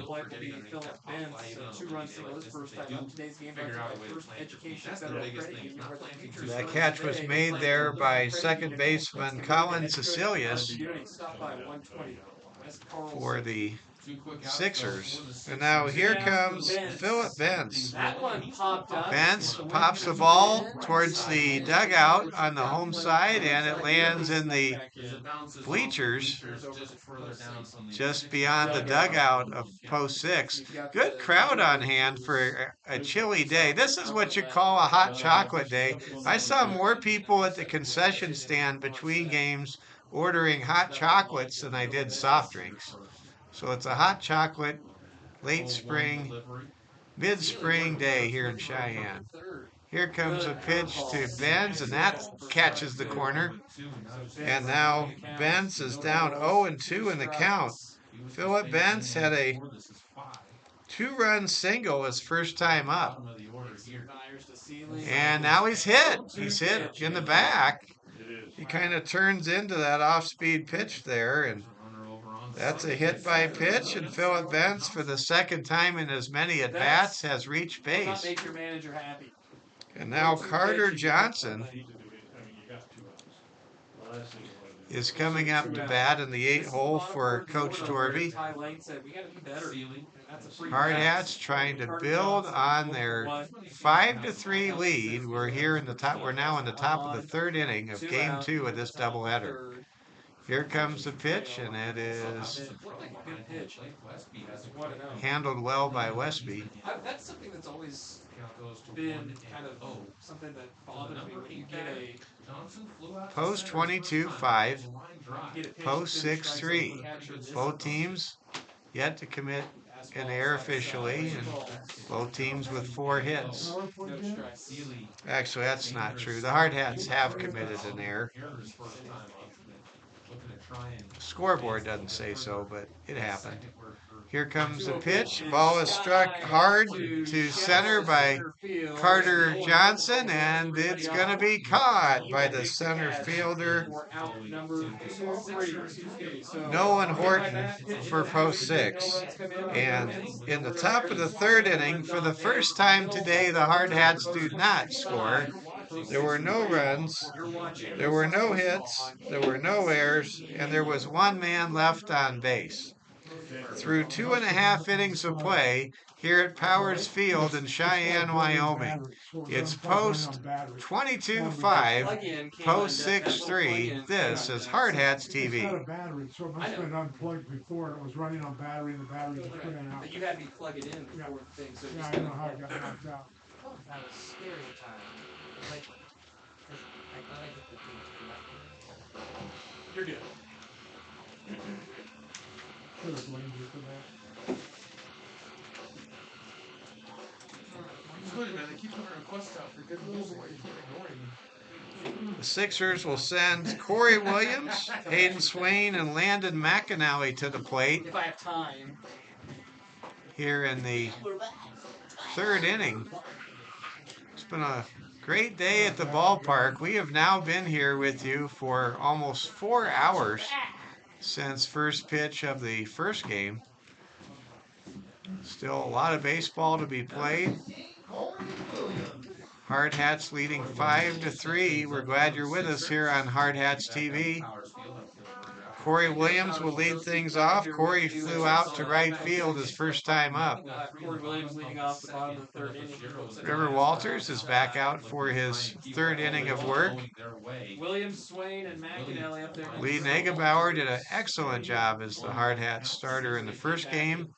He left after 4 innings in a 1-1 tie. Then the Hardhats scored 3 in the top of the 5th, and it looked very promising that Lee was going to get a win, but it was not to be. As we know, the Sixers rallied and sent the game to extra innings and then won in the 8th inning, scoring 2 in the bottom of the 8th. Leadoff man here in the bottom of the third. Sixers trailing 5-0. They've been down most of the day today. 3-0 pitch catches the top part of the zone on the outside corner. And it's 3-1. Corey Williams works the count in their favor, 3-1. Here comes the next pitch, and that ball is drilled into right field. Good piece of hitting there by Corey Williams. Williams and Coates, they are the 2 players on this team that just seem so confident when they come up to bat. They're not thinking home run. They just have this mentality. You could sense it, like, I'm getting my hit. I'm getting on base. There's nothing you can do about it. Of course, it doesn't work like that. It's baseball, but man alive, those 2 men are so hard to retire. They're athletic. They just play with a little spring in their step. There's something special about Cade Coates and Corey Williams when you watch them play the game. Hayden Swain now waits for the next pitch. And there's a swing and a miss. And the count goes to 0-2. Hayden Swain trying to advance the runner, Corey Williams, in a 5-3 ball game. Hardhats have been out hit 5-4, but they lead on the scoreboard 5-3. Mike Fell with you here as we bring you doubleheader baseball action on a Sunday in April, live from Cheyenne, Wyoming. Hardhats lost a heartbreaker earlier, trying to earn a hard-fought split against an undefeated 7-0 Sixers team, leading 5-3 so far today. Scheduled for 2 yesterday. That was washed out. That was canceled, postponed, however you want to do it, changed. Hayden Swain waits for the 0-2 pitch from River. Taking off is Williams. The ball is dribbled over to third. Throw to first is... Did they get him? They did. They make the tag. The first baseman, Dietrich, got himself off the bag to get the handle that throw from Pollock across the diamond. So that's a 5-3 put out. That's the first out of the inning. Williams able to reach second base on that grounder. So now the Sixers with a man in scoring position and 1 out. Ball gets away from Benz, and Benz handles the ball well there as the ball got away. I've been so impressed with Philip Benz defensively so far this season. I know this is only the 5th game for the Hardhats, but Philip Benz has really played well defensively. Landon McAnally waits for the next pitch. You can save a lot of runs if you have a great defensive catcher, and that's exactly what Philip Benz represents for post 22. He is closer to the infield grass than he is to the outfield. 49th of the game. He blew one up over his head. He could be in some trouble. Also, big cap in left center field. On pause, Vince shifts that way. River Walters steps off the rubber. A 2-0 count right now to McAnally. Landon McAnally, the hitter, younger brother of Colton McAnally, who was phenomenal the last several years for this program. Count is now 2-1. 2 balls, 1 strike to Landon McAnally. Hardhats are leading by 2 runs at the moment, but there is trouble brewing. Here comes a pitch, and it is inside for a ball. Count is now 3-1 to McAnally. The tying run is at the plate in the person of Landon McAnally, still with a ways to go. Here comes a pitch, and that's ball 4. And McAnally now is issued a free pass. So there are 2 on and only 1 out. River Walters going to get a visit from the pitching coach here in a conference on the mound. And, you know, Rivers pitched a solid 2+ innings, but he hasn't had the dominant stuff going. And he's really been unable to get the Sixers to quote-unquote take the bait. He hasn't been getting them to bite on some of those borderline pitches. One of the things about the Sixers, which makes them so good, makes them 7-0 so far this year, is they make you throw their pitch. They don't swing at your pitch, and that's one of the things the Sixers do very well when you watch them play baseball. Caden Westby, now the left-handed hitter, coming up for the Sixers. 2 on, 1 out. And let's see if that conference helps River Walters.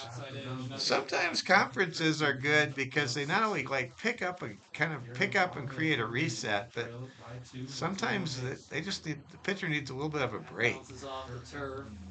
Next pitch is, oh, they call a balk. They call a balk on River Walters. So Corey Williams trots down to third, and Landon McAnally moves on to second. And with one out, now the tying runs are both in scoring position for the Hardhats, and that So nothing on. That's just a no pitch. is a no pitch 1-0 count. Man alive. So River Walters suddenly putting himself in a world of Get at least one home. angst. Here comes a pitch, and it's barely tapped foul by Caden Westby. Balls, 2 strikes on Kate Westby. Caden Westby working with a 1-1 count here against River Walters. Second of 2, the Sixers rallied Let's see what River can do now. in game 1 for an extra inning win. He has very little margin for error, but he does have a base open.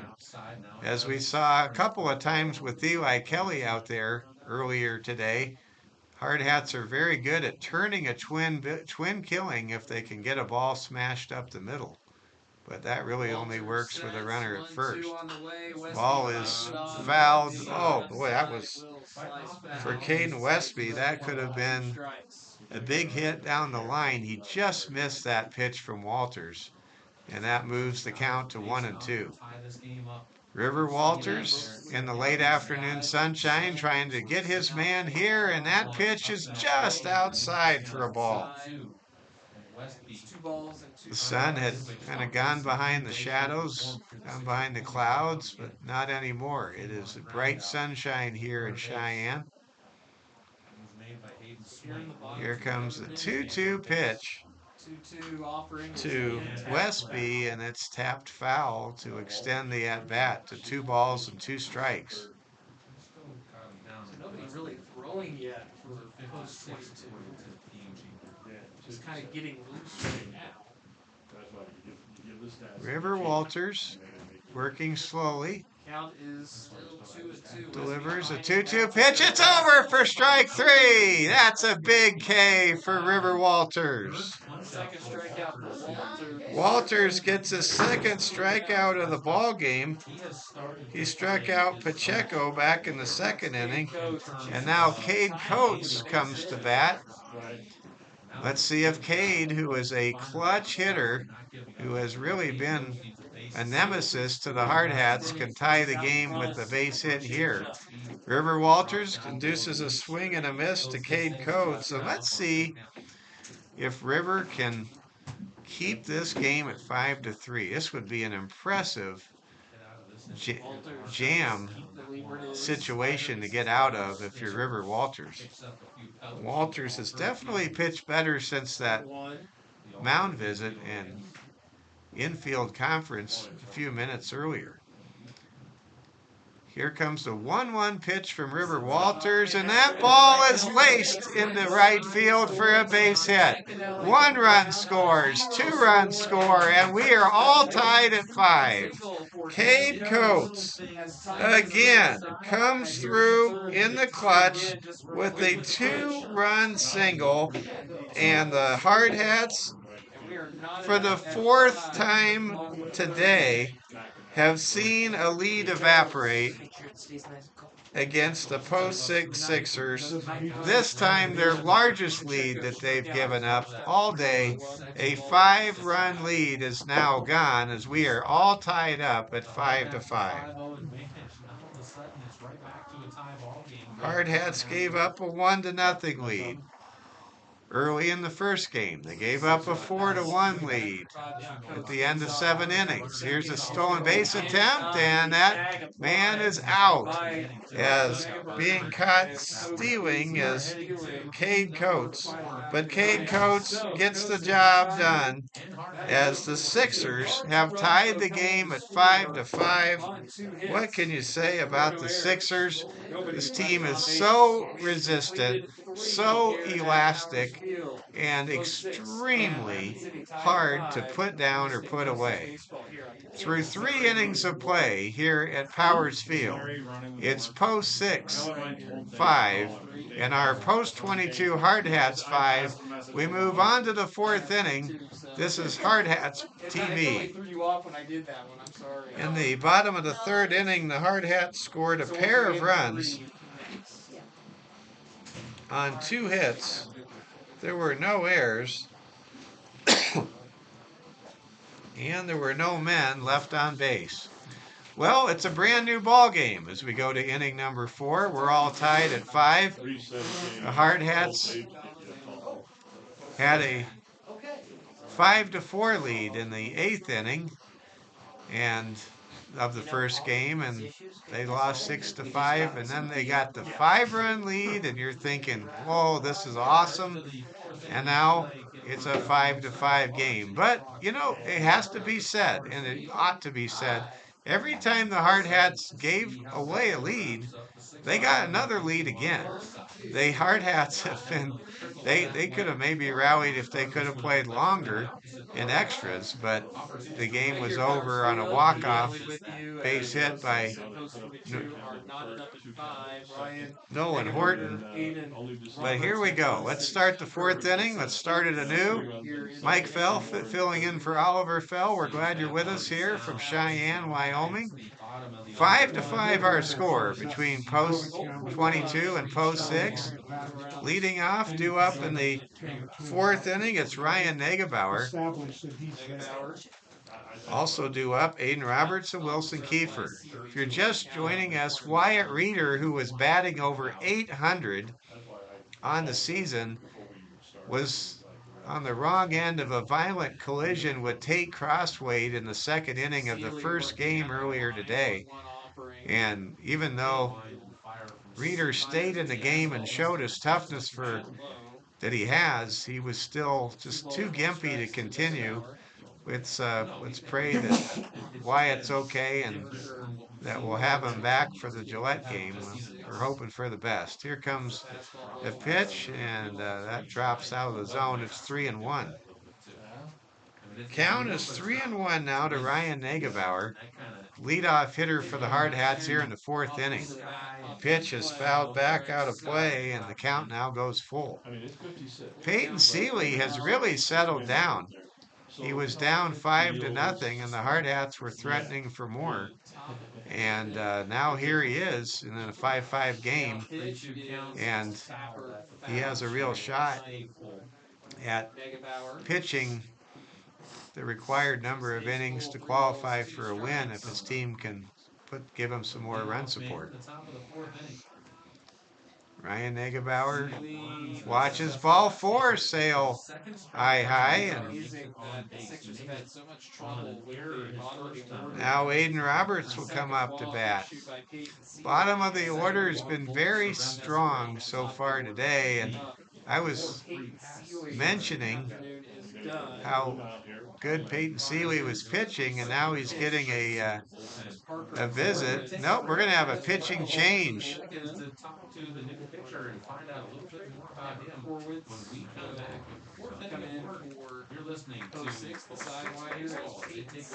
Parker Horwitz will replace Peyton Seeley after three innings of work. So Parker Horwitz is the pitcher out of Coach Lang's bullpen. And Aiden Roberts will be the hitter coming up in a matter of moments. Happy to have you along with us on a brisk, chilly afternoon here in Cheyenne, Wyoming. The Hardhats are locked in yet another good one. 2 very different games because, quite candidly, Braden Pearson for post 6 and Lee Negebauer, the senior for post 22, they were outstanding in the early innings in the first game of the doubleheader.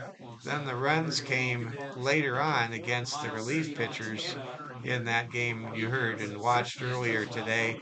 Now the game you're watching now, both teams have put together 3-run innings and 2-run innings to bring this game to a 5-5 tie, which we currently have on the scoreboard here at Powers Field. Let's take a moment while Horwitz is throwing his warm-up pitches.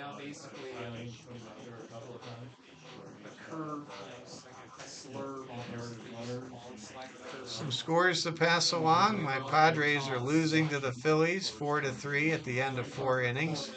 The Yankees are all over the Milwaukee Brewers 15-5. Mets defeated the Cardinals 4-2 in 11 innings. Tigers beat the Royals 4-1 earlier today. The Braves beat the Guardians in a possible World Series preview 4-3 earlier today. My son Oliver, his first place Mariners are beating his college town Diamondbacks 2-1 in the 4th inning. And the Pirates are blowing out the Giants are blowing out the Pirates 3-0. And the Twins lead the Angels 3-0. And one last score to sneak in. The Astros lead the Rockies 4-2. And let's get back to action. First ball from Horwitz to Aiden Roberts was a ball. Here comes Horwitz's next pitch. And here comes the stolen base attempt, and he is saved! Ryan Negebauer with a stolen base puts the Hardhats in scoring position with nobody out. A gutsy move there, a big green light. Coach Torvey slaps his hands together. He's happy about that. Way to go, Ryan Negebauer. Way to go, Coach Torvey. Soon to be inducted South Dakota Hall of Fame baseball man, Kelvin Torvey. Here comes the pitch. It is over for a strike. Count goes to 2-1 now to Aiden Roberts. Roberts with a base hit here could very well put the Hardhats in front for the 5th time in this doubleheader today. Here comes a pitch from Horwitz. It's hit to the pitcher. He looks back to third, throws to third. It gets away. That's going to score a run. A bad decision and a bad throw by the relief pitcher Horwitz. And going all the way into third base on a terrible error of judgment and a bad throw is by Horwitz is Aiden Roberts. Roberts goes all the way to third base on a fielder's choice in error 1, and scoring is Ryan Negebauer to make it 6-5 in favor of post 22. Wow. How about that? Man. And now with nobody out after that error by Horwitz, who just came out of the bullpen moments ago, Wilson Kiefer steps into the batter's box with a chance to give the Hardhats a 2-run lead yet again.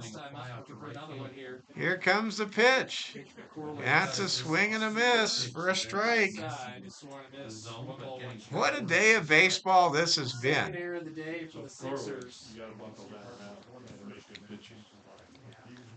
The Hardhats are definitely in business. Here comes Korowitz's pitch. And it's inside, almost hit the batter. And that's going to be 2-1. You don't see it very often that a pitcher will give up a sure out to throw to third base to take a high-risk, high-leverage chance that we just saw. And that decision, I think, kind of caught the third baseman off guard, too, for the team.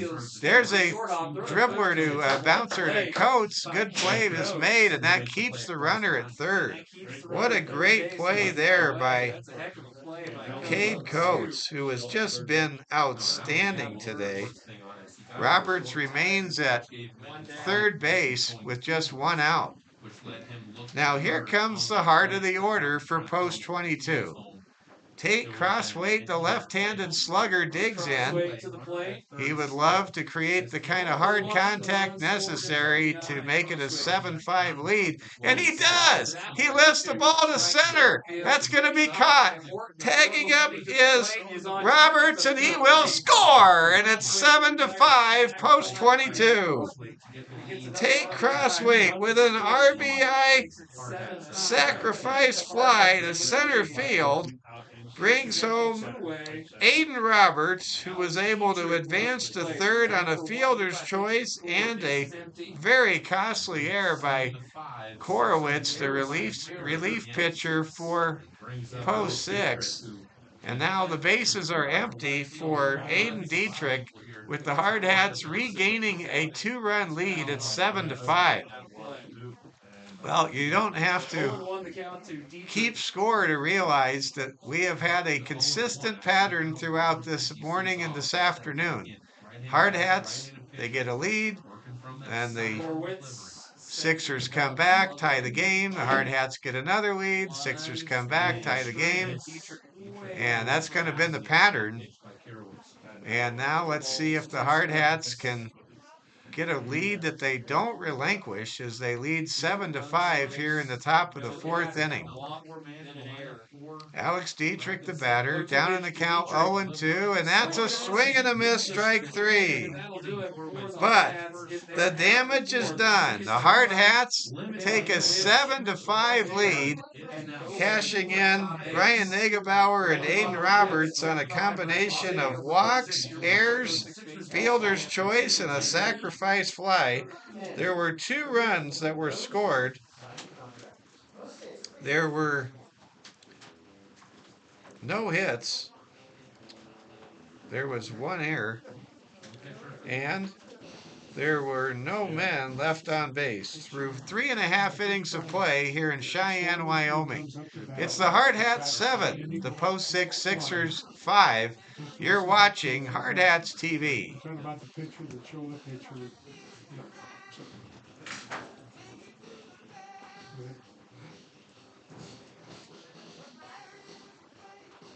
See if we can get some other scores from the world of sports. We got NBA playoffs, NHL playoffs going on. The New York Knickerbockers beat the Philadelphia Phillies 97-96.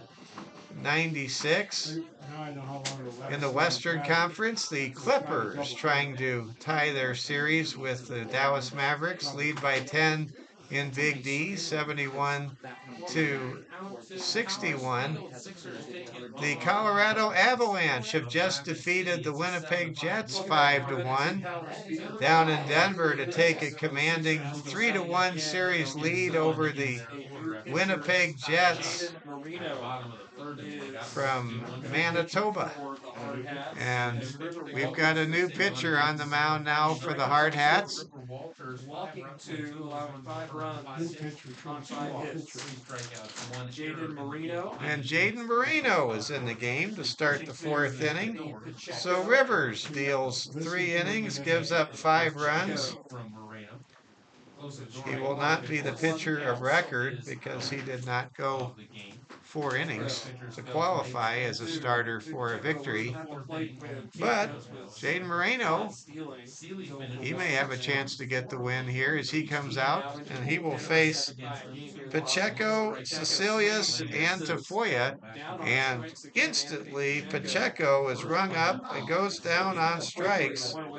Good play right there, good pitch right there from Jaden Moreno. He wastes no time in getting that first strikeout.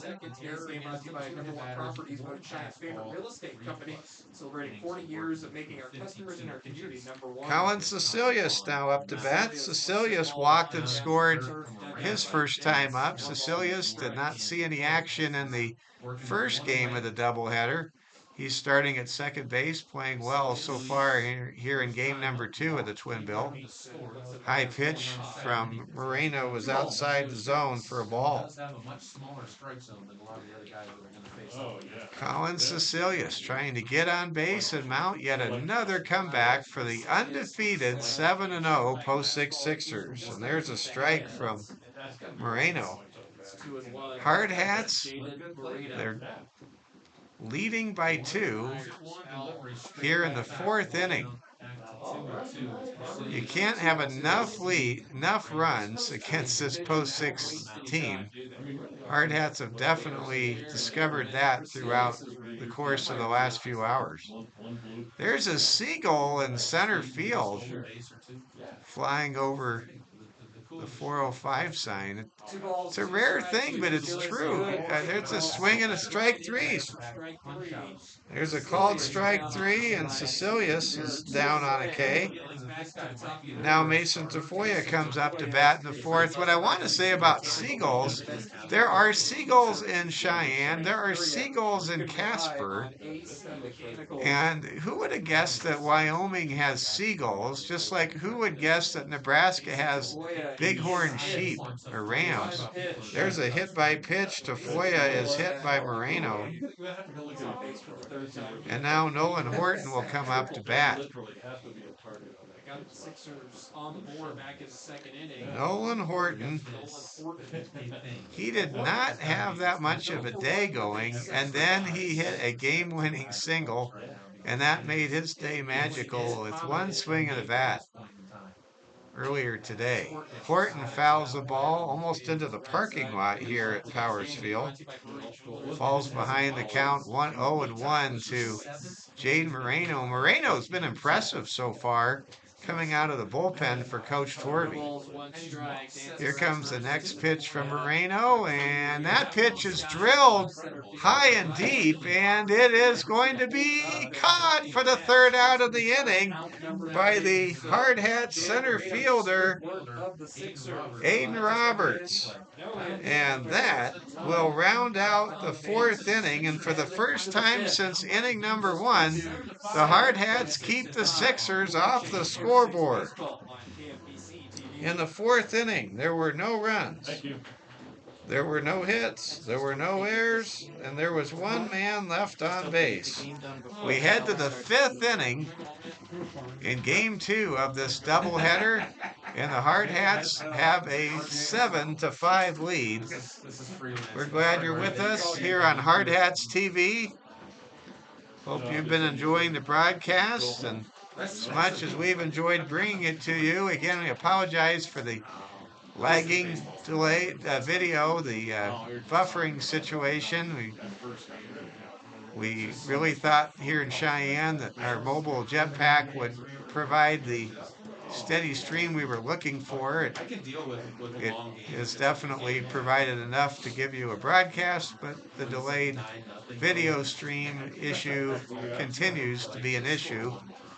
We'll see what we can figure out between now and Wednesday night when we bring you our next game on Hardhats TV, our May Day game, May 1st, with Post 22 visiting America's energy capital. Check that, the world's energy capital, Gillette, Wyoming.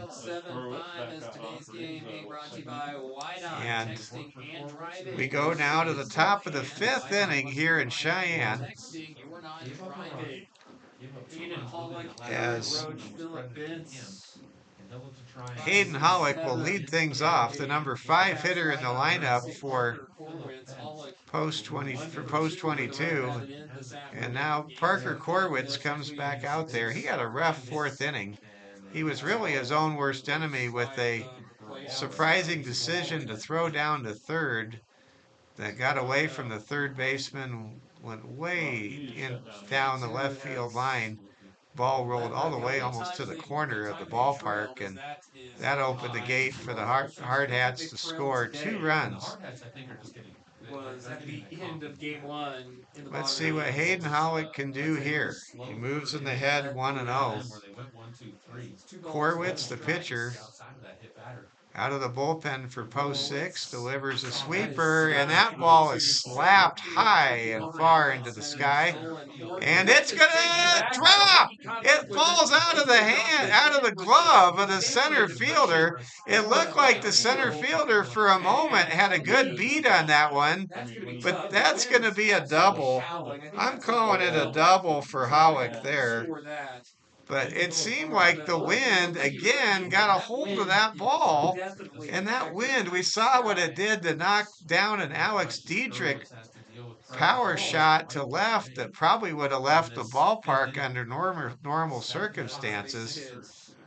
Man, So Hollick is the That's a little soft gets a behind single, first a base. double. That's Now there's a base hit just inside the first base bag by Roach, and that will put runners at the corners with nobody out. For the Hardhats here. The Hardhats are really in business now. Runners at first and third with nobody out. And Philip Vance, the hitter, and Parker Corwitz, he does not look like a very confident young man out there for post six. Let's see if Philip Vance can extend this 2-run advantage. We're in the top of the fifth. Hardhats on top, 7-5. Throw back to first. Breaks up the malaise surrounding Horwitz at the moment.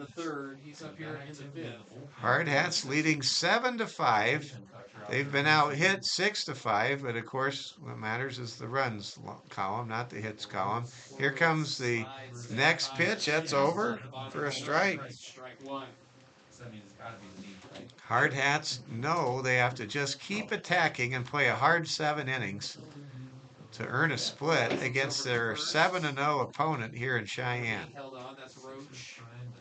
Here comes the next pitch. That's over. Nope, it's inside for a ball. And then there's a stolen base as Roach steals second without any kind of resistance.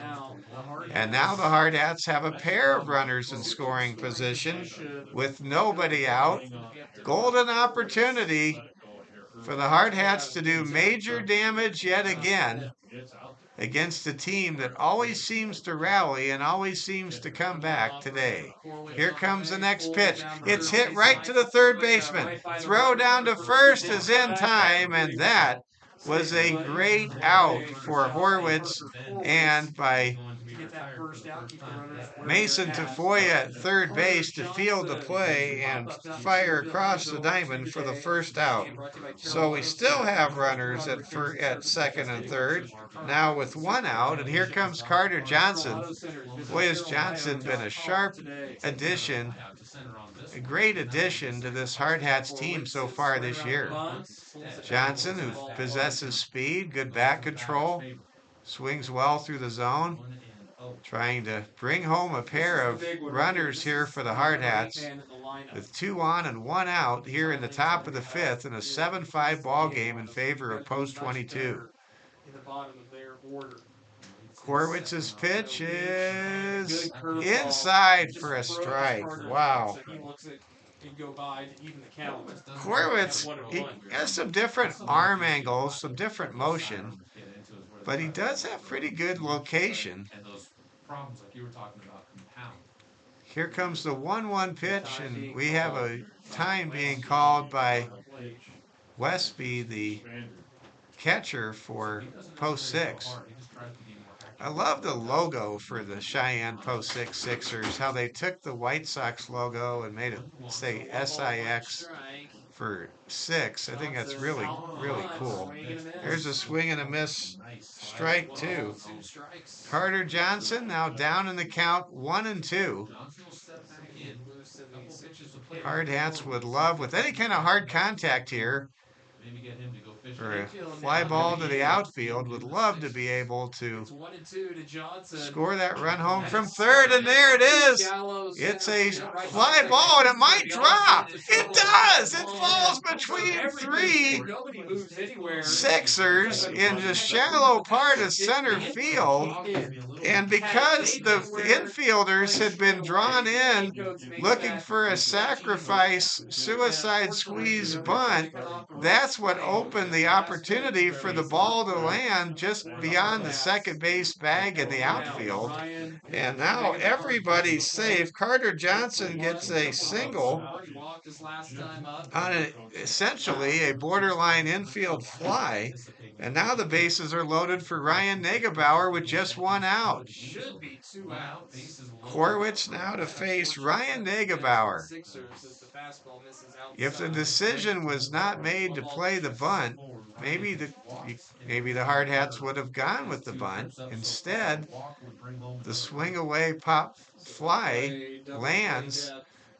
far from the outfielders and the infielders who are playing in. Ryan Negebauer hits it to short. Shortstop falls down, throws to second. They get one. They can't get the other. And the Hardhats now lead by 3. It's 8-5. There's a RBI for Ryan Negebauer. To make it 8-5. He is recorded. Negebauer's at first. He reaches on a fielder's choice. And Carter Johnson, he is retired 6-4 on a force out. And scoring is Hayden Hollick.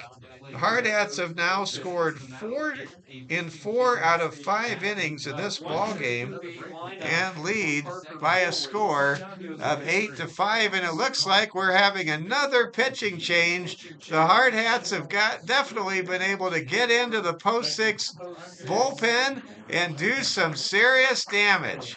The Hardhats have broken open in a 5-5 tie after 3 innings, and they have chased Parker Corwitz and now lead 8-5 with a runners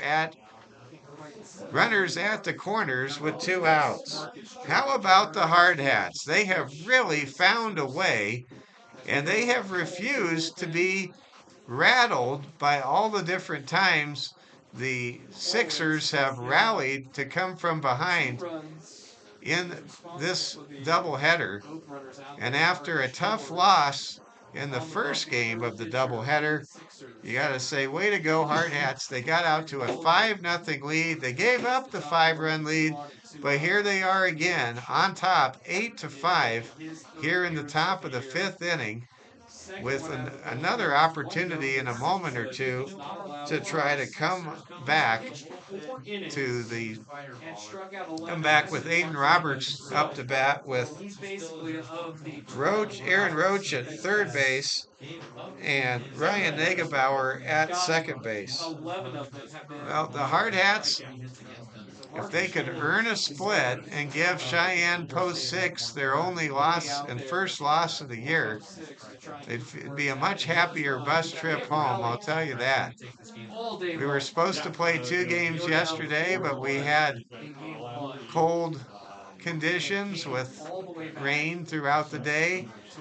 Fortunately, everybody was able to arrange to play 2 games today. We'll get in pretty late tonight, but it'll be a happy ride home if Hardhats can find a way to pull out a victory. They lead 8-5. We're in the 5th inning, but as all of you know, this game is far from over.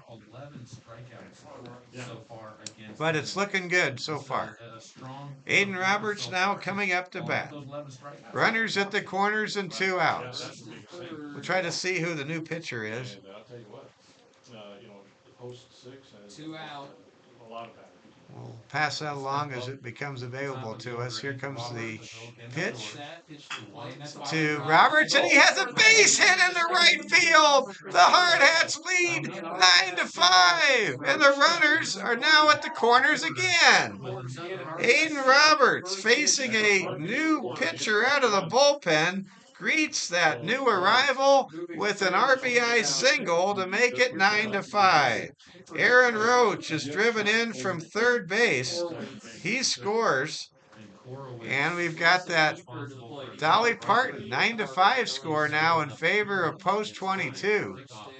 Runners are at the corners, and Wilson Kiefer is at the plate. Coach Torvey and the Hardhats now with a 4-run lead, their second largest lead of the game and second largest lead of the doubleheader. And this is the 5th lead the Hardhats have had against post 6, and there is a hit by pitch as Kiefer is hit in the back, and now the bases are loaded. Ryan Negebauer is at third. Aiden Roberts is at second. Wilson Kiefer's at first. And now Tate Crossway comes up with the bases jammed. Hardhats leading by 4. Tate Crossway with a chance to do something special. Of course, his last at bat, he got a sacrifice fly to center. That was enough to put the Hardhats up by 2. Crossweight today is 0 for 1 with a sacrifice and a walk, a run scored, and 2 RBIs. Of course, a grand slam would give him 6 RBIs. Ball is hit to second. Fielded cleanly. Throw to first is in time to retire the side, but the Hardhats get it done. For the second consecutive inning, Post 22 scores a pair of runs to take a 4-run lead into the bottom of the 5th inning. It's Post 22 9. The Post 6 Sixers 5. This is Hardhats TV. You're watching Post 6 baseball here on Looking at the top of the 5th inning as Jade Moreno comes out for another inning of relief duty. The Hardhats score 2 runs on a total of 3 hits. There were no errors, and there were 3 men left on base. We go to the bottom of the 5th inning. Corey Williams, Hayden Swain, and Landon McAnally due up for the Sixers. Jaden Moreno was impressive in his first inning out of the bullpen. We'll see what he can do next.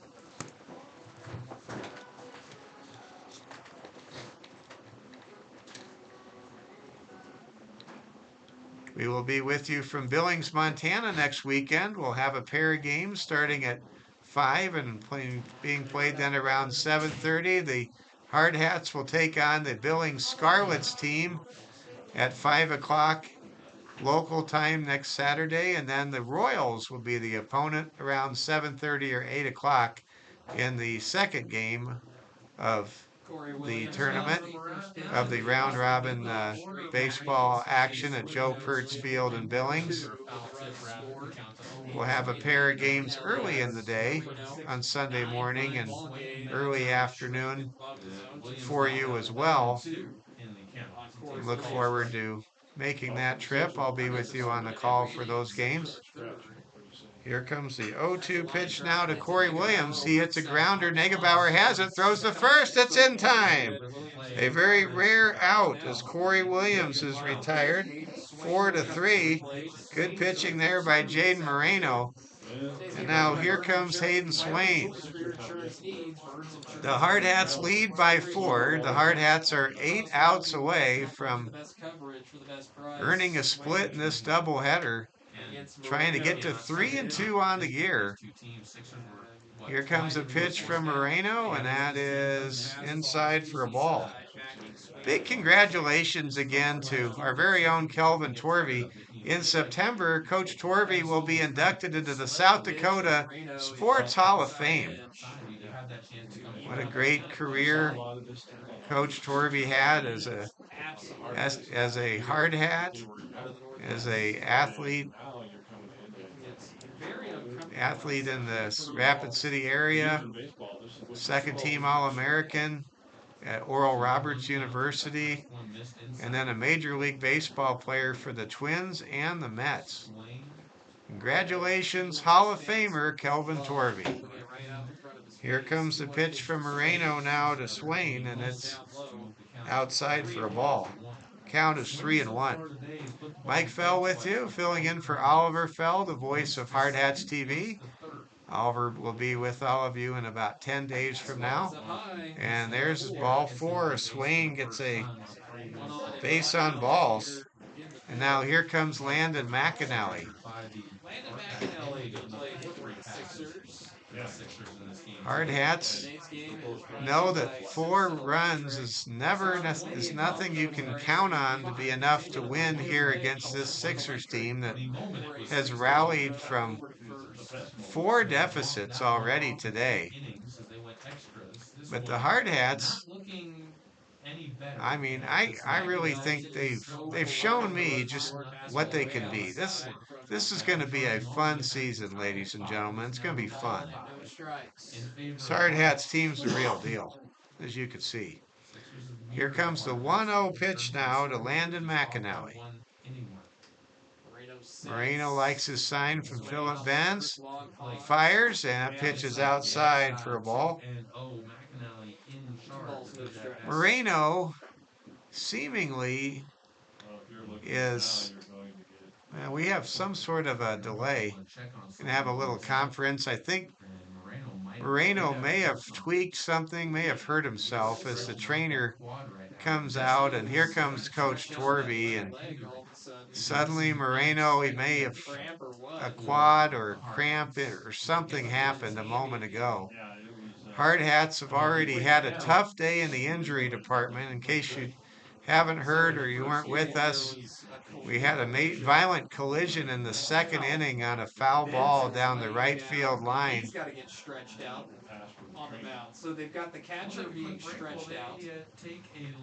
Well, and now the catcher, Philip Benz, is being stretched out.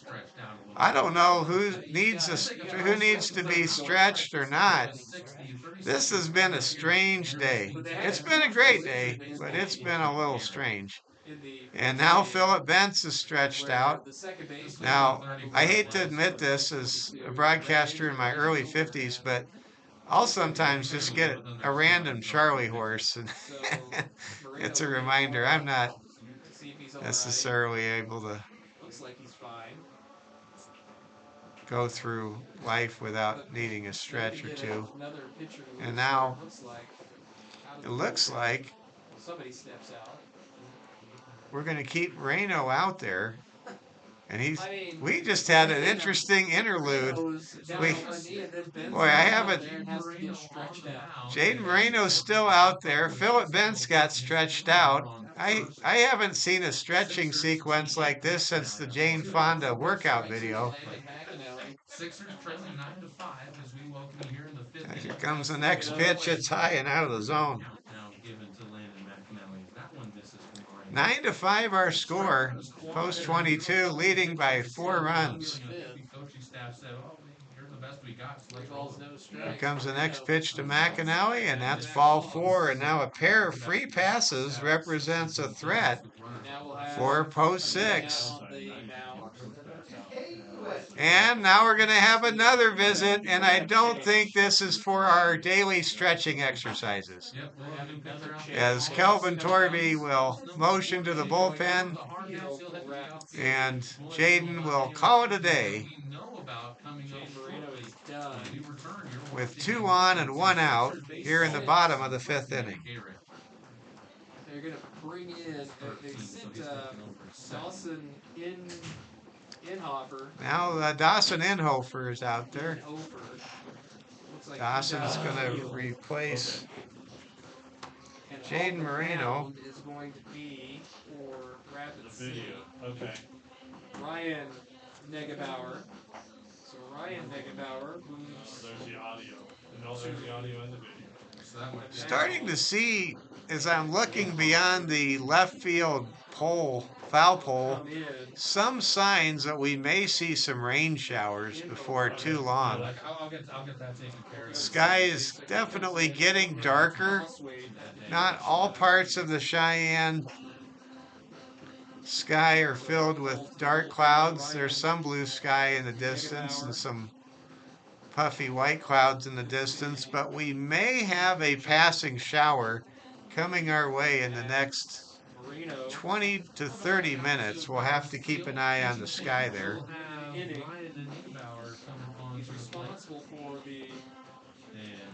We're so glad you're with us today. The Hardhats leading 9-5. Earlier today, the post 6 Sixers rallied in the bottom of the 8th inning after a rally in the bottom of the 7th inning to pull out a 6-5 win over our Hardhats. And now the Hardhats are leading 9-5. We are in the bottom of the 5th inning. It looks like we are starting to have some rain showers and some sprinkles. We thankfully have our broadcast equipment here on Hardhats TV inside today, so we are protected from the elements. I think we've only got 3 covers.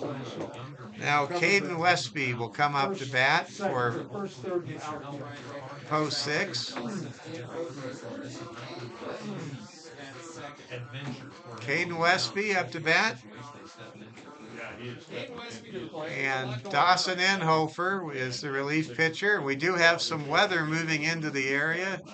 Some rain, and it looks like There's a chance of there's some cascading ominous showers clouds today. beyond the left field pole. They race on error and Let's just hope nothing Negative hour. strange happens in the sky. We've already seen some strange happenings on the pitcher's mound. Just around the bunt. The ball is bunted foul Third base side. by Westby. We're happy you're with us. Mike Fell with you, filling in for Oliver Fell on Hardhats TV. Let's give a shout out to General Manager Wayne Sullivan. Great camera. Very proud of one of his football players making it to the NFL, So being drafted out of the University of Illinois. That would be tight end Tip Ryman. Congratulations to Tip and his family. And The black bag. boy, I'll tell you what, when you're drafted in the NFL these days in the third round, you get a little bit more than a tip or a gratuity. If you're Tip, you're probably getting six figures, maybe seven. Here comes the pitch. There's a swing and a miss by Westby. 1-1 count now. Hardhats trying to keep this a 4-run game. There's one out. Runners at the corners. Some of the fans starting to think about heading for the exits as the weather gets bad. Ball is dribbled to second. Throw to second for one. They can't get the double play, but that's a big second out in this inning. There's a 4-6 force out on Landon McAnally as Westby reaches on a grounder fielder's choice, and that pushes Hayden Swain to third base. they offer competitive prizes. Now here comes the constant threat, represented by Caden Coates. Runners at the corners. Coates today has scored, and he's 2 for 2 with 2 RBIs and a run scored.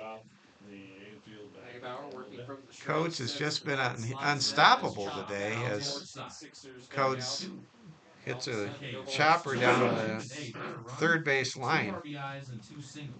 That moves the count in the favor of Dawson Inhofer to 0-2. Let's see here if Inhofer can get out of this inning and keep it 9-5. There's a pitch, and it's outside for a ball. That was tough. That was a tough one to take. Tell you what, our score is 9-5. Stays alive though and settles back into that right-handed box. Outfield playing And straight up. here comes the pitch from Dawson Inhofer, and it is over for strike 3. Dawson Inhofer with a huge caught-looking K on Caden Coates, able to make it, keep it a 9-5 game. What a great piece of relief work there, recorded by Dawson Inhofer in the 5th inning. For the second consecutive inning, the Hardhats keep the Sixers off the scoreboard. There were no runs. There were no hits. There were no errors. But that didn't mean something didn't happen, and we didn't see some interesting things.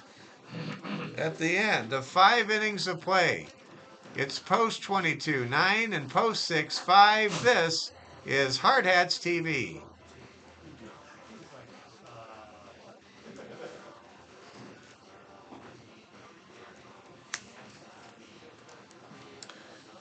Well, we get ready to bring you the 6th inning. Well, now it is an official game as the weather starts to aggravate the fans and send some people scrambling to their cars on a great but somewhat long afternoon of baseball here in Cheyenne. We're looking at some storm activity off to the north of Cheyenne. We're seeing some sprinkles. It looks like the worst of the isolated cell of activity is going to stay north of us based on the cloud track that I'm observing. So I think we're going to continue to play this game without any weather delay or without any interruption. So now the Hardhats come up to bat in the top of the 6th inning.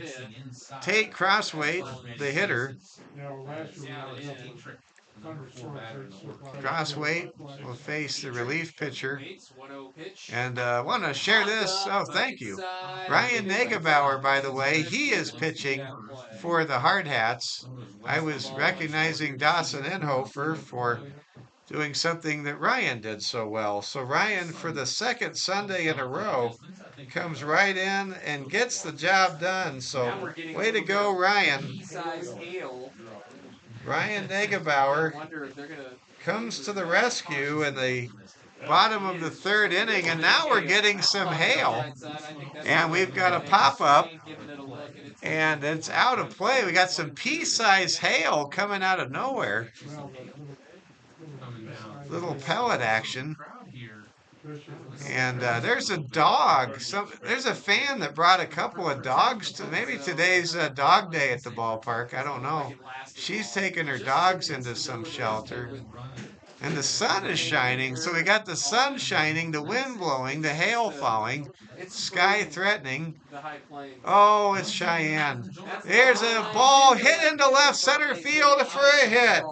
Great play right there by Alex Dietrich.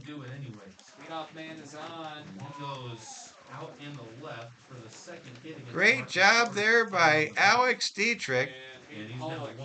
And now Hayden Howitt comes up to bat. He'll try to hit a hail shot or a hailstone of his own. And I want to again say thanks to our great viewer on Hardhats TV that let us know Ryan was pitching for the Hardhats. Appreciate that. There's a pop-up to the right field foul territory, out of play. Hayden Howick trying to build on this lead. The Hardhats lead 9-5 in the ball game. They have out-hit the Sixers 9-5 in Game 2 of this doubleheader. It's starting to feel very much like the Hardhats could get the split. There's a wild pitch, and taking second base is Alex Dietrich on the wild pitch. Hayden Howick, the hitter, trying now to bring home Alex Dietrich from scoring position. Hardhats are not going to stop. They have seen 5-run, 3-run, and multiple 1-run leads go away against this undefeated Sixers team. You cannot take your foot off the gas against Post 6. They are so good at what they do, and they thrive on the comeback. They almost seem to enjoy being down, almost like the Henry Houdini of baseball. Here comes the next pitch. George looks back to second. There's times when I understand looking back to second. There's other times. Hardhats right now, here in the top of the 6th inning, hold a solid lead, and here comes some more hail. There's just this really small hail cloud. It's not blocking the sun, it's just giving us hail. Umpires continuing to let the game go despite the hail. I guess the umpires are just kind of like, if you guys are ready to play, we'll just keep playing through the hailstorm. You can stop and start. This latest one, though, might. And now the umpire, I think he's going to call the game for now. He got hit.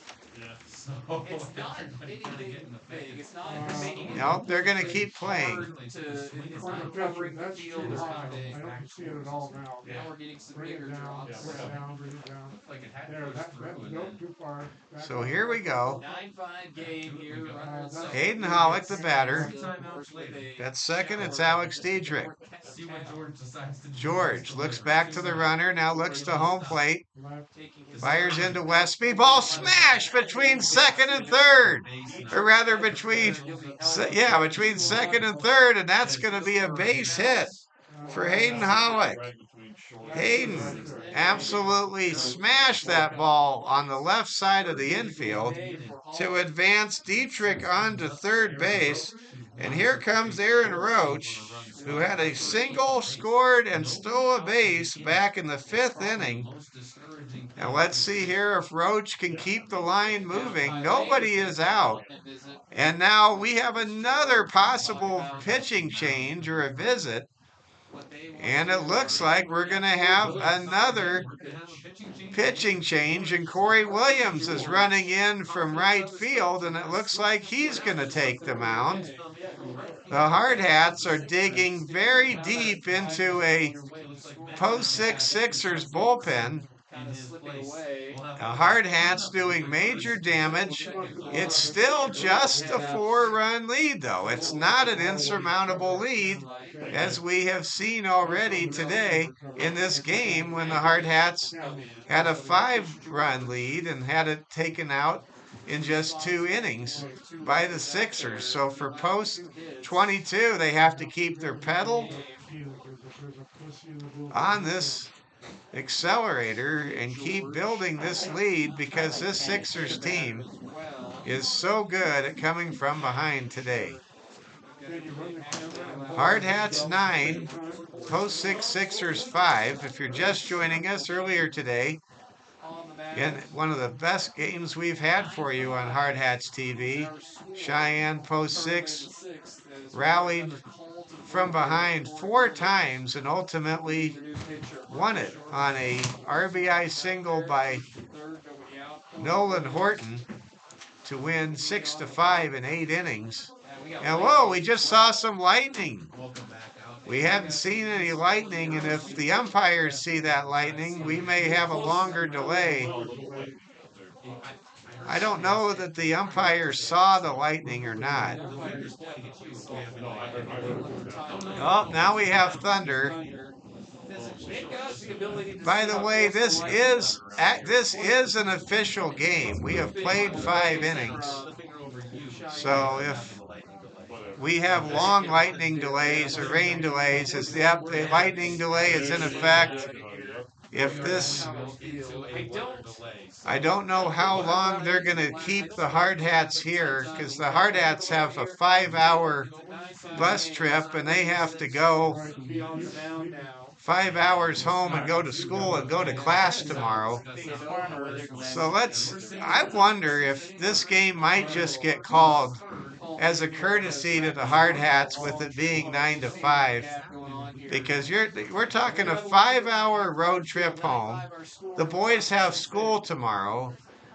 And do we really want to wait out a long lightning delay if we don't have to in a 9-5 game? So we're going to have a conference. Both Tai Lang and Kelvin Torby are talking things over, but we may just have this game get called. We could have the game called here, because the Hardhats have school tomorrow and they have a 5-hour road trip home. 5-hour bus ride home. And we got school tomorrow. And we got school tomorrow too. I wouldn't be shocked if they just say we played 5 innings. Yeah. We'll see. So we have a lightning delay. We have at least a 30-minute lightning delay. We don't know if we're going to continue playing or not. Ordinarily, you would say we'll keep playing, but again, we've got 2 circumstances to consider, maybe 3. One is these boys have school tomorrow. Number 2, it's still April. Number 2, we have a situation where there's a 5-hour road trip involved for the Hardhats, and originally they were just supposed to play 1 game today and 2 games yesterday. So you wonder if and then the third thing is this is an official game. It's 9-5 in favor of post 22. Also, for one other note, these 2 teams played longer than 7 innings in the first game. Everyone's got their money's worth today. So we'll see how this all shakes out. The Hardhats currently lead 9-5 over the post 6 Sixers, out hitting the Sixers 10-5. And We'll see if we have a short rain delay, lightning delay, or if we're going to We'll get it. call this ball game. Keenan's gonna go get it. Oh, okay. But we have not been told that any decisions.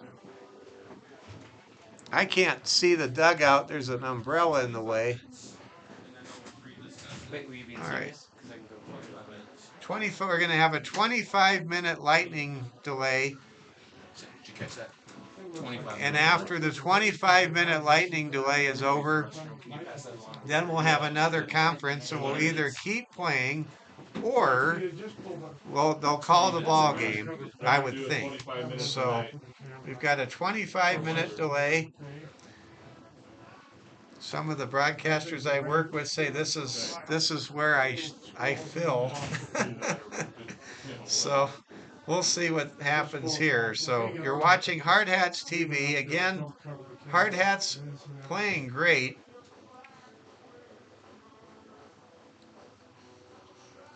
And the Hardhats now are leading by a score of 9-5. We're in a 25-minute lightning delay, so make yourself comfortable. Maybe now's the time to maybe even think about making an early dinner. It's 4:04 local time.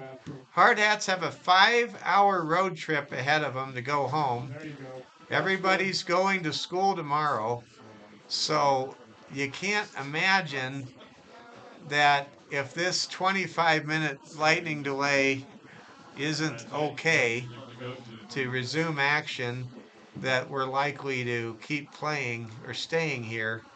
But we're going to cross our fingers that we're going to keep playing baseball, and we'll see how it all plays out. Now, I've noticed we haven't had any lightning since the lightning delay began, and the stormy weather has definitely made its way off to the northeast of Cheyenne. We have sunshine behind us, and so, without being any type of official meteorologist, I'm going to say we have a good chance of continuing this game. Well, it has really been an afternoon. It's really been a morning. We have now been here for over 5 hours as part of our doubleheader.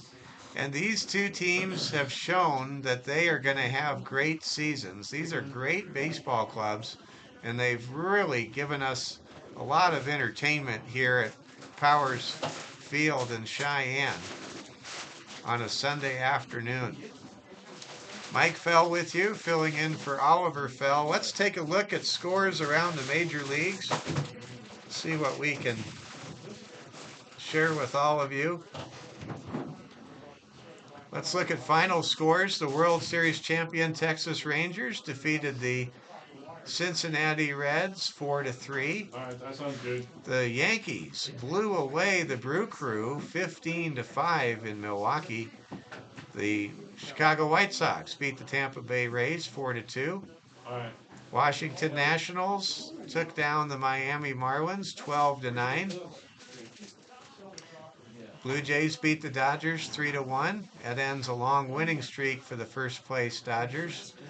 The A's beat the Orioles in a bit of a surprise outcome, 7-6 at Camden Yards. Braves beat the Guardians 4-3 in 10 innings. Scores to tell you about. Other scores, I guess. Let's get to some more finals. Royals lost to the Tigers 4-1 in Tigertown. The Mets beat the Cardinals in Queens 4-2 in 11 innings. In the bottom of the 7th inning right now, it's the Phillies 7 and the Padres 6 at Petco Park. Come on, Padres.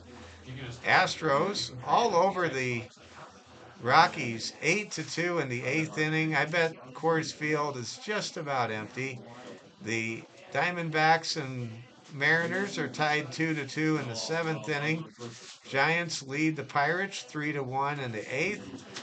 Twins all over the Angels 7-4 in the 7th inning. And the Sunday night baseball game, the two curse-busting teams, the Cubs and the Red Sox in interleague play at Fenway Park. That game's first pitch about an hour from now at Fenway Park. And we've got the PA announcer with playing music. Rain is a good thing. Well, rain's a good thing, but lightning's not a good thing. And we have a lightning delay in progress. We're about 15 minutes away, we think, from having a conference. We will most likely resume, we think, this ball game. We're seeing very little evidence that we're in for a round of lightning delays, but you have to think the margin for error as far as extending this game with any further weather related issues is at an end because it's 4:09. Hardhats have a 5-hour road trip ahead of them. And in addition to that, the Hardhats, they have to go to school tomorrow. So we'll see how it all plays out, but it's in a good spot right now for post 22. They lead 9-5 in the second game of a doubleheader that was won, where game one was won 6-5. And What did I do now? they're talking about the latest updates here to pass along. We're trying to see if they won't shorten the rain delay. I'm not sure that it's a mandatory Legion rule on the lightning delays or if it's more of just a general rule on a lightning delay, but I think we could start playing right now. The stormy weather has quickly left the immediate area.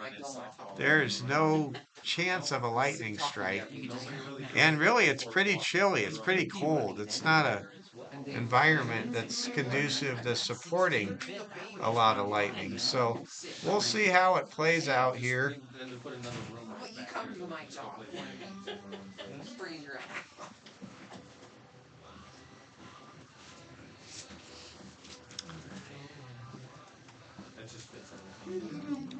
We're in the top of the sixth inning. Hardhats with runners at the corners with no outs, looking to build on their 4-run I don't know what inning. your problem is, Dave. Shut up.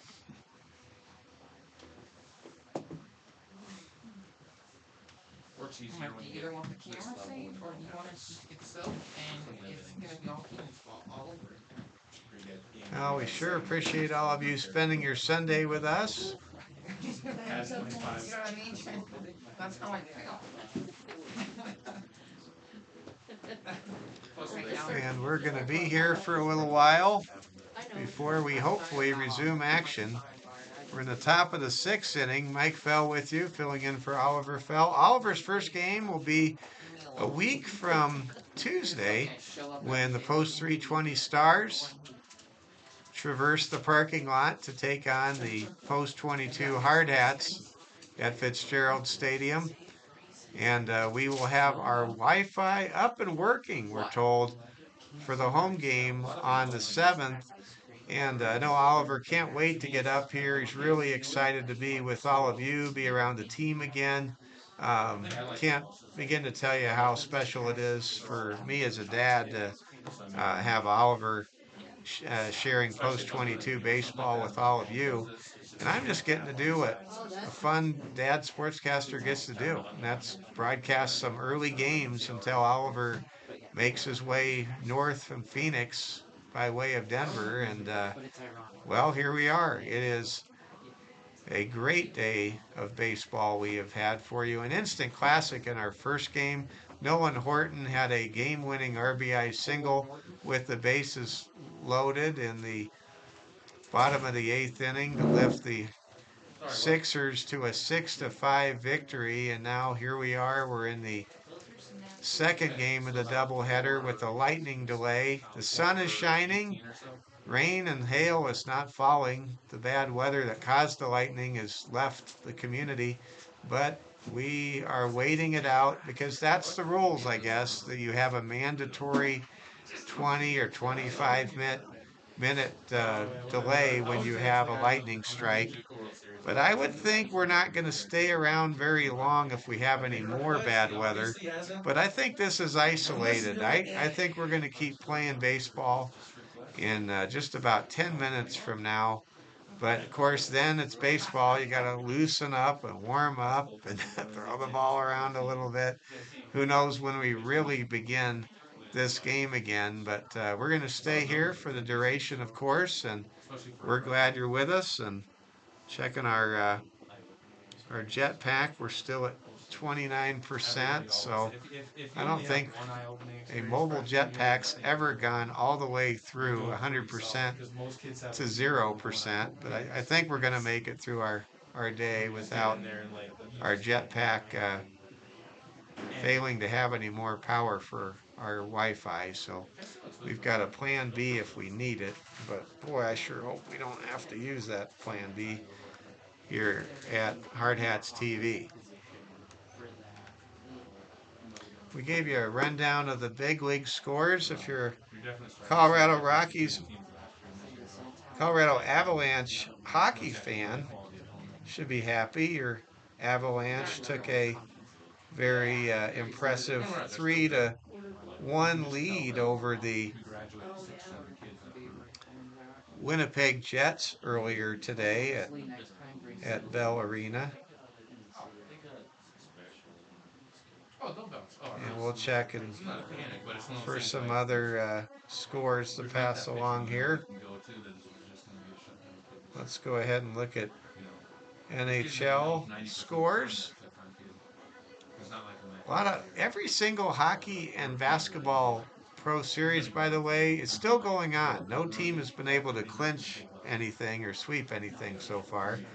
Again, earlier today it was the Avalanche 5, the Winnipeg Jets 1 in Denver. So the Avs have a 3-1 series lead as the underdog in that series, or lower seeded team in that series. At the end of one period of play in Music City, Nashville and Vancouver are tied at 1 goal apiece. That is in Game 4. The Canucks lead the series 2-1 there. Later tonight, it'll be the New York Rangers trying to get a 4-game sweep over the Washington Capitals. They dropped the puck in D.C. at 6 o'clock our time tonight. And if you're up for staying up late, it's the Edmonton Oilers at the L.A. Kings. And that game will be played in Los Angeles at 8:30 Mountain Time tonight. Let's take a look at the NBA scores before we take a look at college baseball scores. Again, you are watching the lightning delay time period between lightning strike about 20 minutes ago and what we hope is the resumption of play in a matter of minutes. The New York Knicks took a commanding 3-1 lead over Philadelphia in the city of brotherly love earlier today. The Knicks won 97-92 over the Sixers. The other Sixers, of course, the real Sixers are right here, the post-6 Sixers. The Los Angeles Clippers leading the Dallas Mavericks by 6 points with 26 seconds to go in the game, leading 113-107. Clippers trying to tie that series at 2 games apiece.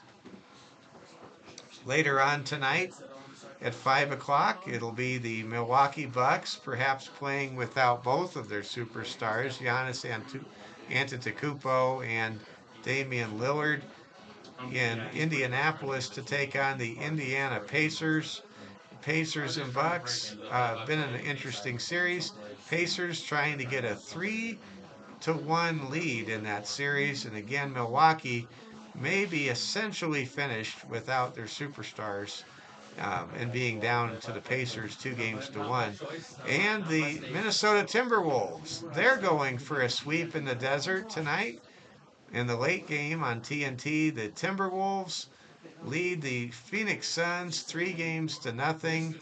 Suns are a slight favorite in that game, trying to avoid a sweep. And I say go Suns because that's my favorite NBA team.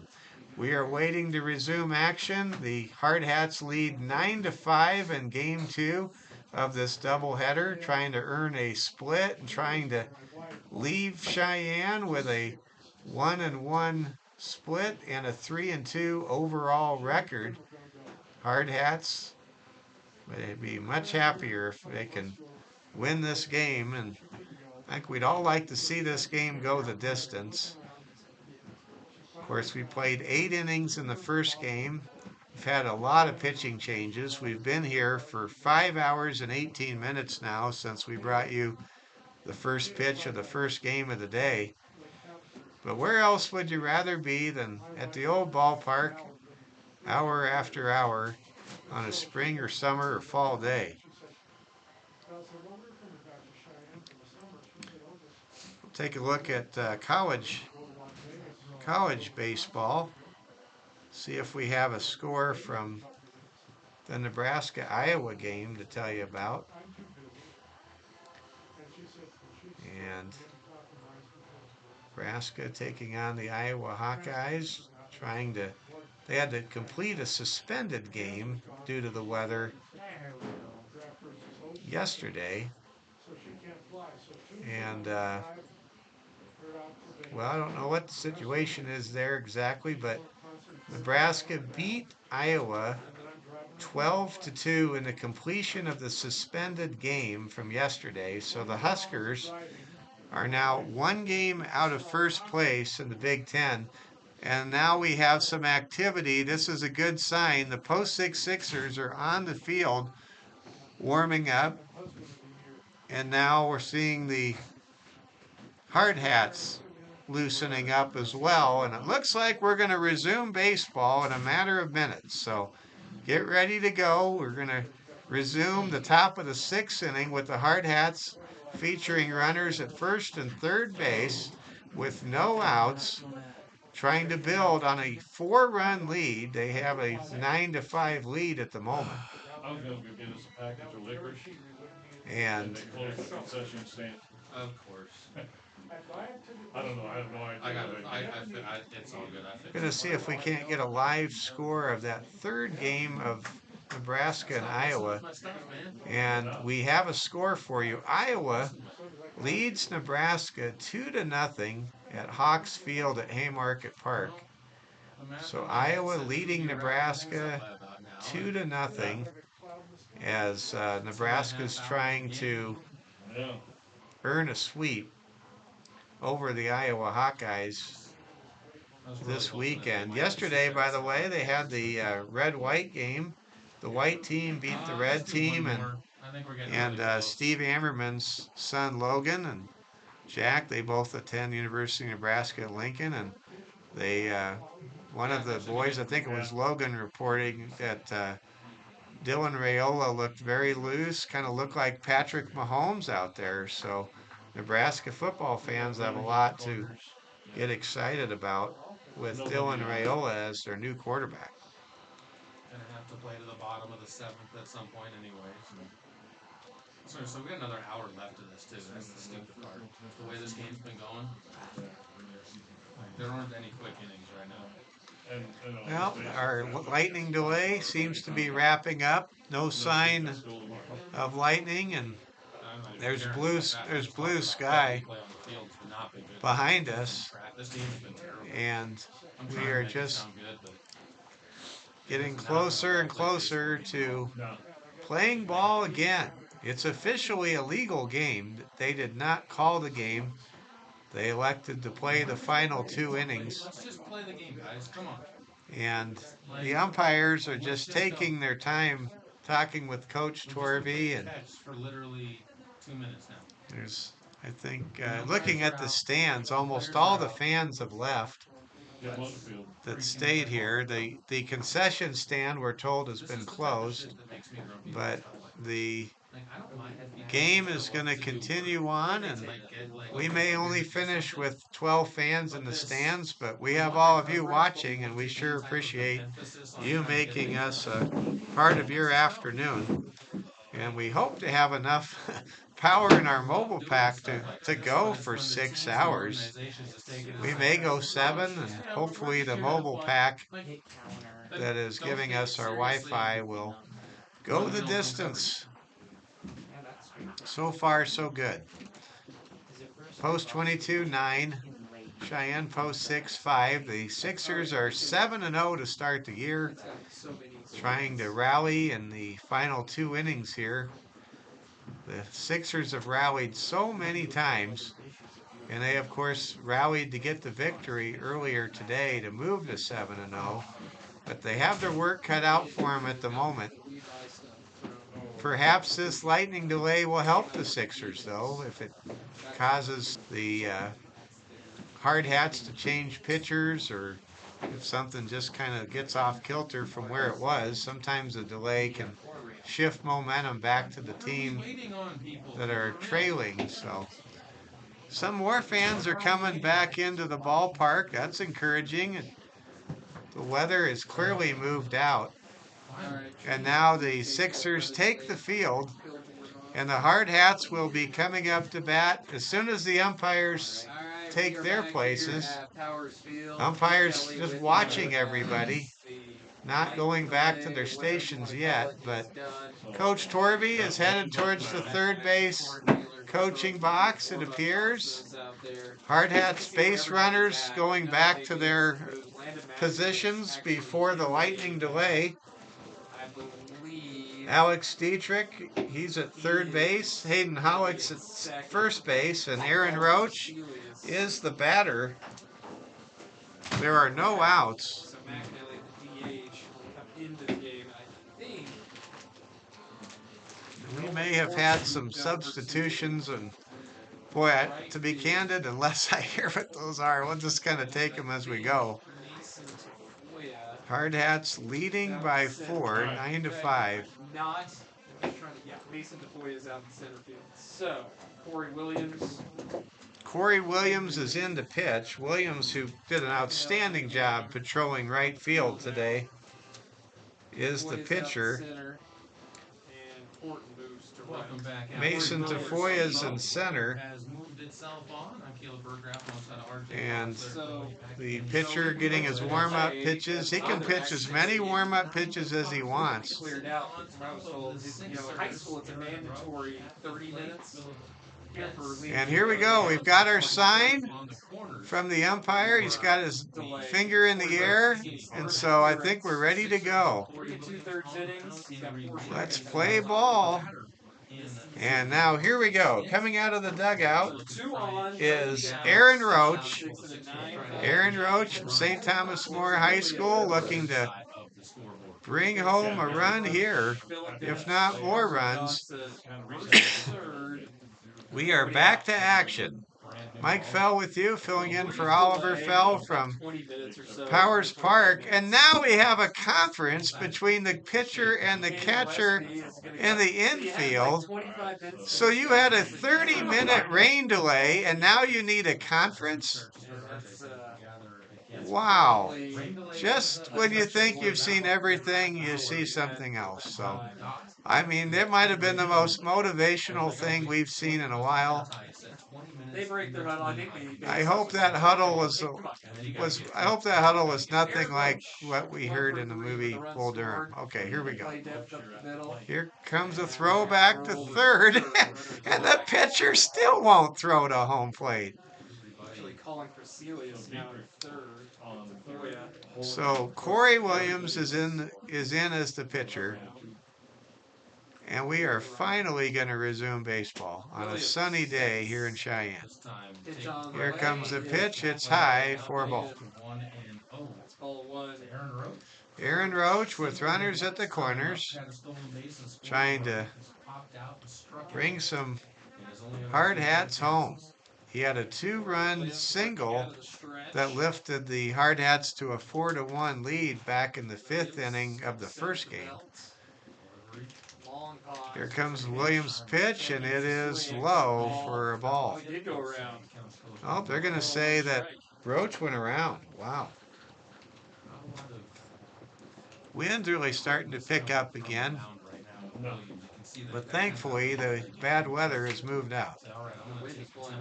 But it is a very, very windy time of day here. And there's a ball, gets away, running down to second, and taking the base on the wild pitch is Hayden Hollick. And now Roach, Aaron Roach, with a 2-1 count, with an opportunity to bring home a pair of runs. in this game, just like he brought in a pair of runs in the last game. Williams facing Aaron Roach. Corey Williams gets his sign from Westby. Roach slaps it, ball right to center field. Tagging up, racing home, and scoring is Alex Dietrich. And Aaron Roach gets a sac fly to center to make it 10-5. What a great job by Aaron Roach. Good piece of hitting. And after that super long delay, the Hardhats now lead by 5 runs. They've doubled up the undefeated 7-0 Post Sixers 10-5 here in Game 2 of this doubleheader. Now with 1 out at second base is Hullock, and there's a line drive, and it is caught. What a catch in center field by Mason Tafoya. That's not his natural position, and he makes a great catch. He may have hurt his arm. Let's hope he's okay. What a catch there. Bench retired on a fly to center field. What a great catch that was. That keeps Hollick at second base. Hardhats have scored in 5 out of 6 innings in this ball game. They hit double figures for the second time this season. They had over 10 runs against Sheridan in Game 2 of that doubleheader split last Saturday against the Sheridan Troopers, a game broadcast by my good friend Cody Oliver, who filled in for us on Hardhats TV. Now here comes Carter Johnson. Johnson 1 for 3 in this ball game with a single. He's played well. Played well today, played well last weekend against Sheridan. Here comes Carter Johnson.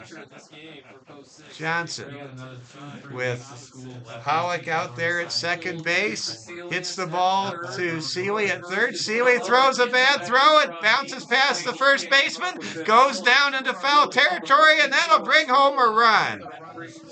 An error by Seeley, the third baseman, brings home Hayden Hollick, and the wheels seem to be coming off this 7-0 juggernaut, as it's now 11-5 here in the top of the 6th inning. 11-5. Both those runs to Marcus. And you know the Hardhats are going to try to keep scoring runs after how many leads have evaporated throughout the course of the last 6 hours. Here comes the pitch. It's over for a strike to Ryan Negebauer. So Carter Johnson, the fastest Hardhat on the team, is leading off second base. Wind is really a factor now. It is hard to play in conditions when your wind gusts are around 40 to 50 miles per hour. That's what we have, and it's cold wind too. Cold, wet wind conditions, windy conditions. Ryan Negebauer now batting for the Hardhats, trying to bring home Carter Johnson.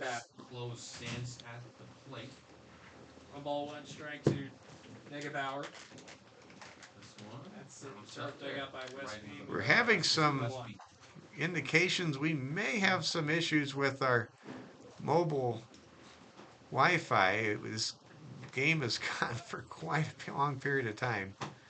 We'll see how we can, if we can make it the rest of the way. We sure hope so. Hang with us. Extended this game along. This inning round. And there's a pitch outside for a ball. Williams against Negebauer.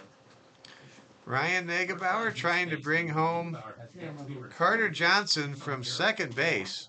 3-1 pitch. And here comes the 3-1 pitch from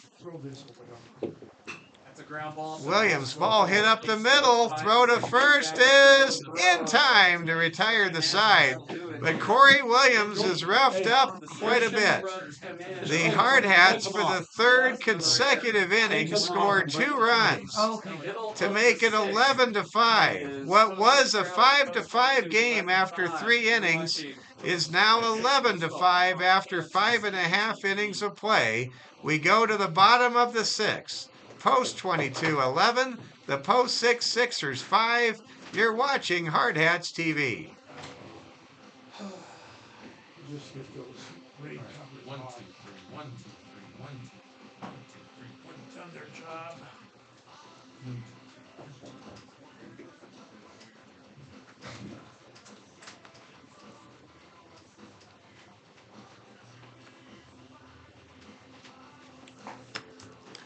We're so glad you're with us on a Sunday late afternoon, early evening. Hardhats up by 6 runs, 11-5, trying to get a split. This would be the second split of the season already. The Hardhats lost a close game 1 to Sheridan in their season opener at Fitzgerald Stadium. Then they bounced back behind a dominant 10 strikeout performance by Lee Negebauer and won blowout game 2 and hit double figures on the scoreboard in that game. Then they won a close game 3. Well, the 2-2 Hardhats trying to get to 3-2 today. Ryan Negebauer is out there throwing his warm-up pitches. Hardhats are 6 outs away from earning their 3rd win of the season against 2 losses. This is the largest lead the Hardhats have had today. Hardhats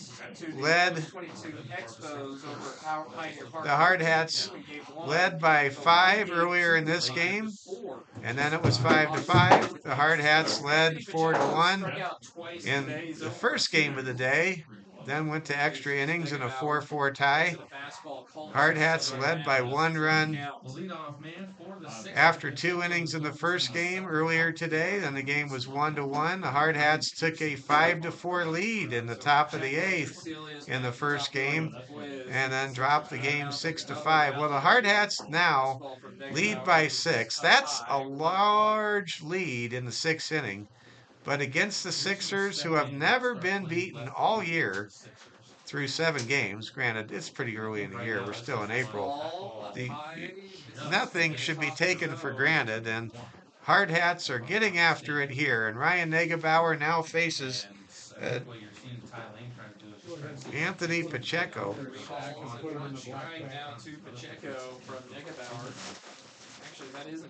Wait, they've shuffled the lineup during the lightning delay. I'm not sure who we're facing now.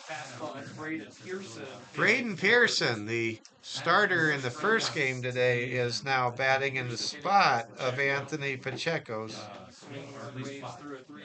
spot.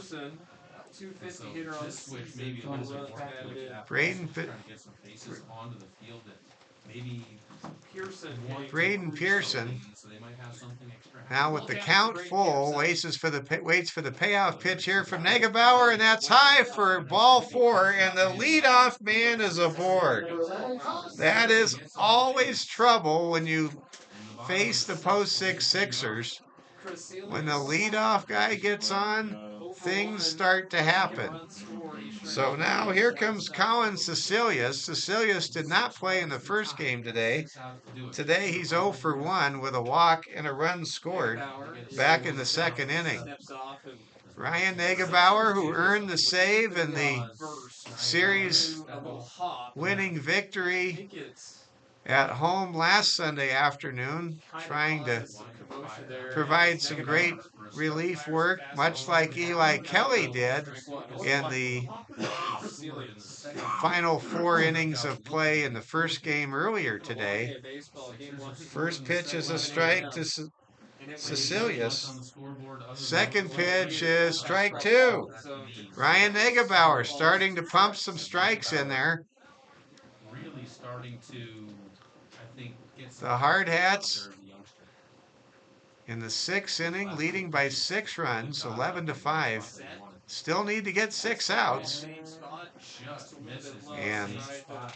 these outs are never easy against a team like Post 6 that, quite candidly, never gets themselves out, it seems. Here comes the pitch now from Ryan Negebauer. A pitch is over for strike 3, and Cecilius is caught looking. Second strikeout. That's out number 1. And that's the second strikeout of the game for Ryan Negebauer. Now Mason Tafoya comes up to bat. Tafoya has been a wrecking crew today. He's 2 for 2 with a hit by a pitch, and he had that 3-run triple back in the second inning, and Tafoya hits it up into the air. 2 outfielders converge. They hit each other. It's the second collision of the day for the Hardhats, but this time everybody's okay, and this time the ball is caught, and that is out number 2. Aiden Roberts, the center fielder, makes the grab for out number 2, and now Nolan Horton comes up to bat. We hope Wyatt Reeder's okay. If you haven't heard, Reeder and Tate Crossweight had a violent collision in inning number 2 of the first game this morning, and even though Wyatt Reeder stayed in the game for an inning and a half, he eventually left, and let's hope he's okay. Tate Crossweight, of course, stayed out there, and he didn't seem to get the worst of the collision the way that Wyatt did. And big loss losing Wyatt Reeder. Wyatt hitting over 800 on the season so far. Here comes the pitch, and it's low to Nolan Horton. Nolan Horton, he was the hero earlier today. He had the game-winning RBI in the bottom of the 8th inning to lift the Sixers to the first win of the doubleheader.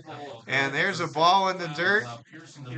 Bentz does a good job protecting the ball from going to the screen, but by the time he found the ball, standing at second base was Braden Pearson, the speedy base runner for the Sixers. Now Nolan Horton faces a 2-1 pitch. That's going to be a strike, and the count goes to 2-2. Can Ryan Negebauer shut the door in the 6th inning against the Sixers? This is a big pitch, and that ball is hit to Kiefer at second. Throw to first is off the bag and behind the bag, and a run scores. And the Sixers are mounting another comeback. Wilson Kiefer did not make a good throw to first base, and because of the error, the Sixers score for the first time since the 3rd inning, and it's now 11-6. Braden Pearson scores on the air. Williams is 1 for 3. He scored a And run. just when the Hardhats were able to get down to their last strike, here come the Sixers again. Again, as I said before, no lead is too big against this Sixers team. And it's back to a 5-run game. And Ryan Negebauer needs time to think things over as now he gets ready to face Corey Williams. And the wind is a big factor out there right now. Pitch from Negebauer is high and outside. The Hardhats are 1 out away from getting out of this 6th inning with minimal damage. But nothing feels safe until they get that out. There's a strike on the inside. We're happy you're with us. Mike Fell with you. Give a shout out to our general manager, Wayne Sullivan, who does a lot behind the scenes for us on Hardhats TV. Negebauer gets a sign from Bentz, and it's fouled back to the pole behind home plate. And now, yet again, Ryan Negebauer and the Hardhats here in the bottom of the 6th inning have the Sixers down to a final strike to get out of the inning, leading 11-6. Negebauer gets his sign from Philip Bentz. He fires. That's a swing and a miss. Strike three. Woo! The Hardhats get out of trouble and they celebrate racing into the dugout with a 5-run lead as we go to the 7th inning. It's post 22-11 and the 7-0 post 6-6-6 or 6. This is Hardhats TV. In the bottom of the 6th inning, the Hardhats gave up a run to the Sixers. The Sixers didn't have any hits. They did capitalize on one error, and they left one man on base. We go to the 7th inning, and the Hardhats will try to build on their 5-run lead. But even if they don't, they're 3 outs away with a 5-run lead to try to earn a split of this doubleheader against the best program in the state of Wyoming, Legion program in the state of Wyoming, and they have a chance to get a split that would lift the Hardhats record above 500 to 3 wins and 2 losses. Corey Williams returns back to the mound for post 6, trying to get them 3 outs. We're glad you're with us. Back up in the bottom of the 7th. We are rally back. Hardhats will be sending up the best part of their order. 5 hours, and we are over 6 hours into our broadcast day. We are really on our last legs on our mobile pack. We hope we reach the end here. We are literally pushing on fumes. Our technical setup is kind of at its max capacity point for the day, and let's hope it's a fast moving 7th inning as the Hardhats lead 11-6 here on Hardhats TV. I want to thank people letting us know where they're watching from Toronto, Canada, from Elkhorn, Nebraska, from right here at the ballpark to back in Rapid City. How about these Hardhats? I will say this umpire strike zone is on the 1-1 pitch to Aiden Roberts to start things out here in the 7th. Next pitch is over for a strike. Corey Williams, the relief pitcher who has done a marvelous job today, both at the plate and out in right field, is giving his best in relief here. And Roberts hits the ball to third. Throw to first is in time to record the first out. And Connor Casilius over at third base made a good play on the ball and a good throw across the diamond to get that opening batter for post 22. Now Wilson Kiefer comes to the plate. Kiefer, today he's 1 for 3 with a hit by pitch and an RBI and a run scored. Solid stat-filling day for Wilson Kiefer, and Kiefer also was a part of some amazing double plays earlier in the afternoon to back up Eli Kelly in some bases loaded situations. Man, did they have the Hardhats flash some leather today. Here comes a 1-1 pitch to Kiefer, and Kiefer drifts the ball to right field. Should be an easy play to make, and it is. And McAnally makes the grab in right field for out number 2. And now here comes Tate Crossway. And now it's Dawson Inhofer. Or check that, Dawson Inhofer coming up to bat. Inhofer came in the game when Megabauer took the hill. The Hardhats are Crossway finished over 2. batting now with 2 down, nobody on. Top of the 7th, and really the key focus for the Hardhats is 3 outs. They lead 11-6. They have a 5-run lead. Not even a grand slam would equal 5 runs. The Hardhats more than anything right now, they just need to play one last great inning of baseball and they're going to be set. And there's a fly out to center. It's caught out there. And that'll do it. It's a 1-2-3, top of the 7th inning, and the Hardhats will go for the victory in the bottom of the 7th inning. 11-6. There were no runs, no hits, no errors, nobody left on base in the 7th inning. And in an 11-6 ball game, the Sixers due up have Corey Williams, Hayden Swain, and Landon McAnally. If anyone gets on deck, it'll be Caden Westby. On the bump to try and So here we go. See who will finish this game out. Looks like Ryan Negebauer is coming out to close out this game. You would think Ryan would get the win if this game closes out in favor of the Hardhats, because the starter for the Hardhats, River Walters, was unable to go 4 innings, and the Hardhats, they took their lead in the top of the 4th, a lead they have kept throughout.